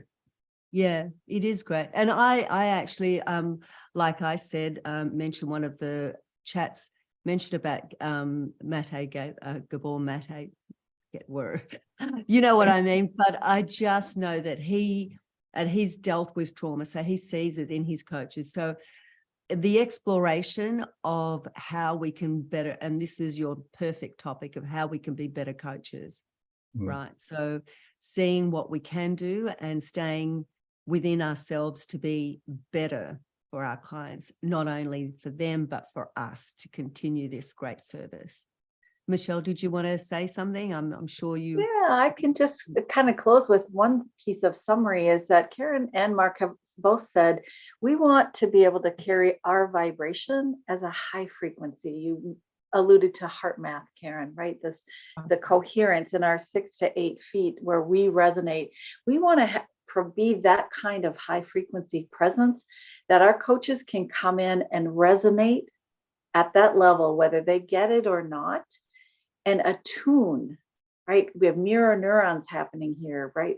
All of that kind. And so the part of it for us is to stay clear, to continue radiating our own high frequency so we don't get burnt out as quickly, right? We also get a kind of a good universal intelligence love bath, right? When we're at that vibrating at that frequency when we're in our coaching sessions. And that is the benefit for us to be able to learn how to maintain a high level of frequency, consciousness, however we look at that, whatever model we're talking about, so that we can be that.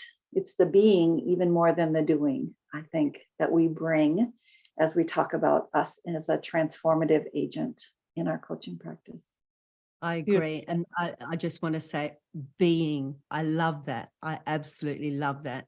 I don't know if you know about the Ultimate Coach, if you've heard of him, but he's got a book out that says just to act in the being. I think we sort of miss that as well as coaches.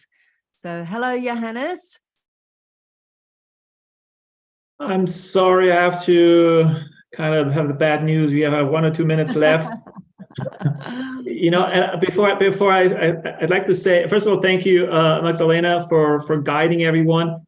And if all of you would like to kind of last word or like the essence of what you want to share with our audience, because I hope you're going to join us again next year, because this has so much potential, so much depth, how coaches can be better, go to the next level. I totally agree that's needed, walk the talk. So maybe everybody like a few seconds, half a minute to close. And what is the message that you find really is essential to share with our audience? Now, unfortunately, we have to close. Yeah. Mark? Yeah, and I'll thank you. Magdalena, again, just to really kind of acknowledge the person who asked the question around, you know, the burnout and the scope. I mean, that's real. Like, that is absolutely real. And so, my gosh, in terms of evolving into our best coaching selves, I mean, there's a reason we started with self-care, but also have some fun out there, y'all. Like, my gosh, again, that's just energy that we all need to be feeling right now in connection. So, thank you for that. Yeah, I might just piggyback on Mark and say it is about having fun. It's about exploring. It's about beginner's mind. It's about being curious.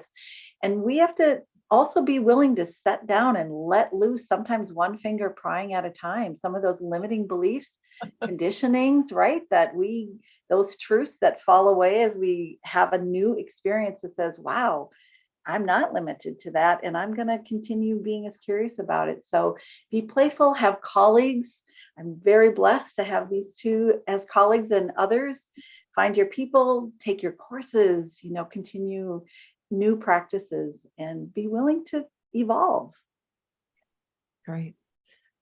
And, echo what both of them said. To me, it's often about, finding your passion and, really following that, whatever it looks like. So what lights you up? What do you resonate with? If you're getting burned out in your coaching practice, maybe you're not doing your coaching practice the right way. Maybe you're not working with the right clientele. Maybe, open yourself up to the possibility of, just like we do with clients, of finding out what they value, what's important to them. Are you having that conversation with yourself? What do you value? What's important to you? What gets you excited? What gets you, vibrating at that high frequency that Michele talked about? And what do you need to do when you're not doing your work that fuels that fire, that keeps you going and keeps your passion? I'm a dancer, so I'm out there, or I'm in nature somewhere. So I'm either on a yoga mat or I'm in a dance studio. So those two things are what keep me going. And without those, I'd be a miserable coach. So, find what lights you up. Thank you so much. Everybody listening, give our wonderful speakers and Magdalena a big hug virtually. You guys feel it, type it into the chat box. Thank you again. Please be back next year, right? And we're going to take it from there. Okay. Lots of room to grow for everybody. Thanks, guys. Really appreciate it. Thank you. Thank you so much. You're going to be back in like 2 minutes, okay? Next speaker coming up, 2 more. Please stay. Thank you again for the panel. Amazing. And I'll see you back in about 2 minutes.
Here we go, guys. We are back. We are back. See, it's getting dark here already. I guess you know where I am. Kind of what it's 9 o'clock here, my time. How is everybody? Type in the chat box. Let me know how you're doing. And we have 2 more amazing speakers. So stay, chat, connect with the post your questions and comments into the chat box. And I love your conversation. So much to learn. So next, we're going to have here with us Elizabeth McHugh. Did I say that right? You did. Yep, McHugh. Oh, thank you so much. Thanks for being here. Quick introduction. So certified health coach. And I think you're working with the Evergreen State College, right? No, that's not me. Nope. Oh, okay. I'm sorry. I apologize. That's okay. Because I was about to say, you know, I would love to talk a lot more about health coaching in terms of, you know, educational system, but sorry, apologies. Okay. The main topic is about utilizing connection to manage chronic disease. So maybe share a little bit more about you, so we know your background and what made you go into that direction. Yeah, absolutely. So I started coaching about 7 or 8 years ago. And recently in the past 2 years, I was working with a startup and we were utilizing group coaching in order to partner actually with clinics and physicians. And we were working the payer system, we were working in hospitals. And by utilizing this group coaching, it was perfect after COVID. We started to be able to see a really big change in people's state. And we weren't doing anything special. We weren't changing medications. We weren't doing anything but specifically coaching and going through a program. So today I'm just discussing on how to be able to do that, why it's important, how to be able to do that, and start group coaching is starting to come up. A lot of people are still figuring out one-on-one, but group coaching is really, in my opinion, the future of coaching and what we're going to start needing to do. And yeah, it's a little bit about my background. No, amazing. Wonderful, wonderful. So you have a presentation, and then at the end we have Q&A. I feedback the questions that the audience has, right? Is that okay? Yep, perfect. Here we go. Enjoy. Thank you. Okay, so as I said, I'm excited to be presenting on group coaching and how to utilize connection in order to be able to effectively manage chronic disease. So a little bit more about my background.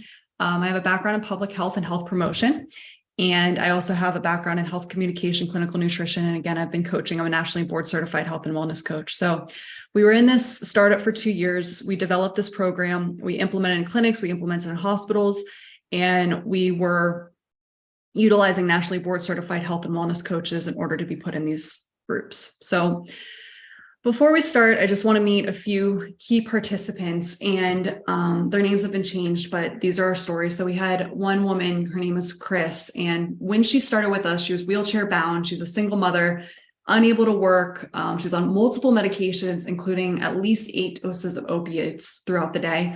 She also had a really severe sugar addiction. And we had Dan, who was a type 2 diabetic. He had obesity. He was silent through the 24 weeks. And his wife had passed away recently. And then there's Sophia, who was a wounded vet, and she always took the calls in bed. You could sometimes see her on her camera and you would see that she was still in bed. She also suffered from depression, and she was a single mother. So just keep these people in the back of your head. It's just a couple of people out of the hundreds that we've coached and got to meet, but some of these stories really stick out to me. So the cost of chronic conditions, this is in America. But it's also most likely around the world as well. So in America, the cost of heart disease is $216 billion per year and 877,000 deaths, almost 878,000 deaths. Cost of diabetes is $327 billion. 37 million people have diabetes. $240 billion is the cost of cancer. It's going to be upwards by 2030. That's the prediction, $240 billion. And 600,000 people per year die of cancer. And then 20% of children in the US and 42% of adults in the US suffer from having obesity. And that cost is $173 billion. So the cost of chronic illness is huge. It goes and it has an impact on our life. It has an impact on our economy.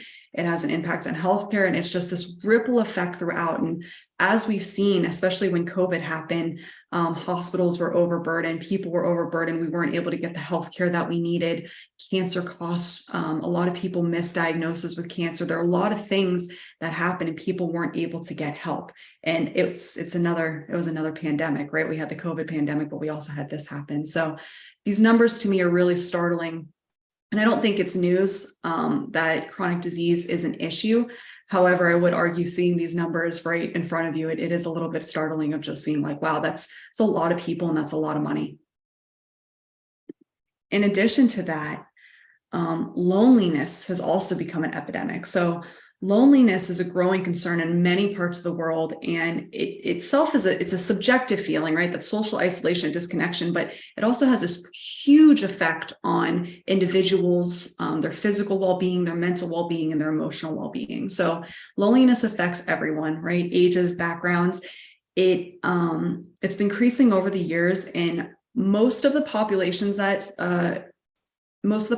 experience loneliness, it's our older population, and actually our children are starting to experience more and more loneliness. So everyone does experience it at some times, but there are two really populations that really heavily have it. So the impact of loneliness has been linked to a range of health issues. So the prolonged loneliness we found has been able to contribute to increased stress levels. There's disrupted sleep patterns. There's a weakened immune system.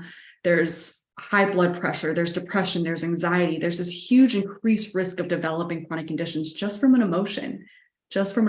So imagine that you can be eating well, you can be doing physical fitness, you can be doing all the things you should be doing. However, if you don't have this social connection, if you don't have this support system, you are at risk for all of the things that I just listed above. And it often stems from just a lack of meaningful social connections. Again, we saw this very heavily in COVID. We saw people, I would argue a lot of our COVID deaths could be because of loneliness, dying of a broken heart. We've seen that. So not being able to connect with people, being afraid to go out of the house, not being able to be seeing our loved ones or whatever it might be, this has a profound impact on our health. It's also very closely associated with mental health conditions, including depression and anxiety. So it can exacerbate negative thought patterns. It can decrease our self-esteem. It can lead to just a sense of hopelessness. And as we know with coaching, and as we know with behavior change and health and everything that we do know, it's essential that we have a meaning and a purpose in order to be able to move on. I think it was Viktor Frankl that said, I'm probably going to botch it, but give a man a purpose and he can get through everything. That's very not as eloquently as he said it, but it's essentially you get the gist of it, of being able to, if you have meaning and you have purpose out there, you can be able to do anything. However, if you don't, you're not going to be able to do anything, to the point that your body will start to shut down on itself, right? And you'll start to be able to have some of these chronic diseases. In addition to that, it just doesn't impact our well-being, but it also has economic implications. So there's this bigger picture. As with chronic disease, it's not just affecting us and our health and affecting our families, but there's this huge implication on the economy that loneliness is going to affect. So there's going to be decreased productivity. We're going to have increased absenteeism, lower job satisfaction, and all of these have consequences. So think about the epidemic of quiet quitting going on, right? How could connection change that? How could organizations keep people there longer? How can they make them not feel as though they're lonely, to be able to make sure that they're healthy, but also that we can keep the productivity we need for our economy?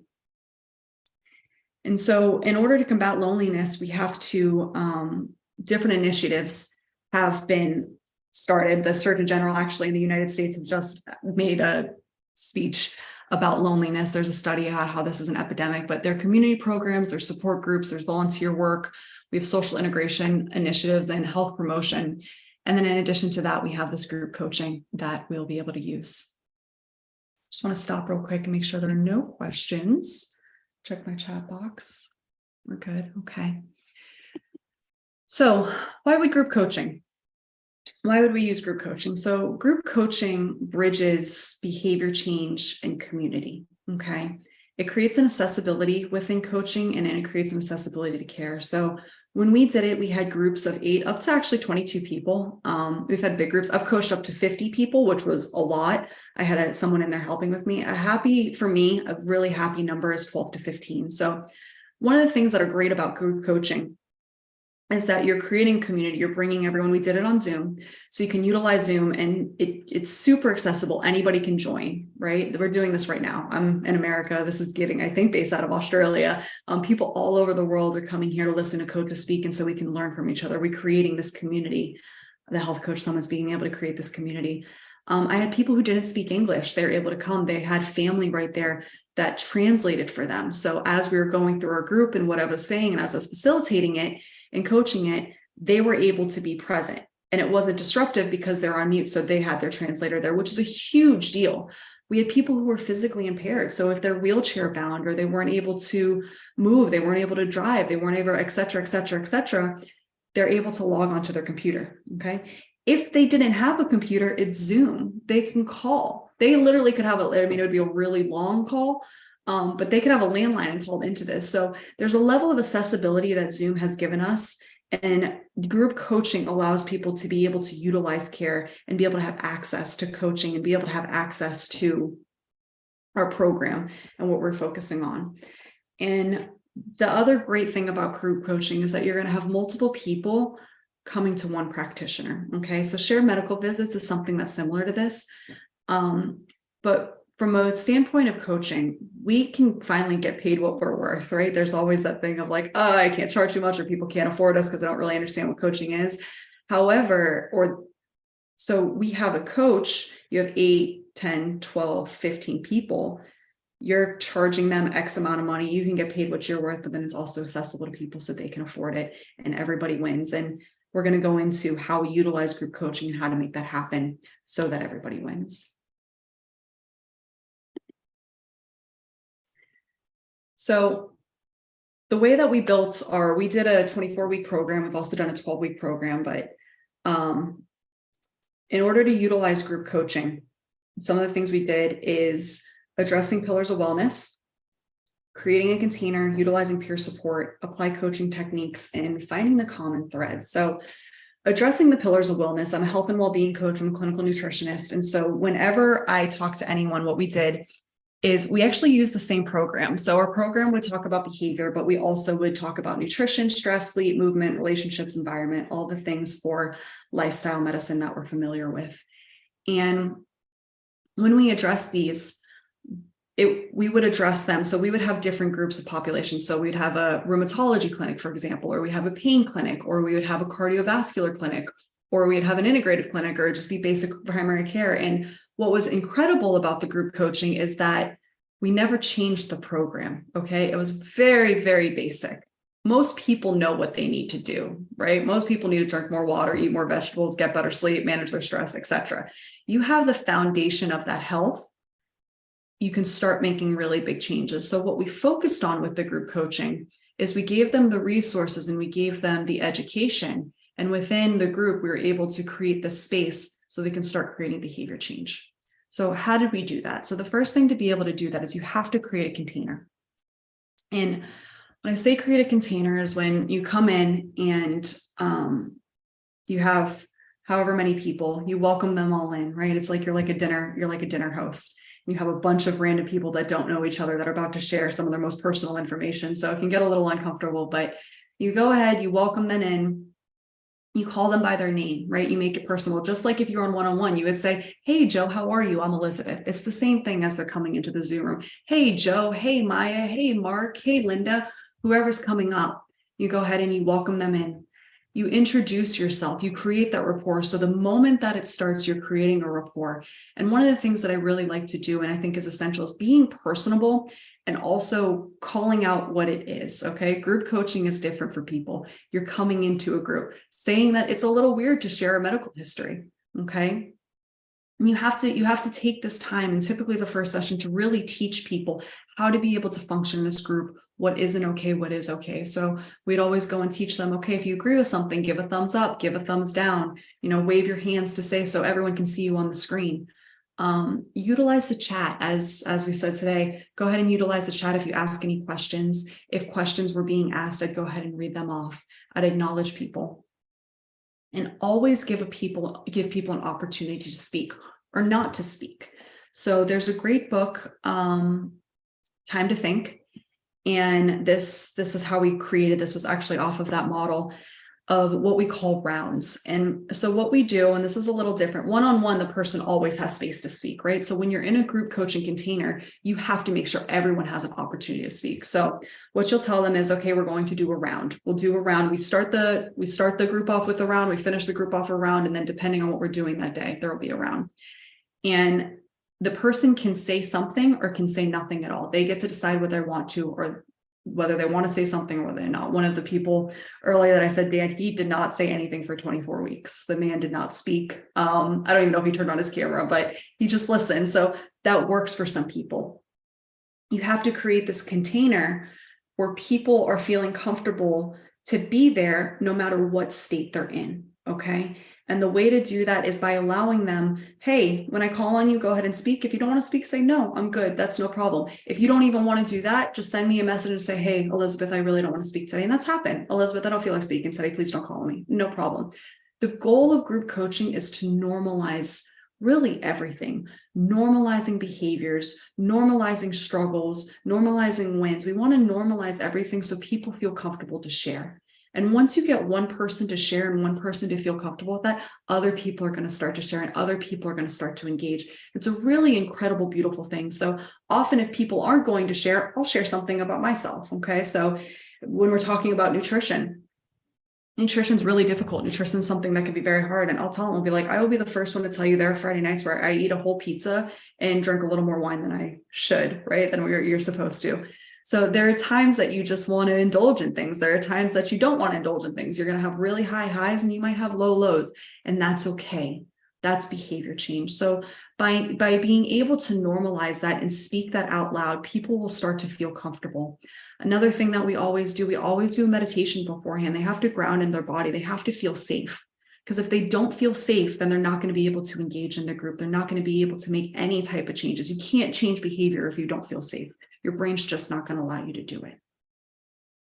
In addition to that, we utilize peer support. So there are two things there's a breakout group, which we do on Zoom. And what we would do is so let's say there were 15 people, we do 5 groups of 3, okay?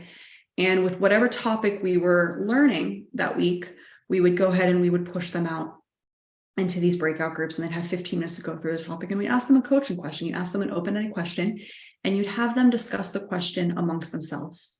Okay, they get 15 minutes. You could pop in and out of the groups, make sure everything's going okay. And then you bring them all back together. And once they came back together, you would do another round and you'd ask, what came up for you? What came up while you're talking in your breakout groups? And this is a really beautiful thing because people can start coaching each other. They start engaging with each other. They're starting to feel comfortable. So smaller groups. And this is where we start finding the similarities and the threads of commonality. So everyone, let's say we're in the rheumatology clinic. They're all having inflammation. They're all dealing with the same things. They might be on the same medication. They might be on the same protocol. They might really be struggling. The family isn't helping them. Even people just being like, I'm in pain and I can't get out of bed. That someone else being like, yes, I'm in pain too. I found this too, or I have a really hard time getting home afterwards and my husband doesn't support me and I got to take care of the kids. So I just shove what in my mouth, whatever I can. There's going to be someone else in that group that says, hey, me too. And just by someone saying, hey, me too, and just by having that conversation, people feel safe and people feel like it's okay. And people are able to start going and being more open to changing the behaviors that they want to. And it's not a coach doing it. It's not a practitioner doing it. It's not anybody doing it except a peer, except someone that's there for them. Okay. Someone that they can go and look at and be like, hey, you're like me and you're experiencing what I'm experiencing. And a lot of the times what we see with people with chronic illness and people with chronic disease is that they are so isolated, okay? And think about this, someone with fibromyalgia, they have pain in this body, they can't get up. It's a disease that's not really super well understood. And people will look at you and you're just lazy or you're weak or you don't want to complain or they don't want to complain. The family doesn't understand, why can't you just eat that if you're on a special diet? Well, why can't you just eat that? It's just once. I made this for you with something special. So there's so many different layers to being able to manage a chronic illness. And it's so isolating. There's so much loneliness, which we learn can compound all of the symptoms that we're having and all of the aspects of the disease that we're having, that by getting them into a group together and by coaching them and creating this container and asking the correct questions, because that's what coaching is, asking questions. By asking the correct questions, they're able to move forward. They're able to connect. They're able to relate. And then we have to apply coaching techniques. So we use SMART goals, we use appreciative inquiry, there's vision planning, there's active listening, there's motivational interview. We all have to bring it, but you bring it all back to the group. So one of the things that will often happen is I will ask for a volunteer. So earlier I talked about Chris, who was wheelchair bound. So the first time that she went through the group with me, it was our second session. The group just met again and we were doing SMART goals. And I always ask for a volunteer. So to teach them how to do SMART goals. So I'm coaching her through the SMART goal so people understand how to do it. And her SMART goal was to do acupuncture. She wanted to call the acupuncturist. So we had a very, very tiny step, right? We take baby steps here. And so I built out the SMART goal and everybody learned from that. Everybody understood because she was like, I'm going to call the acupuncturist. Well, she said, I'm going to go to the acupuncturist 3 times this week. And we broke it down. I was like, well, have you called the acupuncturist yet? Do you have a relationship with the acupuncturist? She's like, no, I'm afraid of the acupuncturist. I'm afraid of needles. I said, okay, so what's something that we can absolutely start with and be successful with that's going to get you to this really long-term goal? Okay, so you can do that and you're using all your coaching techniques. It's a little bit of laser coaching because you typically only have an hour and there's 15 people in the room, but by people watching that, what you'll see is that people are starting to change their SMART goals. They're starting to understand how to do that. So by building the SMART goal with one person, all of a sudden 15 people know how to do it and they're engaged in it. So when you coach those little quick coaching blurbs, you can bring it back to the group. So oftentimes if someone's like, my week was terrible. I had a terrible week. I'm not able to keep up with work. My family is stressing me out. Who else feels like this? Raise your hand if you feel like this. People will raise their hands. People say, hey, I'm stressed out too. I'm struggling too. And again, just by seeing other people struggling, just by seeing people stressed out, you're able to connect and you're able to be open to, okay, how can we fix this together? What's the commonality? How can we move forward? Someone that does speak and willing to share, someone's going to learn from that. Okay. And that's what it is. It's finding the common thread. So how do you build that? You come with a bunch of random people. How do you build and find the common thread with people? So one of the things that we do in our first group, again, this is building this container. We do strengths. So we put up a list of strengths and I ask everyone, I say, okay, you're going to have 15 minutes, 10 minutes, depending on how many people are in the group. Think about your top 3 strengths. I'm going to put you in breakout groups. Talk about them with your group. Talk about your strengths. How can you use them? And how is this going to help you on your health journey? Everyone comes to the group to go ahead and manage their health journey. So we gotta figure out what's going to help us be successful in that. And so they come in, and when they come back to the main room, I create a word blurb, big, like we put all the words in, and the words that are used a lot get bigger and bigger. So if we're using courage or bravery or humor or zest or whatever it is. So I go and I do a round, I find everyone's strengths and I put them on a board so everyone can see them. I create a visual. And then you have the group strengths. So some groups might have a strength of kindness and a strength of bravery and a strength of humor. As a coach, it is your job to recognize that, right? We're reflecting that back to the group to say, hey, these are the things that you share. You are not alone. You're not alone in your chronic illness, but you're not alone in your strengths. You have a community here where you guys can capitalize on the things that you have to be able to continue to move forward to reach your goals. Okay. Let's pause to see if there are any questions in the chat. All right. So does this work? It does. It does work. So when we are doing these are our 24-week programs. And what we did is something called the Life Functions Assessment. So this Life Functions Assessment is a survey that we made. There is the National Institute of Health in the United States has validated surveys that are called PROMIS scores. They are used across the board as a marker of pain or as a marker of anxiety, cognitive function, mental health, global physical health, just an all-around sense of where patients are at. And it's validated through a huge population. So we're able to understand, is this making a difference? Are we making headway? And we are making headway. So what we did is they would take a test they take a survey before, in the middle, and at the end of the 24 weeks. And when we looked at the survey at the end, for everyone, all these percentages that we have, it was if they were below average. Okay, so we're looking at the people who are below average. If you were in a really good place, then you're just going up if you're staying there or whatever it is. But we looked at people who are below average. And what we found was a 68.6% decrease in pain. We had 2 pain clinics in this. So that's really significant. We had people who were in severe pain that were seeing a physician completely for that. We had a 62.5% decrease in anxiety. This is also huge because 2 clinics that were a part of this, we had a clinic that was psychiatric in Montana, actually, and it was during the winter, which was not an easy thing to do to manage anxiety and depression during the winter months in Montana, because you want to talk about isolation and loneliness. They kept showing up to that group. That was what was so beautiful. There was a huge level of isolation and loneliness because they got snowed in. And they were suffering from mental health issues, but they would show up every single week that we met. They'd show up every week to come together, to be able to bond and to be together as a group of really 6 women. And they actually still talk and they still connect with each other. So we saw 62.5% decrease anxiety. The other group, mental health group that we had in that's really sticks out is we had a ketamine clinic that we were working with alongside a psychiatrist. And they had phenomenal results going through this. We saw 60%, that's supposed to say increase, excuse me, not decrease. We had a 60% increase in cognitive function.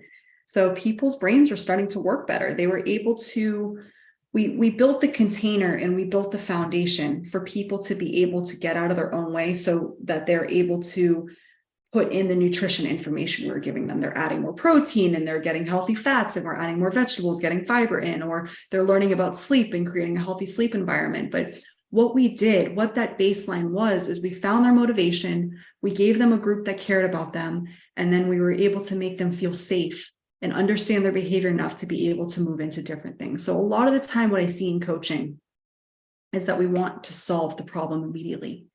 Right? We want to solve the problem, and group coaching forces you can't solve a problem because there are 15 different problems going on. So you really have to step back and you have to create the container for people to solve the problems themselves. And the way you do that, again, is by setting back, creating space, and allowing people to find the commonality between them. And once they find that, they'll be able to figure out themselves, okay, do I want to eat more vegetables? Do I want to work on sleep? Do I want to go walk 20 minutes? Am I going to add water? Whatever it might be. They saw a 78.6% increase in sleep quality.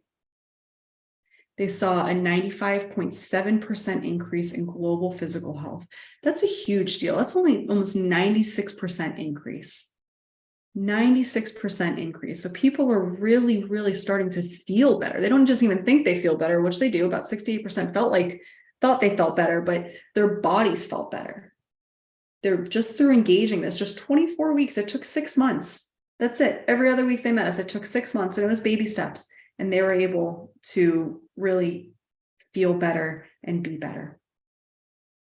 So my last slide that I want to show you and talk about is their stories to finish up. So some of the people that went through this. So Chris, she walked. The last time that we met, she actually went through the program twice. And what's really good about that is that it's the same exact program, but there's a whole group of them that went through this program twice. And the reason they did that is because of the connection, again, the community and the coaching. They were able to get support on the behavior change they needed. So she's a single mother. She was able to walk. She started working again. So when we were saying our final goodbyes, her camera was usually off. She turned on her camera and she was walking, and she was off her opiates. She's managing her nutrition. So how this happened with Chris is she did that one SMART goal. She was brave, and she did that one SMART goal to contact the acupuncturist. And once she contacted the acupuncturist, she met that SMART goal. She started seeing the acupuncturist 3 times a week, like she initially thought she would. And by doing that for a year, she was able to get out of pain, and she was able to get off the opiates, and she was able to manage her condition to not being wheelchair bound anymore, being able to engage with her daughter. She didn't have that sugar fetish anymore. She wasn't going after that constantly. She was able to just manage her life by showing up to the group. Really, there wasn't a lot of one-on-one coaching there. She got it once, was when that initial one with the SMART goal. But by showing up to the group every week, she was able to stay track. Dan, who had lost his wife. We didn't actually know he lost his wife until at the end when he finally turned his camera on. He's a type 2 diabetic. He lost 24 pounds in the 24 weeks, which is really incredible. It's really phenomenal. He was no longer in the diabetic range, and he found community within the group. I remember he turned his camera on and he said, "Thank you. You know, my wife died and I was lost and I was alone. And showing up to this and having this weekly engagement really made a difference for me to focus on myself and not totally let it go." And then there was Sophia, who she was the wounded vet. She was bedridden. She was always in bed. And she was able to do a mile walk every day. And she said that she finally sees the light, and it was the first time in months that she's able to go play with her kids. She's getting out of bed. She's excited about life. She's excited to engage. So these are just some stories out of tons. I mean, there are a ton of stories that come out of this. And again, it's because of creating this space. And obviously they got, there's a workbook, they got some nutrition information, they got some stress information.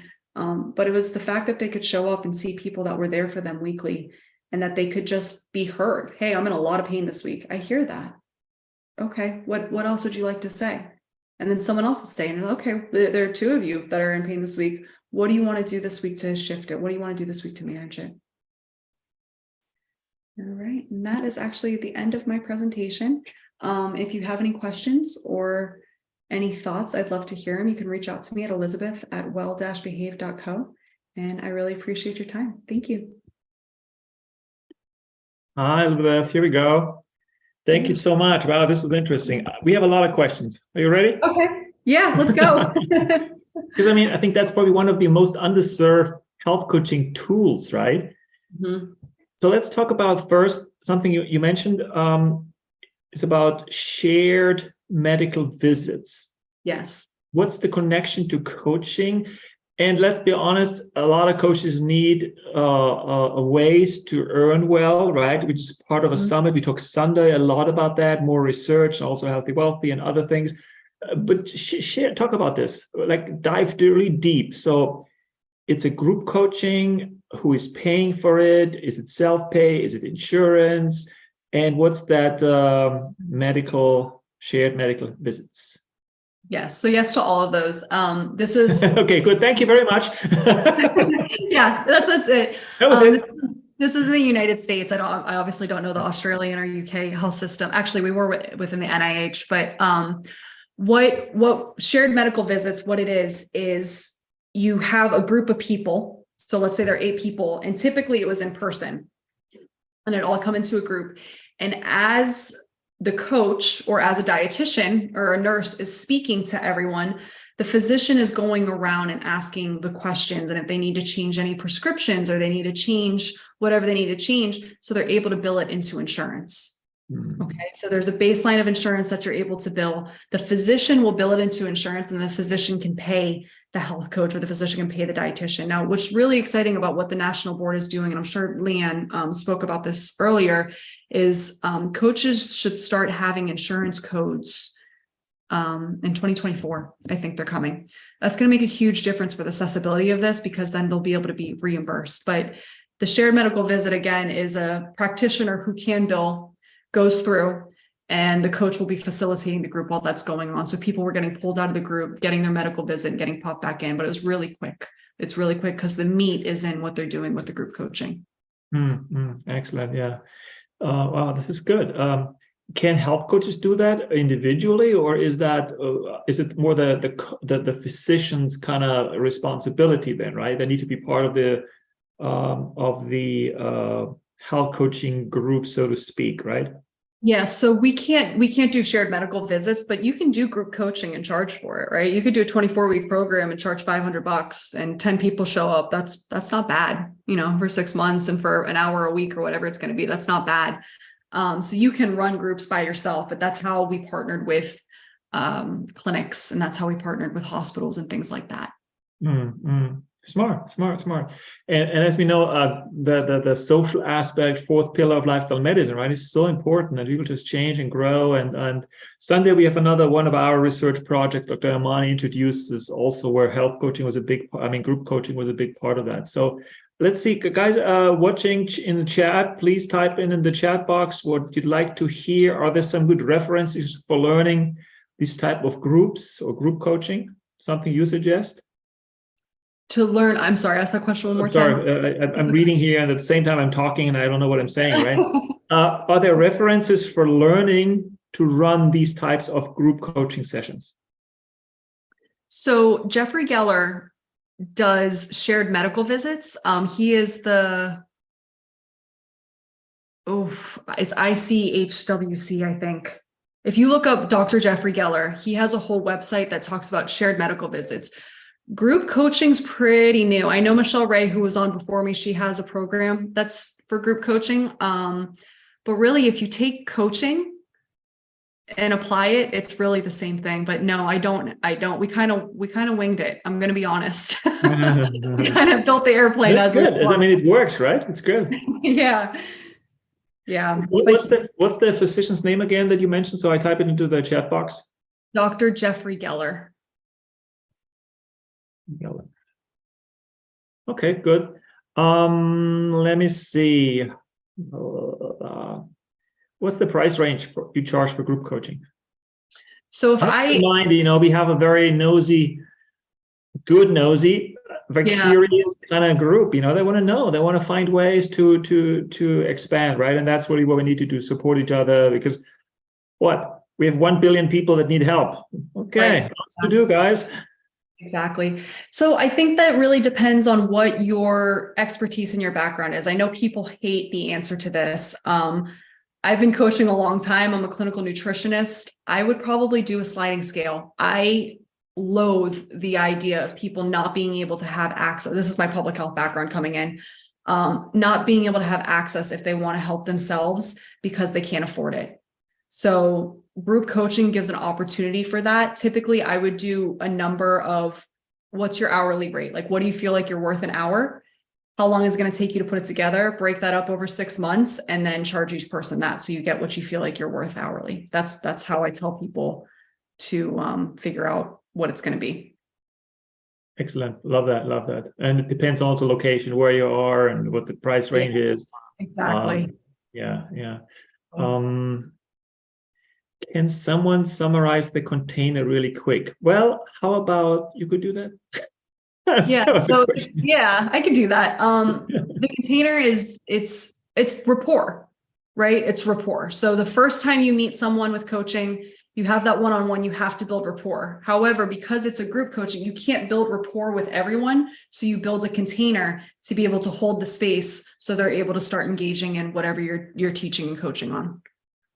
And so rapport, and is it engaging them? I mean, yours is digital, right? And ours is too, obviously.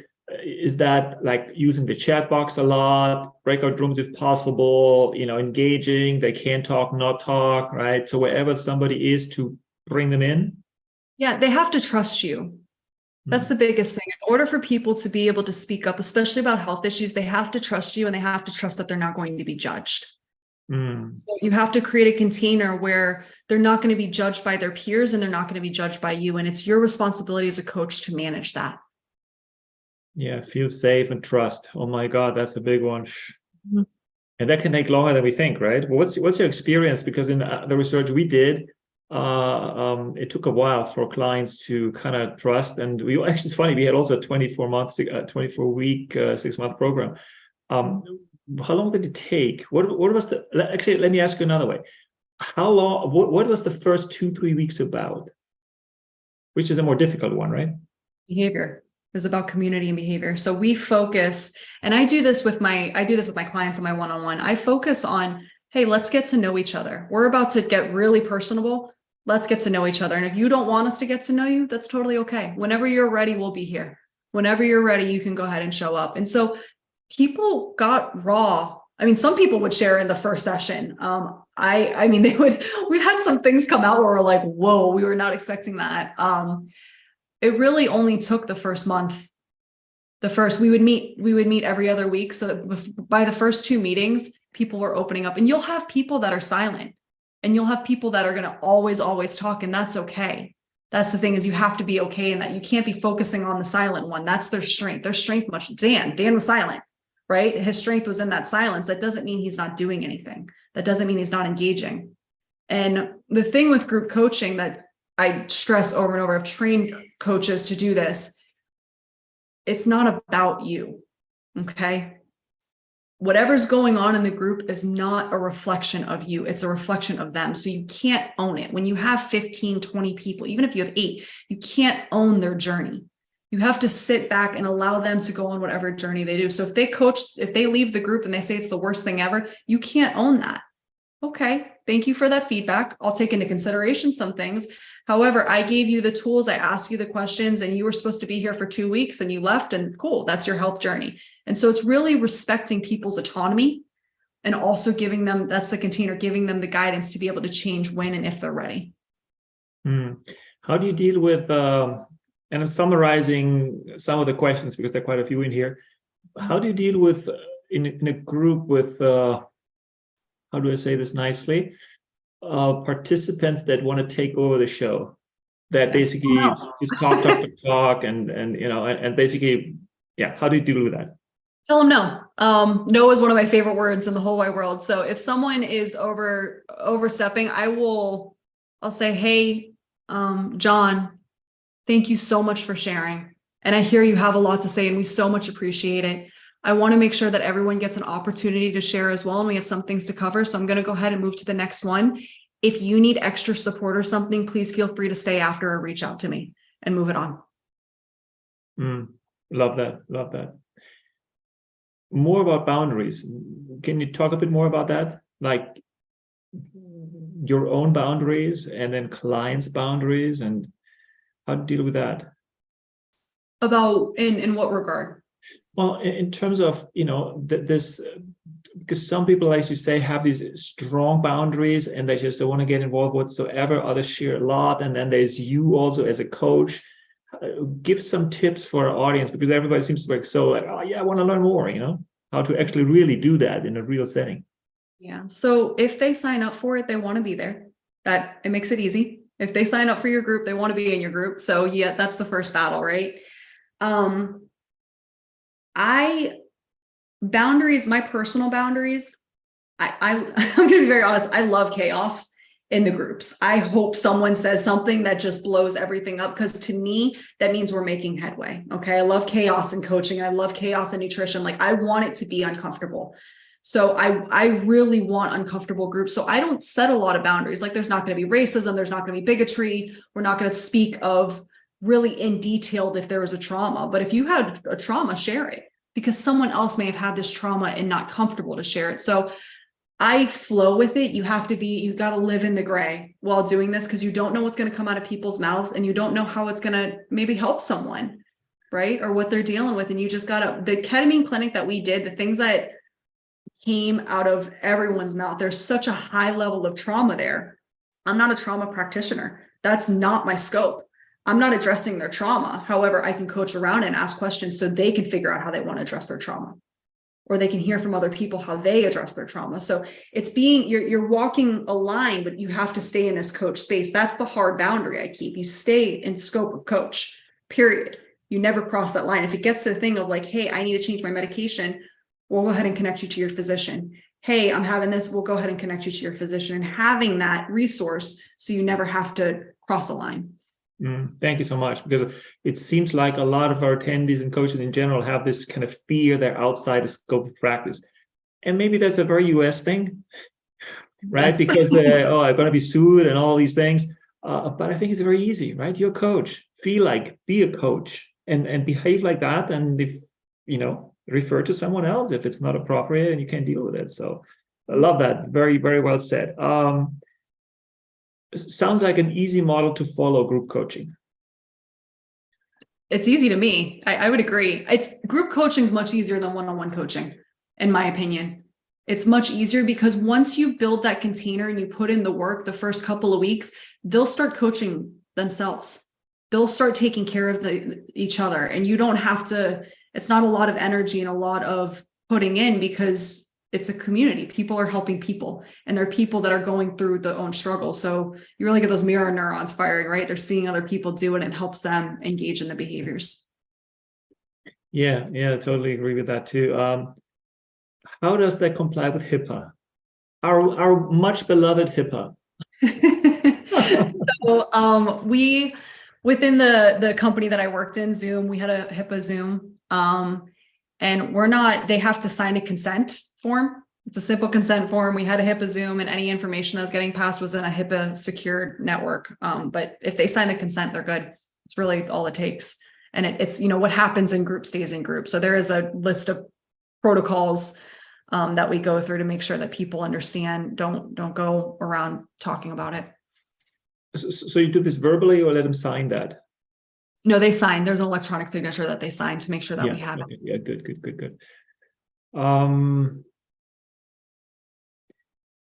Tracy, yes, great way of describing scope. Stay in your lane, feel it inside. Okay, well, give me a sec. There's a couple more. If you want to join a group coaching, where would I go to find one, Brittany? Okay, that's a question. I can answer that too and later, but please, is there some a group coaching training?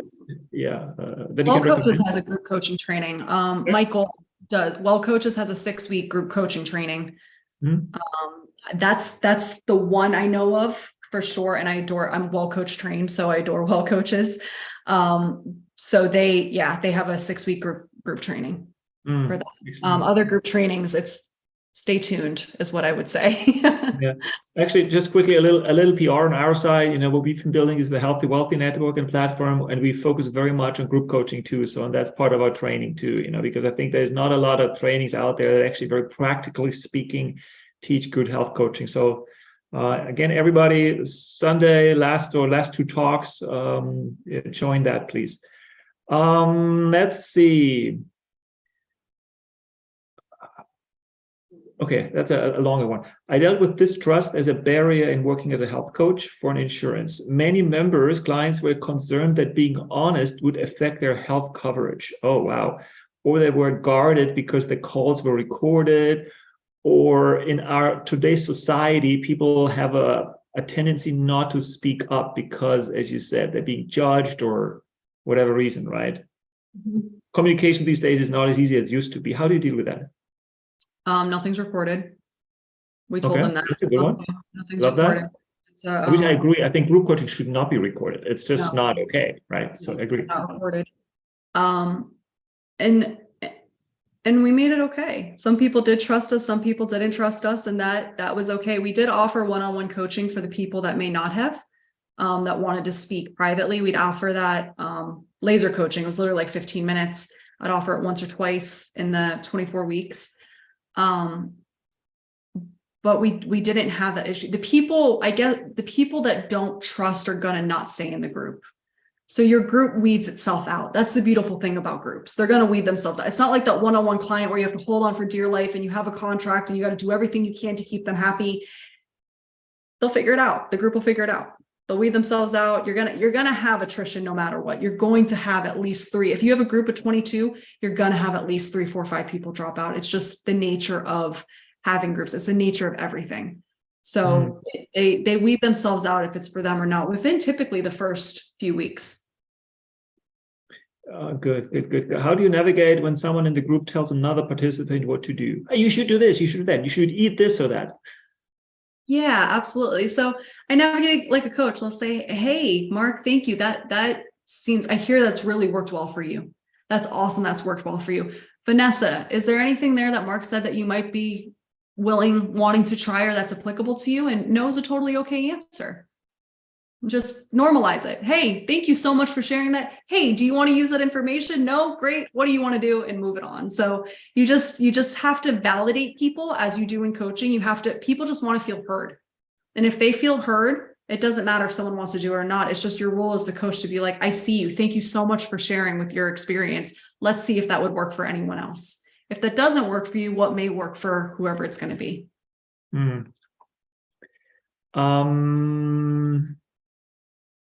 Let me find you one more. Let's see here. So many I dealt with that. Hold on a second. Do you co-coach so that if you need to be gone or take vacation, you can do that? I guess. Yeah. Or you basically, I guess the question would be reframing it. You teach the whole class, and why or why not? Or the whole 24 month, I mean. Yeah, so I I would have people that would be able to come coach for me. I don't know if it ever happened. I coached for other people. I don't know if it ever happened. It's every other week, so it's an hour every other week. So if I was on vacation, I'm that person that would do it, even if I was on vacation, because it's an hour and I just have a relationship with them. However, we did have people, if I was doing it alone, I would just do it. Doing it within the business, I had other coaches that were trained that I would trust to come step in. But this is your group. You could create a container. So I'm going to tell you right now, it's very difficult to have someone else come into your container and try to coach and get results. They trust you. They don't trust this other person. So having someone come fill in, we would skip or we would shift the date if we needed to before we would have someone, because it's just a very difficult thing. If I've been with someone for 4 months and all of a sudden someone else is going to come try to talk to them about it, they're not going to get the same engagement. So they probably wouldn't show up. The group probably wouldn't show up, honestly. Was technology an issue in the sense that, especially with Medicare or a certain age group, or, they don't have access, or, they expect you to call or whatever like that? It was, yes. Yes. The way that we dealt with it is sending emails with reminders, but also when someone signed up for the group, I would call them and you would do like a 15-minute one-on-one, and we would make sure, hey, do you know how to use Zoom? Let's make sure this is set up for you. So we would get them all set up. So the first time they visit, there's not that stress, because people will fall off for technology. We learned that the hard way. People, if they can't find the link, even if it's right in front of them, if they can't easily find the link, if their mic's not working, if their camera's not working, if they can't hear, they're going to fall off, especially if they're older, especially if they're older. So we got very good at managing that. That's really preventative care there, is making sure that they know how to log on and use the link and all of those things. Okay, let's go through our preventative health coaching, group coaching care. I think people just feel embarrassed or oh my God, I'm stupid. I hear this so often. Even me, like being so technically engaged, right? Sometimes like, what, right? I mean, it's just normal, but And that's what you normalize. So the first, and I'm glad you said that, because when I'm first doing this, I've been on Zoom for years. I use Zoom as my profession. I find some way to mess it up every single time I'm on it. So I just call it out. I messed things up today. You can see on my slides, like you just call it out and you just say, oh, you know what, there's a mistake. But by normalizing that and by being like, hey, I can't figure out Zoom either, give me a minute. People are like, oh, okay. So this is safe. This is okay. She called it out. So if I mess up, I'm the first one to go ahead and say it for the sake of the group, because then they're like, oh, it's okay. I had a bad weekend and I ate something or whatever it's doing. I share that because, again, it creates that container that we're talking about. It builds that rapport. Yeah, I would be different. I would say, what? You can't click that link? No, I won't. Oh, thank you so much. I really, really appreciate it. I think that was absolutely amazing. Super, super helpful for everybody. And I hope you inspired like thousands of our participants to start group coaching, because I think that's the future. I'm new into public health, right? Yes, I have a master's in public health and a master's in clinical nutrition. Yeah, I think that shows why you do what you do, because I think, I talk a lot about that.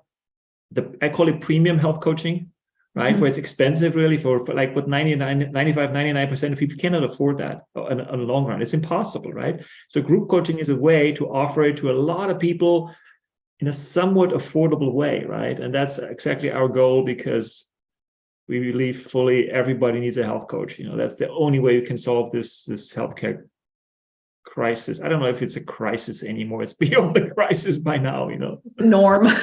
Yeah, it's like the craziness of healthcare, whatever. Yeah. Thank you so much, Elizabeth. Really appreciate it. Would love to come back at some point, maybe next year, and deepen group coaching and stay in touch. And thank you again, everybody. Give her a warm applause through chat.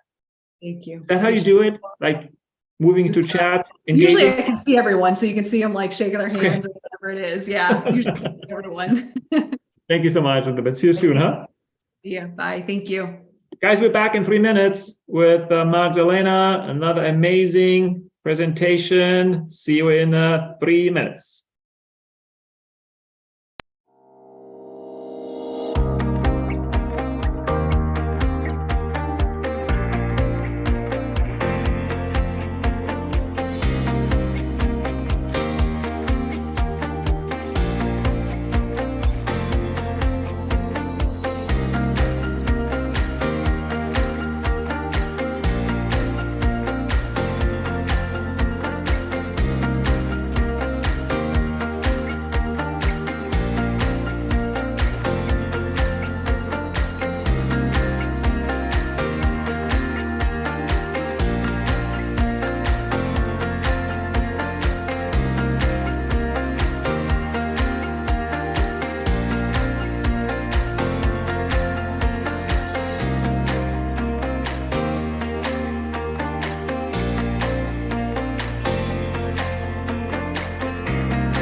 Hey guys, how is everybody?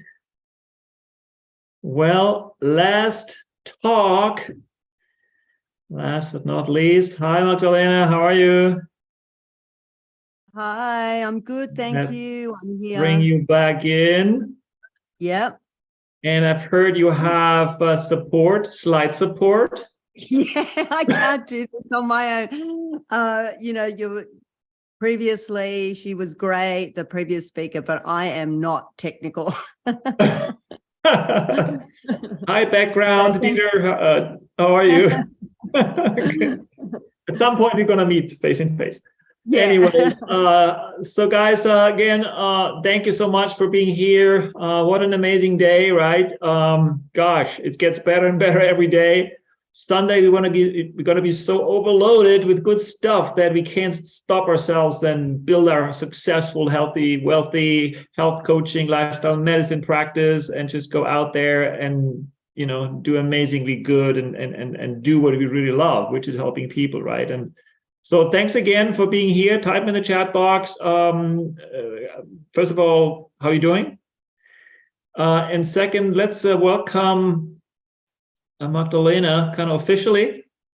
So Magdalena is going to talk about beyond just treating the body, and we talked about it before. Lifestyle prescription, health coach, healthy wealthy coach, expert advanced conversational hypnotherapy, ACH, clinical hypnotherapy, facial stretch therapy, highly qualified, super good practitioner, right? From Australia. You said it well. No, I didn't. Doesn't matter. It sounds good to me. I don't know, whatever, I don't know how it sounds. Thanks again. Here we go. So you have about 40 minutes or so, have a talk, and then we have questions, and then we close for today. Enjoy, have fun. Thank you. Thank you so much, Johannes. Thank you, everyone. I just wanted to start. You've been so amazing and staying with us, and you've had probably overloaded with information. So please, I know you had a 3-minute break, but let's just get up and stretch, because I really want you to, this is all about the body. This is all about what we're going to receive today, and not just treating the body, but we're going to treat our emotions too. So please just have a stretch, and just, I want you to just get into just relaxing. And I know it's in the US, it's, afternoon. So please do as much as you can. Just move around and just stretch, because you've been sitting down or laying down or standing, but give yourself a nice big stretch and take it all in. Normally I would do different exercises, but I'm in a limited time frame. So what I would like to talk about today is beyond just treating the body. And by that, I mean, I just want to emphasize that we are all about emotions, and us being part of a human being, that we have this wonderful physical body of ours. So what you're treating is not just treating the body. What else is there? Well, there is so much more than just the physical vessel we call the body. Our body is driven by our mind, and our mind is driven by our thoughts and feelings. So we were created not just to move, but to think and feel. And after many years of being a strength coach and fascial stretch therapist, I definitely saw the capabilities of the body, the strength, the flexibility, and for some, the lack thereof of being flexible. And the reason why it is not flexible is to do with the fascia. But before I go into the fascia, I really want to let you know that, the part of why I was so intrigued with the connection with the mind and body, an organ connection, was through the lifestyle prescription health coaching. It was so resonant to me that with all my years of experience with fascia and with strength training, lifestyle prescription really helped bring it all together. And not only did it help me understand that, knowing that emotionally it is all connected, everything is connected to the organs, the skeletal and musculature system, they are all connected. And what connects them is through the fascia. And I knew about this when treating clients through fascial stretching, which I'll go into a bit later, and talk about the fascia because it's so important. And so as I dealt further with this with my clients, the realization was the true boss, the true conspirator of this body is actually run by our emotions. And I'm sure you know about this as your coaches, that emotionally is what gets our clients to have limiting beliefs, to actually feel a lot of their triggers. So as I studied further and became more experienced with dealing their issues physically and emotionally, I was able to get to the root cause quickly. And so that I was really able to get to relieve their pain and to give them the results that were long lasting. And the results were long lasting because I was dealing with the root cause. So after this presentation, I promise you, you will appreciate the emotion so much more. You probably know about it a lot already, but I want you to appreciate emotions, not only for yourself, but for your clients. And you'll be having such an increase of curiosity of wanting to learn more than just treating the body. And treating the body has an art to it. The art is of listening, watching, and being so curious about your clients that the results will speak for themselves. So knowing that this amazing complex vessel called the body can do some incredible mind-blowing feats, and sometimes the most torturous situations. We put it through so much. And when you think about how much we put the body through, we sometimes can't even fathom how much it can achieve for us, because we put it through beyond our human limitations, beyond what we thought was even capable.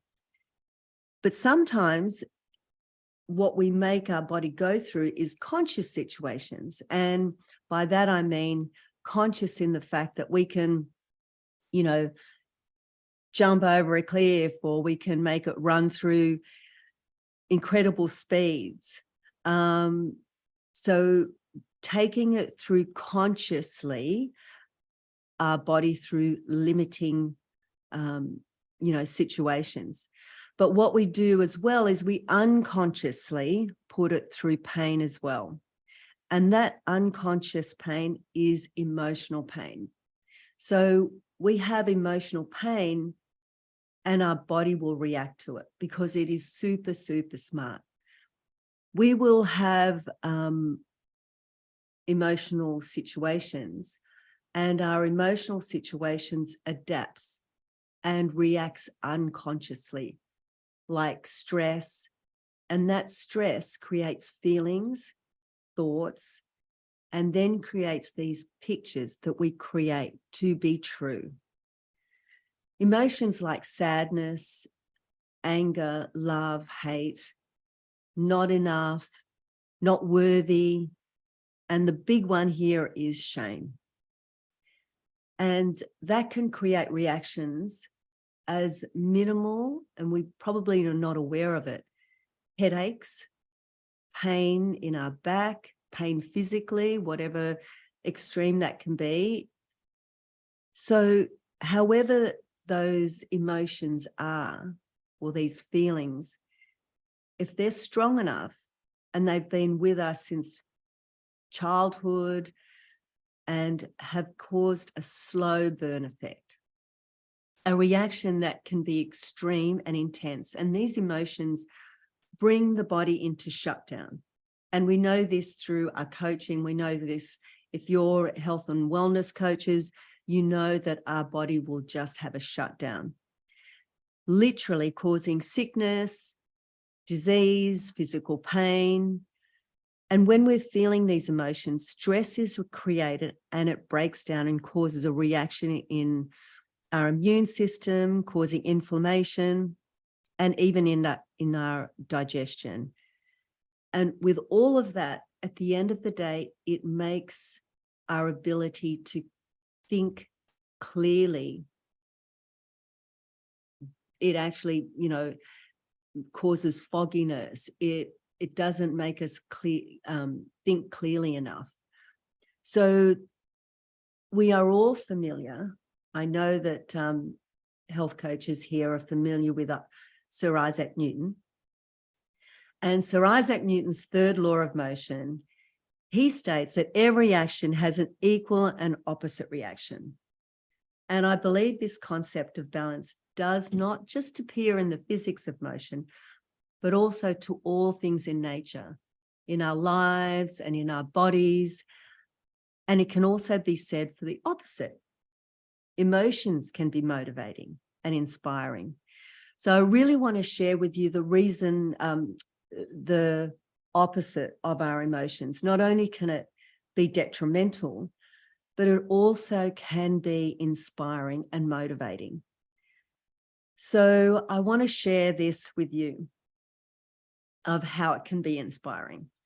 My son had entered a 100-mile ultramarathon run in Mount Kosciuszko here in Australia. And for those who don't know, this marathon spans over 24 hours and it's grueling. The elevation is over 3,000 meters high. It is just a really challenging event. And he needed every bit of his emotions to support him. He was injured, he was deflated, and you can see here he was in pain and he was alone. And there were times he told me he just wanted to quit, but he didn't. And he used every bit of emotional drive from the pit of his stomach to finish it. And I'm so super proud of him. And the reason why I'm showing you this is the point that he was driven by determination of his emotions. It drove him to the finish line. And so if we can use our emotions to be motivating, to be inspiring, to get us through pain, to get us through what we thought that we could never get through. So not only can it be motivating, but our emotions unconsciously can be detrimental as well. So I want to move us forward in how we think about our emotions. And I'm going to ask you 3 questions, and this will be one of them. This is the first one of 3. I want you to take the time to really think about this question. So the question is, if you have a physical pain or an emotional issue, how does that make you feel?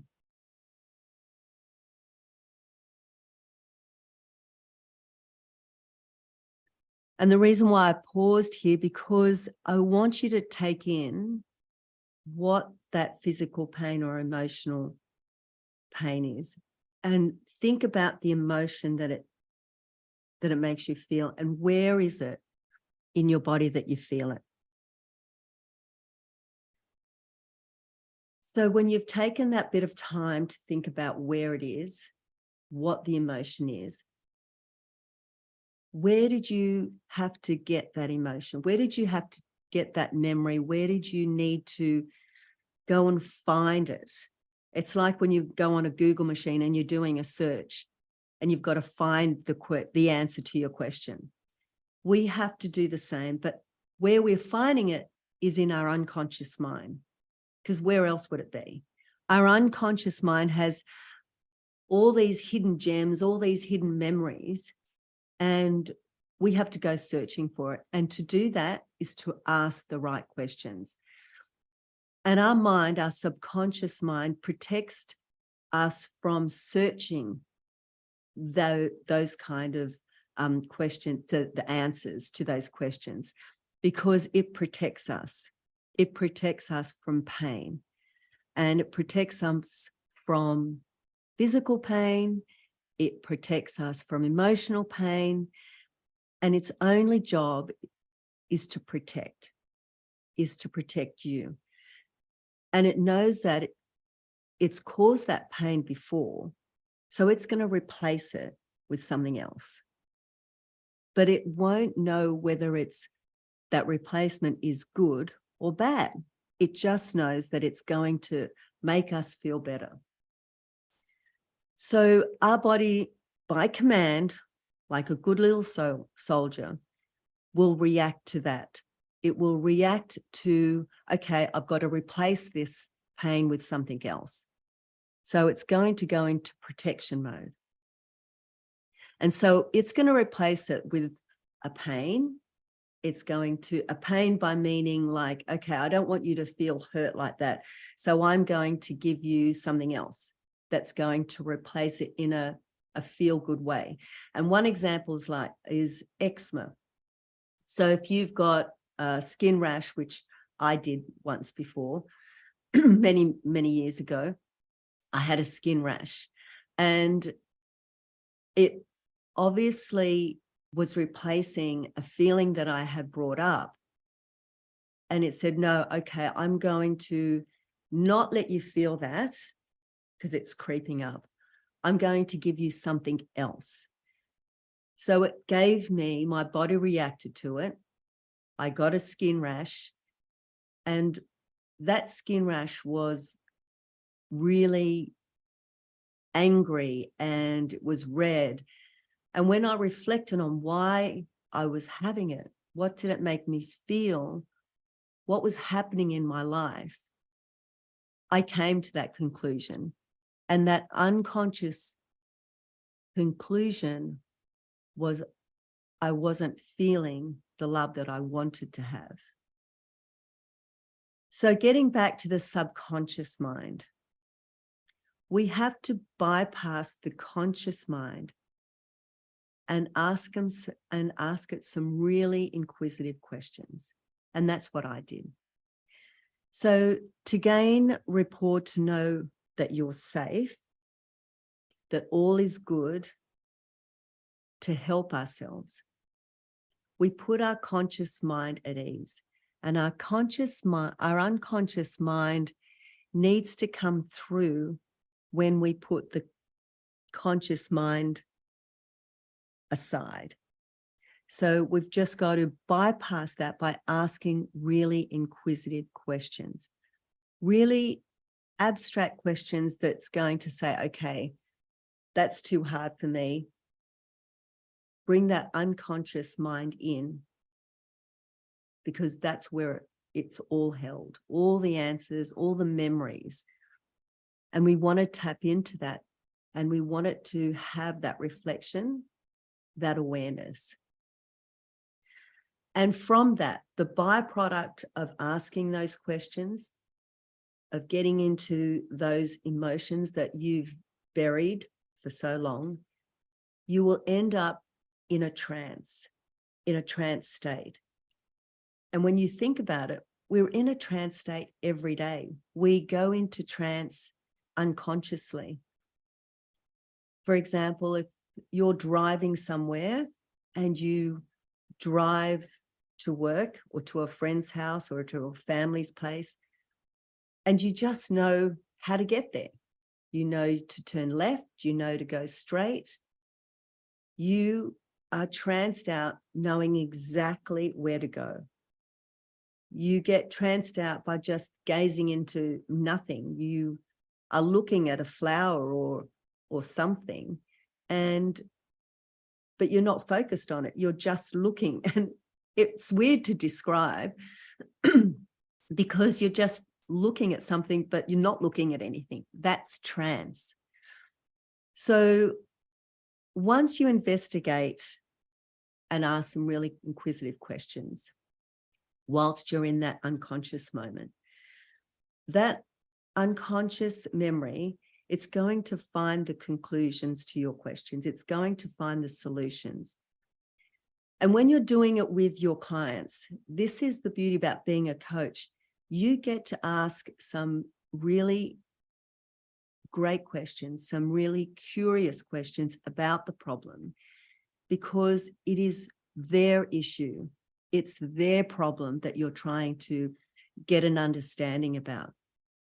And we as coaches have to really understand that it's not our problem. It's not our issue. So if it's not our problem and not our issue, we don't have the solution. The solution is the client's solution. So I want to ask you my second question, and that is, how do you see yourself in the future once this problem's resolved?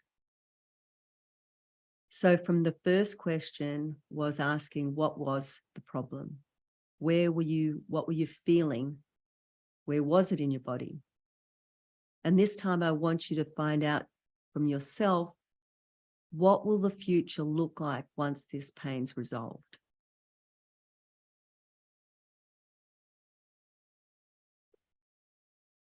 So when you ask the second question, what happened when you asked yourself that question?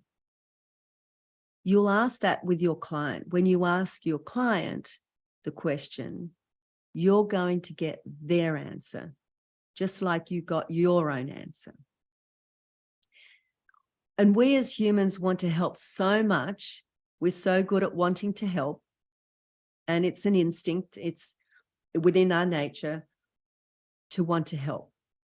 And we want to help our friends. We want to help our family. We want to give our opinions, our assumptions, our conclusions, and our beliefs. But guess what? It's ours. It's not theirs. So it's not up to us as a coach or a therapist to conclude how our client should solve it. It is emotion that has protected them in a physical or emotional way. So it's not our job as a coach or therapist to guide them through. What our job is as a coach and a therapist is to guide them through an investigative way. And the investigation is to ask really curious questions. And it's going to be abstract enough that they will establish their own solution. Because as I said, we can't assume or conclude what the answers will be for our clients. We don't want to base our beliefs or conclusions because we're totally different to what our clients are thinking and feeling. And I'll give you an example, and it's going to be a funny one, and I'm not sure if other people will relate, but I'm sure they'll have their own little memories of what they were brought up with. So my mother used to say, don't go to bed with your hair wet because you'll get sick. You'll get a headache. And she used to tell me this for years. And I didn't go to bed with wet hair until I got older, and I thought, God, I'm going to just go to bed with wet hair. What's going to happen to me? So I came up with my own conclusion. I went to bed. I didn't get sick. I didn't get a headache. I did it because it suited me. And it was my belief now that I wanted to go and do something that I didn't think was my belief anymore. It was my mother's belief, and it was her mother's belief, and it went on and on. So the point is that you're giving your own conclusions and your own solutions to your client.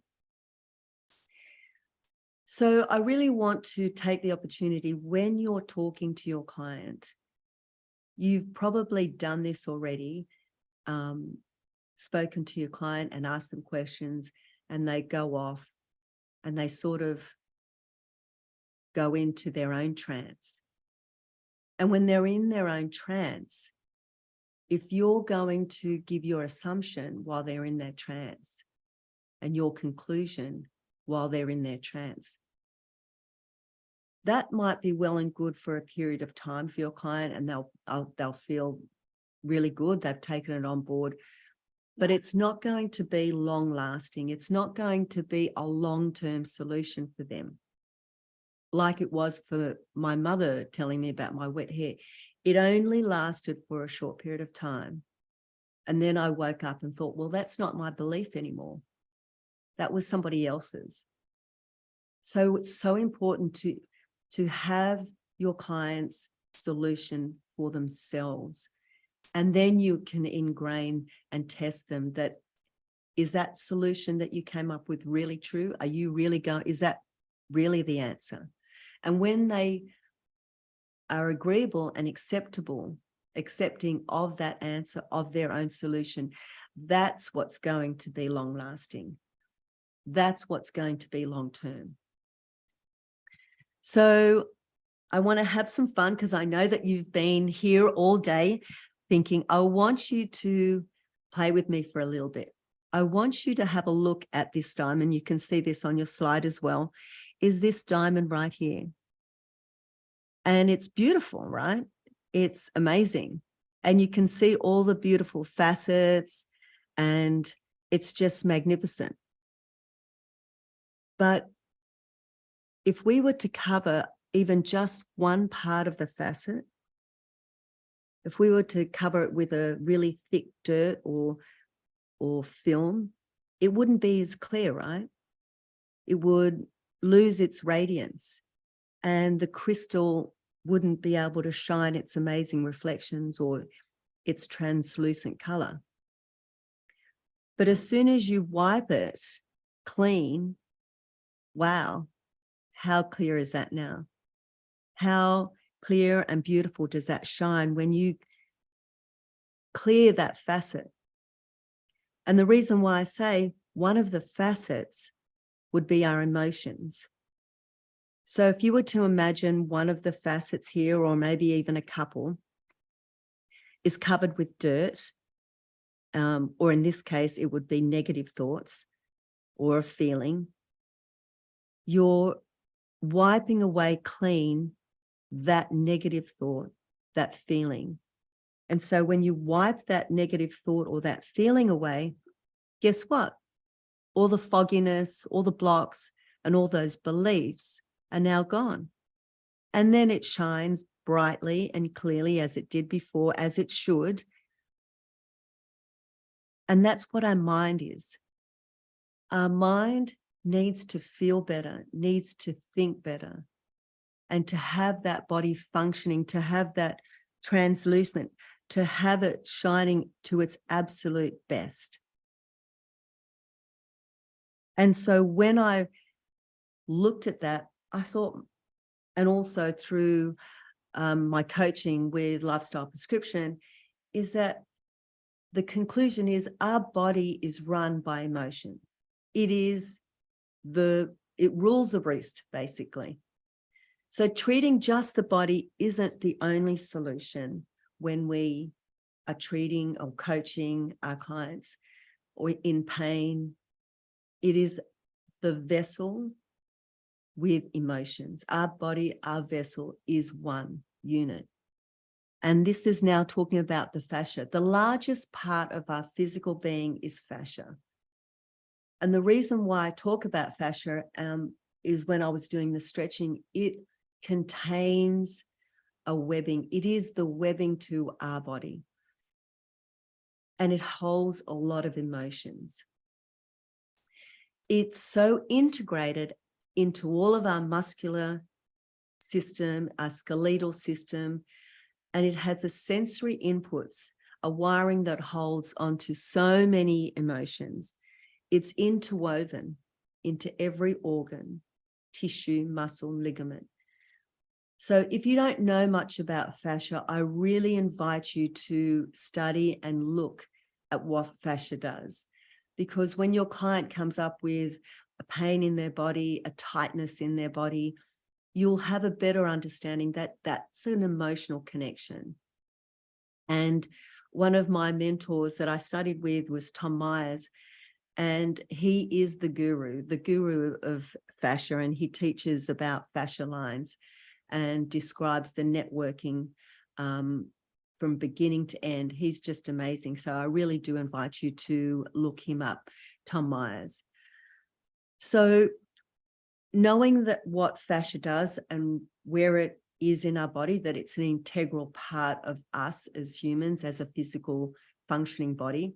It gives us mobility or lack of mobility in some cases. And there's a reason behind that. Why are they tight? Where are they tight in their body?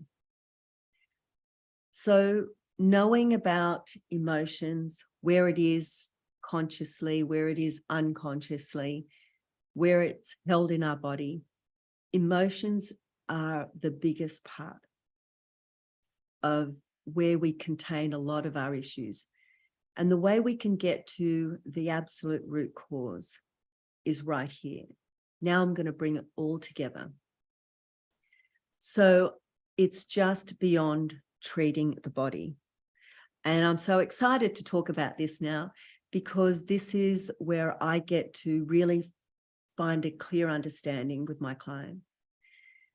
And how I do that is with advanced conversational hypnosis. Now, it's not your clinical hypnosis. It's not the traditional. This is what we do every day, even with our friends, our family. It's so powerful. We don't even know that we're doing it. We're not utilizing it enough. It's a powerful source of information, not only for you as the coach, but more importantly for the client. Because how you have a conversation is based on curiosity. Simple questions to get to the root cause of your client's issue. And Milton Erickson was the master and guru of this. And I invite you also to really search who Milton Erickson was. He was a therapist, and he was more than a therapist. And there's a long history about how he came about his technique or his therapy. So again, I really strongly suggest, and when you do, this will all come together and this will have a lot more better meaning for you. So one of his quotes that I want to mention today is so powerful. It was very powerful for me. Every person's map of the world is as unique as their thumbprint. There are only two people alike. There are no two people alike. No two people who understands the same sentence the same way. So in dealing with people, you try not to fit them into your concept of what they should be doing. So in other words, no one is the same. Everyone has their different opinions, their different perspectives, and it might be of the same subject. It might be of the same sentence or the same word or action. Everyone has their different perception. So as a coach, how can you put your perception, your conclusions onto your client or to someone else when they might not even be thinking that? So as I said, if you're already implementing these questions with your family, friends, conversation with your girlfriends or whoever, you're probably already doing advanced conversation therapy. You just don't know it. But if you knew it, how amazing would your clients' results be? They'd be quicker, they'd be long lasting, and it would take the pressure off you as a coach or a therapist. And it really is taking the pressure off you. And so I'm going to just give you an overview of what it is. And this is a timeline. It's a timeline that's going to give you from start to end of the conversation of how you'd be with your client. And this timeline could be from 20 minutes to for sometimes 2 hours. And I've had this for, 2 hours. It really depends on your questions, on how much pain there is in the issue and their solution and conclusions, because you really want to get them to have an understanding and awareness of the issue and what it's doing for them. So this slide here just gives you, as I said, an overview of what happens when you use ACH and how simple it really is. And by following these simple principles, your client will get to their solution organically with no pressure from you or from themselves. And at the end, I will show you a live session that I had just recently. And this is going to summarize everything that I've said in this timeline. So I really encourage you to stay to the end. So the number one is curiosity. It's investigating, being really curious with the questions, being really curious with asking what the problem is to get more of an understanding of what the issue is. So the knots are going to come up when you talk about the issue, your unconscious moments, the conflicts. That's going to give you an understanding of the problem. And there'll be more knots that as you come up with more questions, more knots are going to come up. And unconscious moments are when they're doing the self-reflection. An unconscious moment could be when they're gazing out, when they're pausing. There's so many different unconscious moments that they'll show you.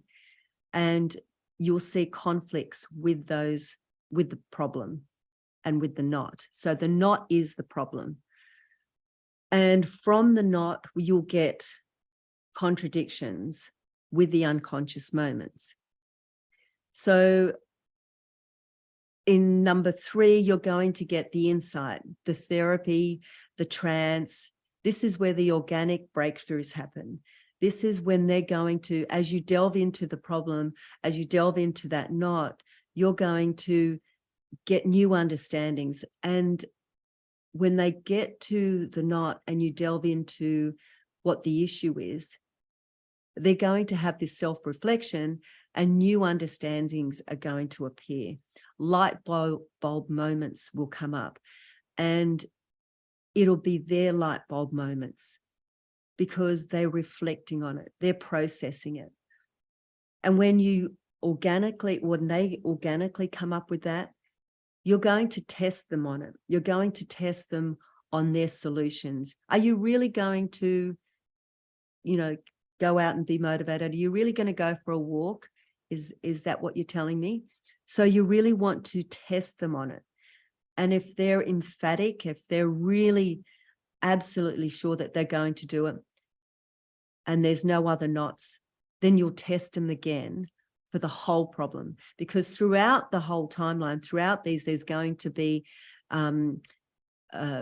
contradictions or other new contexts of why they're not going to do it, why they are going to do it. So test them on the whole problem. And then after that, you'll demarcate them. Demarcation is when you bring them back into the room. You're going to just, take them away from that trance state. Ask them what time it is. What's the time zone there? If it's in the US, it's obviously going to be different. So just get them back into rethinking in the room. And then you're going to integrate. You're going to do integration through, because there's going to be processing happening. So you'll get them to do a task. And a task might be just to go to sleep after the session because they will be exhausted. They will be so exhausted that they'll just won't want to do anything. So sleep is usually the task after that.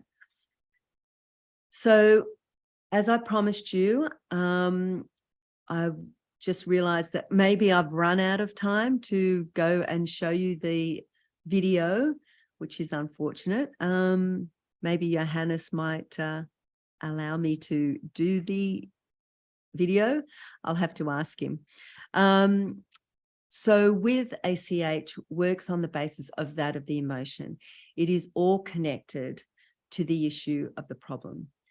I know I've had to speed this up in understanding what ACH is and how getting into the emotional problem, getting into their awareness of themselves, of the emotion that they're feeling, that is feeling in their body, will really get to the root cause. And when you find them with an issue and you find that feeling, really be so curious. Because the more curious you are about that emotion, the more you're going to get them into finding their own solution. And it is their solution. And as a coach, you really want to be able to have them come up with their solutions as well. So the great thing here is that when your client does find the connection with the problem and they find the solution, it will be their choice and their understanding, no one else. And no one else will have the best and true answer for your client other than the person themselves, other than your client. They will have it. They're going to come up with their solution because it works best for them. So my final question for you is, are you ready to change? Are you ready to really implement some of these questionings to your clients? And I know I've talked about a lot and it's been an emotional roller coaster. I hope you like that one. That was a bit of a pun. But yes, it is emotions. Emotions are just treating beyond the body, getting to ask really curious questions, knowing how to ask questions and getting them to feel their emotions about it. So I'm so grateful that I've had this opportunity to talk to you today. Johannes is coming on. He's going to ask me loads of questions. I said you said thank you so much. I figured I just turn on my video. Yeah.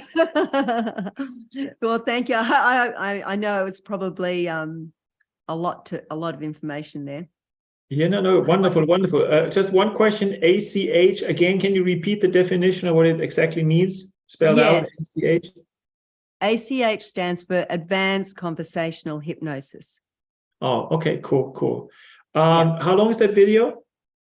It's only a little bit, if you don't mind. Yeah, sure. I'm fine. I mean, everybody seems to be up for it. So go ahead. Let's do that. We have the 10 more minutes. Oh, perfect. excellent. Okay, off you go, Dita. Put it on. I don't know if he's going to put it on. There we go.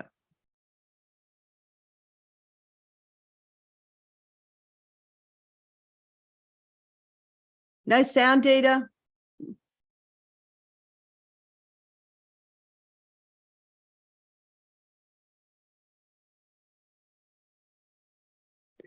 I think there's when we share on Zoom, you have to click at the bottom, I think, share sound or something like that. So let's try again.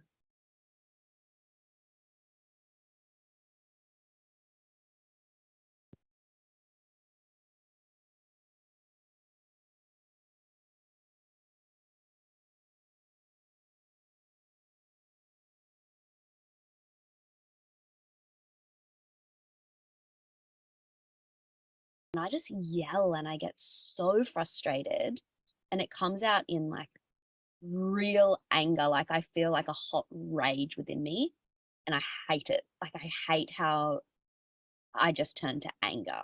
But it feels like I can't control it. Like I feel like I'm like, I have anger issues or something. Like it like boils up within me. Yeah. So that boiling anger, like, where is it in the body? You just had that big sigh. So where is it that? It's like in my head, and it's like in my head as like a hot rage, almost like a hot feeling in my head. It's like a cloud almost. Right. Mm. So when you said reactive, like the anger's reactive? Yeah, it's reactive to something that's been said, or like if I feel like I'm being misunderstood and I'm not being understood, I'm not being listened to,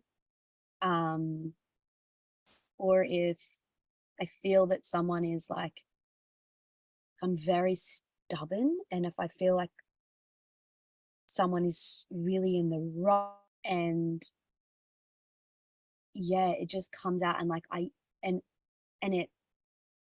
it takes away from my opinion because I yell, and then I'm in the wrong because I'm yelling, and it's never useful.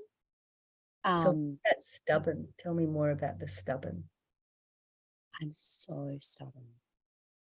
I am so stubborn. I always have been stubborn. Always. Always. Yeah. Always stubborn since I was little. Like, just very, I can't really remember being that stubborn when I was little, other than one time, like other than people telling me. But one time I remember I did something to my dad.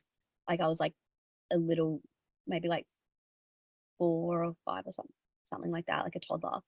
And I think I like said something to my dad, or like I did something, and he like pulled over the car and like wanted me to apologize. And I didn't apologize, and I couldn't apologize, and he wouldn't drive until I apologized. And we were just stuck there for like ages because I wouldn't apologize. And I feel almost that same like stubbornness within me, that it's like, no, like, I'm right, you're wrong. And it comes out in like an anger. Yeah. So when you really say that stubbornness brought out the anger, where is it really, like, where is it really affecting you? Like, how deep does it go?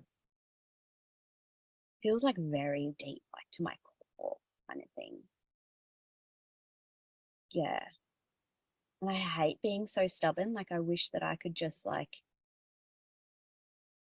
So what's stopping you from seeing the bigger picture? Because who would really benefit from that? Me. I feel like I would benefit from it. What's stopping me is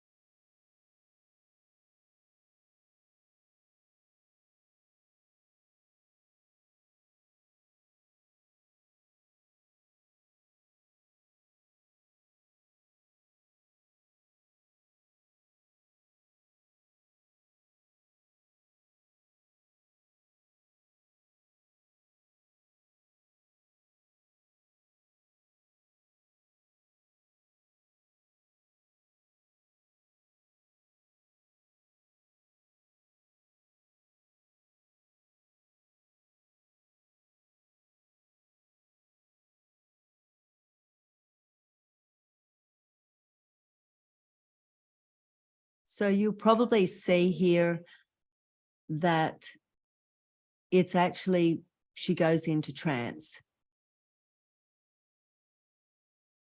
And she finds out her own issues. If you, obviously it's taking too long, but if you really want to get that piece of video, I really recommend looking at how just the simple questions got her into a trance, and she found her own solution. And that's the beauty about the conversation that you have with your clients. You don't need to have that pressure. You don't need to have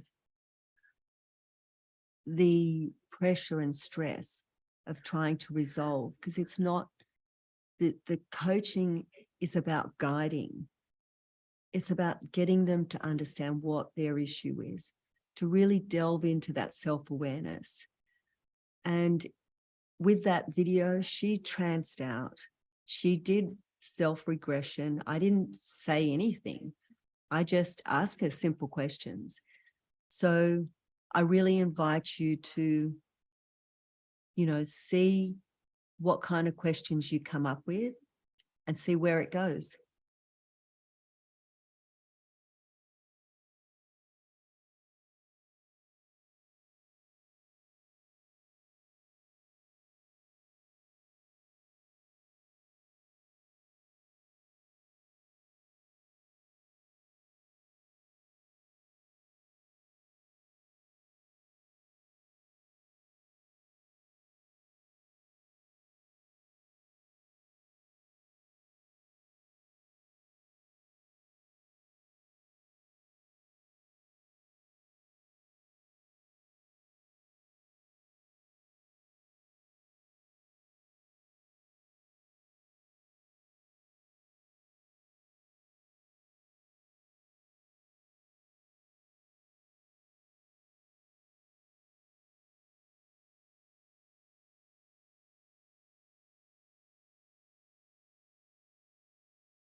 Sorry, guys. I don't know if my computer gave up. Can you hear me? Well, I can hear you, yes. Oh, I don't know. sorry, guys. I don't know. Somehow I couldn't hear anything anymore, but I think we're back. So thank you so much, Magdalena. You're Everything welcome. good or more questions? I don't think there was any questions, no, but the video didn't play out, so if it didn't finish. So if they want to, get the recording of that, I'm happy to share that video with them. We definitely can do that. Maybe the chat box, just put it a link in the chat box for everybody to replay. Thank you so much, Magdalena, for the panel hosting, for this talk. Thank you, everybody, for watching. Amazing, guys. So appreciative, grateful for you being here. 2 more days to go. Gets better with every day.